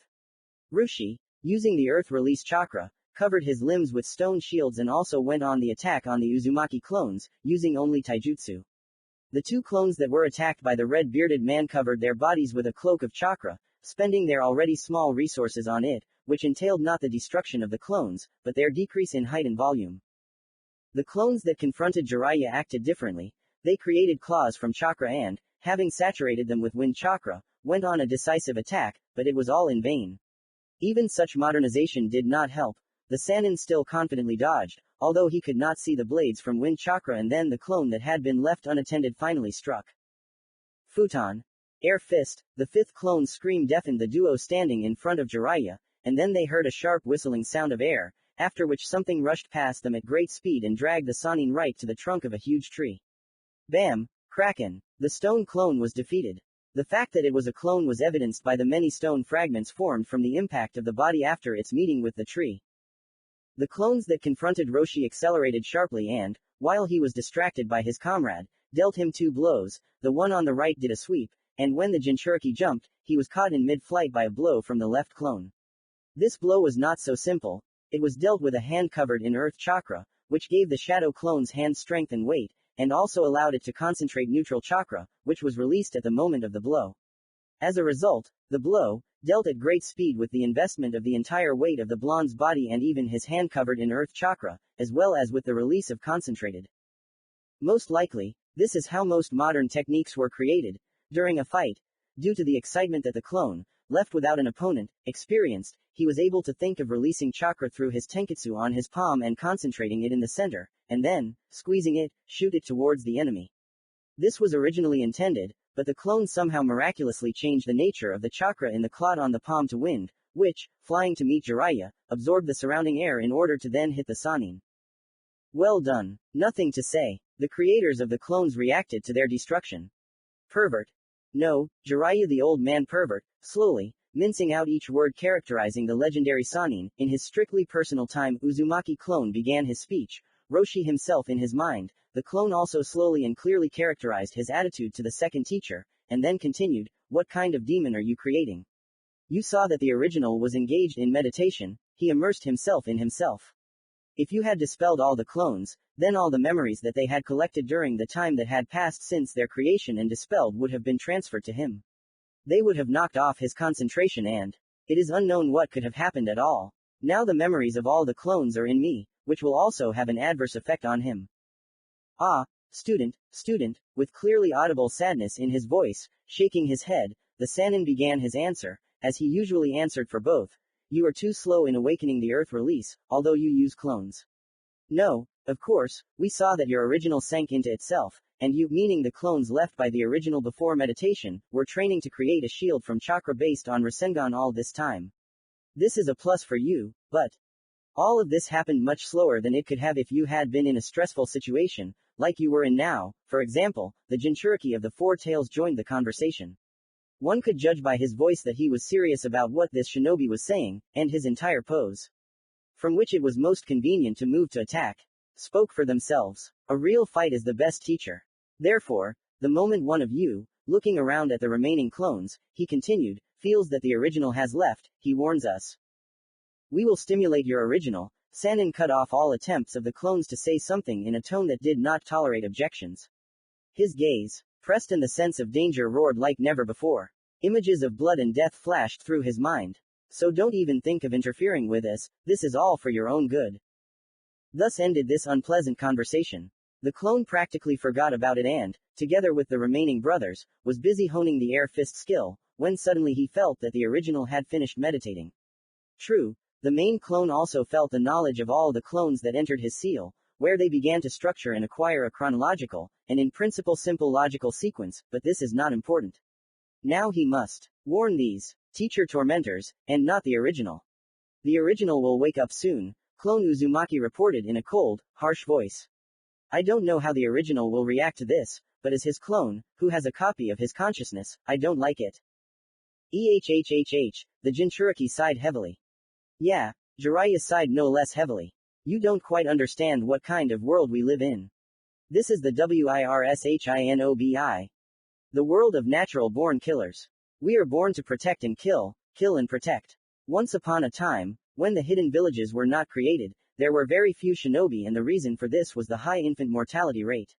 After the creation of the villages, this was avoided due to the interaction of different clans and the development of shinobi by the children of ordinary people, those who would not have become shinobi during the War of the Clans. You probably want to ask why I am saying all this. Catching the unasked question, Roshi asked, slightly narrowing his eyes. To be honest, I also didn't understand something. Why does he need this childish story? The Sannin asked in a slightly surprised voice with an idiotic expression on his face, scratching the back of his head. Jiraia. Roshi Heisha cried out indignantly and, a little, loudly. I can understand the boy's ignorance, he is still young and has not studied at the academy, but you, the student and teacher of the cage, the foster child of the orphanage, the one who possesses much lost knowledge and does not know how the formation of the hidden villages affected the shinobi's potential for survival and their personal strength. Stop, Uzumaki said sharply, clapping his hands to attract attention. As I understand it, due to the formation of the villages, the survival rate of young shinobi has increased, as has their strength. No, that's where you're wrong, Heisha interrupted the blonde, smiling faintly at the corners of his lips. At first, survival rates increased, and then they began to fall. All because the individual development of shinobi practically stopped. They used the development's techniques of their ancestors, and they themselves practically did not create them. G and I grew up during wars, sighing heavily and exchanging glances with the Sannin, who instantly darkened. Roush began, as did your parents, by the way, that's why we are different from other shinobi. We react much faster to a sudden change in the situation and can use our techniques much faster. Your original has a problem with motivation, he wants to prove that he a worthy son of his unknown parents, Uzumaki finished, striking an impressive pose and a little pathetically. A heavy sigh and a hand-face movement in 2 copies was his answer. That's what I was talking about, Roshi commented sadly. You don't realize the true significance of the knowledge and skills you receive, you need them to show off, so as soon as you master the earth release, a couple of techniques, both defensive and offensive, camouflage, we will stop our training. For a while, I hope. I have to agree with you, old friend, a slightly sad thought flashed through the Sannin's head. He must realize the importance of strength and knowledge. What they need to be used for. The most offensive thing is that before going here, he talked about the will of fire and the will of stone. That he would become stronger so as not to retreat and protect his friends, and now he just wants to prove something to someone. I hope that not all is lost and the original will understand our omission. The legendary Sannin thought sadly, not knowing that similar thoughts flashed through the head of his comrade. The Sannin and the old Jinchuriki did not know and could not even suspect that the clone had been playing for the last 5 minutes. Yes, he, playing. And all this in order to determine the true attitude of his great teachers towards him. After all, the clones, and the original himself, had read many books, and they knew what power could lead to in the hands of a person who did not know how to use it. A particularly striking example were two brothers, the Golden and Silver brothers from the Hidden Cloud, namely Ginkaku and Kinkaku. I don't want to become the same immoral bastard as them. I'm just a copy of the original's mind, so he doesn't want that either. I hope, at least all my thoughts will reach him and based on them, he will be able to draw his own conclusions. The clone thought, looking after the men walking towards the clearing with the original. Perhaps I'll pass on the memories of the clone who was able to change the nature of the chakra in the shroud around his hands to the earth release chakra. Maybe the stress that the old men are counting on will help the original change the nature of the chakra in the shroud around his entire body, not just his hands. The clone thought, forming and sending an information packet to the original. Present time. Attack of the unknown, for now. Pa of Uzumaki Naruto. Having once again become one with the element of earth, I was able to feel a threat to myself, a multitude of flying kunai and shuriken. I can neither dodge, my body must have gone numb during the meditation, nor cover myself with anything. Although we managed to create a stable chakra cover with the clones. But it won't protect against elemental techniques unless we add earth release chakra to it. At that moment I felt that an information packet from the clones had come into my seal. I understand that it is not the time, but my intuition is screaming, this is important. And intuition turned out to be right. In the information packet there were sensations and thoughts of the clone who was able to transform the chakra in the shroud into the chakra of the earth. A second and the chakra shroud flared up around me, and then it began to darken. Another second and, returning to my body, I feel many blows on the shroud. The shroud held up, and I did it. Finally, I was able to transform the chakra in the shroud, but my control leaves much to be desired, as evidenced by the crumbling shroud. I jump up abruptly and look for jokers, because I am sure that there are no enemies here and there can't be. I see them, and it seems to me that they are very unhappy about something. Otherwise, how can one explain the shurikens that appeared in Jiraiya's hands flying at me? I bend down to the ground and let them pass. A roll to the right allowed me to avoid a couple of kunai from Roshi. You can't get me with that now, I thought, smiling cheerfully. But a moment later I decided that it was premature, because when I came out of the roll I was forced to block a strong kick from top to bottom with both hands. So the next half hour of my life passed. I either dodged Jiraiya's or Roshi's blows, or blocked them. Since my opponents were grown men, and shinobi at that, I had to concentrate chakra in my arms or legs, what I was blocking with, in order not to be hurt by the blows. In addition, I managed to simultaneously hold the earth's veil and fight. For this, I increased the speed of chakra movement in the SCC.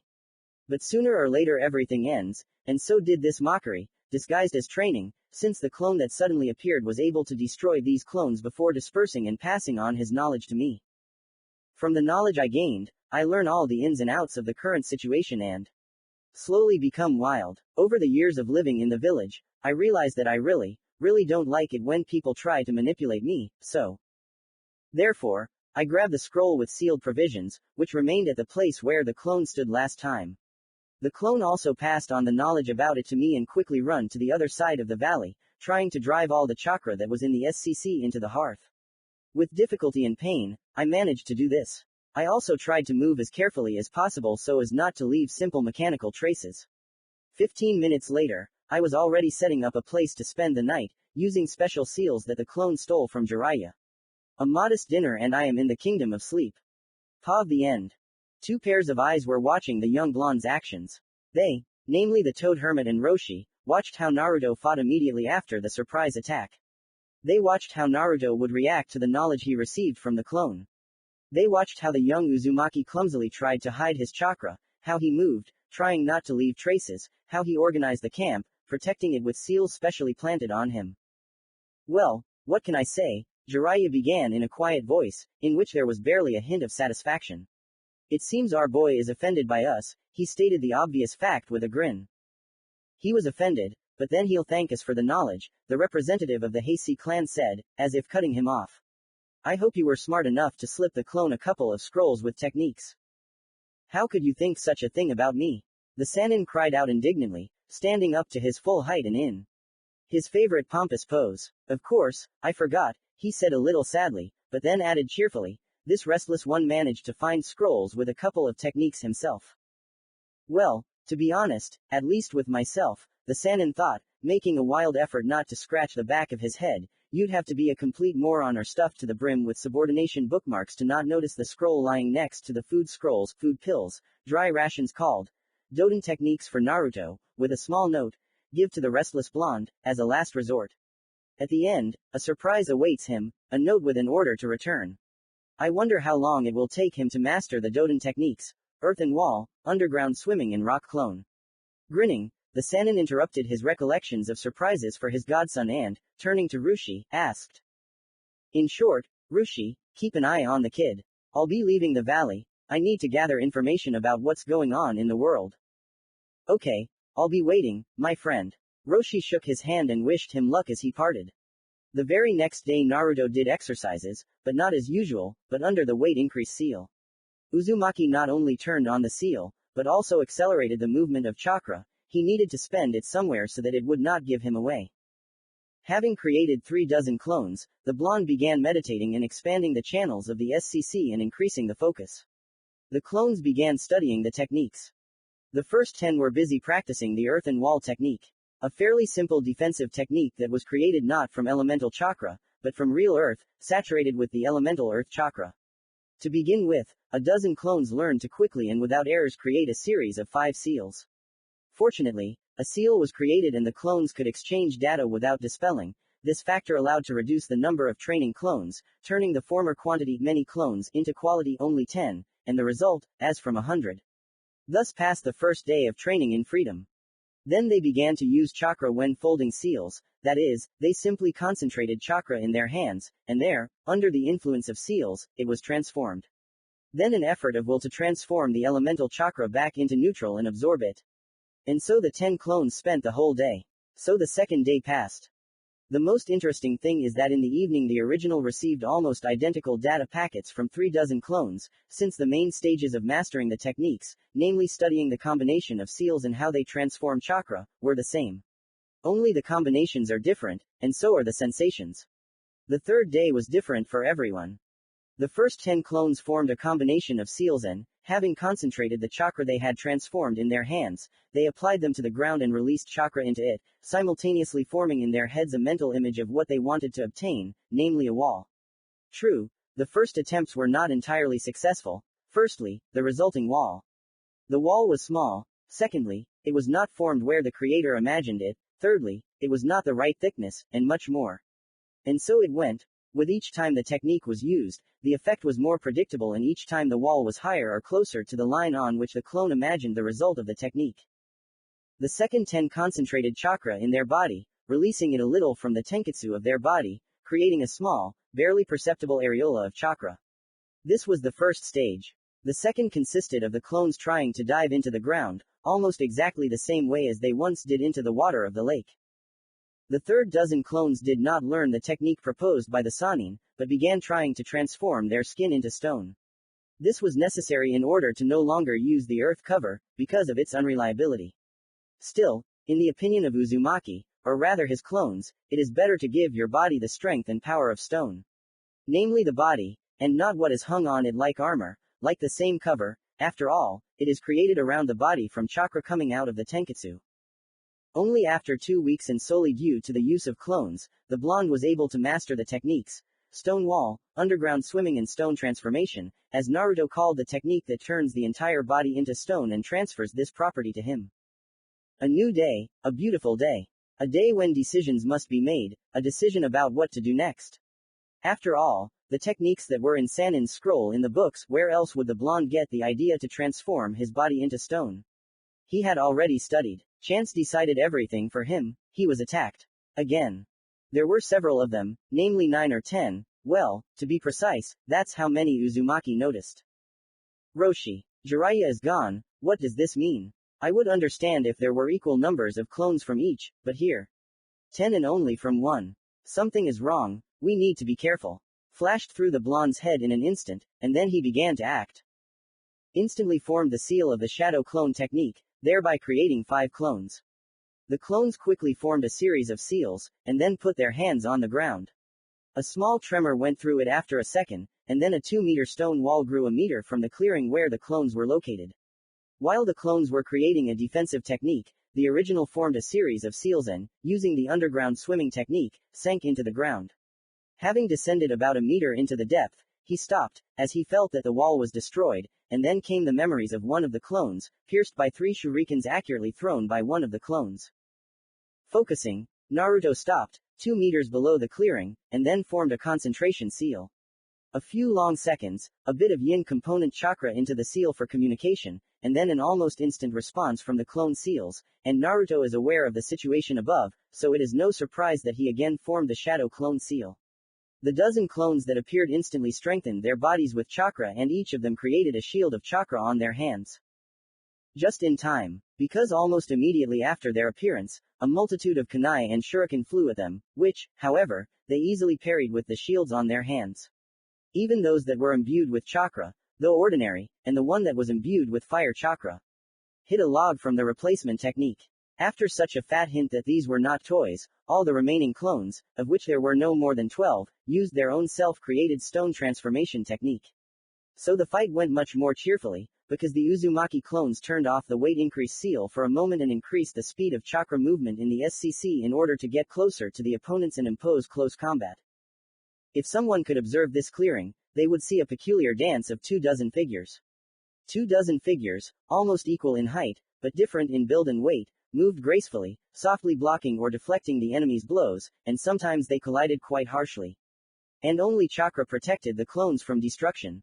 The original was so carried away by this fight, information about which the clones regularly sent him, that he practically did not feel how the hospitable earth had pushed him to the surface before, and then almost pierced him with a stone spike that had grown in the place where the blonde had been a second ago. Damn, he found me. Well, let it be a battle of the originals, and the clones will still have time. That's all Naruto had time to think before he collided with the original red-bearded man. The fight of the originals was more interesting than the fight of the clones, probably because they used kunai and shuriken soaked in chakra. In addition, Roshi forced the blonde to defend himself using elemental techniques, creating a stone wall to protect against multiple fireballs, phoenix flowers released by the Jinchuriki, the elder, air fist to repel the fireball at the red-haired man himself. But the old Jinchuriki's experience turned out to be decisive. Naruto couldn't even notice how and who destroyed his clones one by one, and then stunned him, despite the fact that he was under the influence of the stone transformation technique.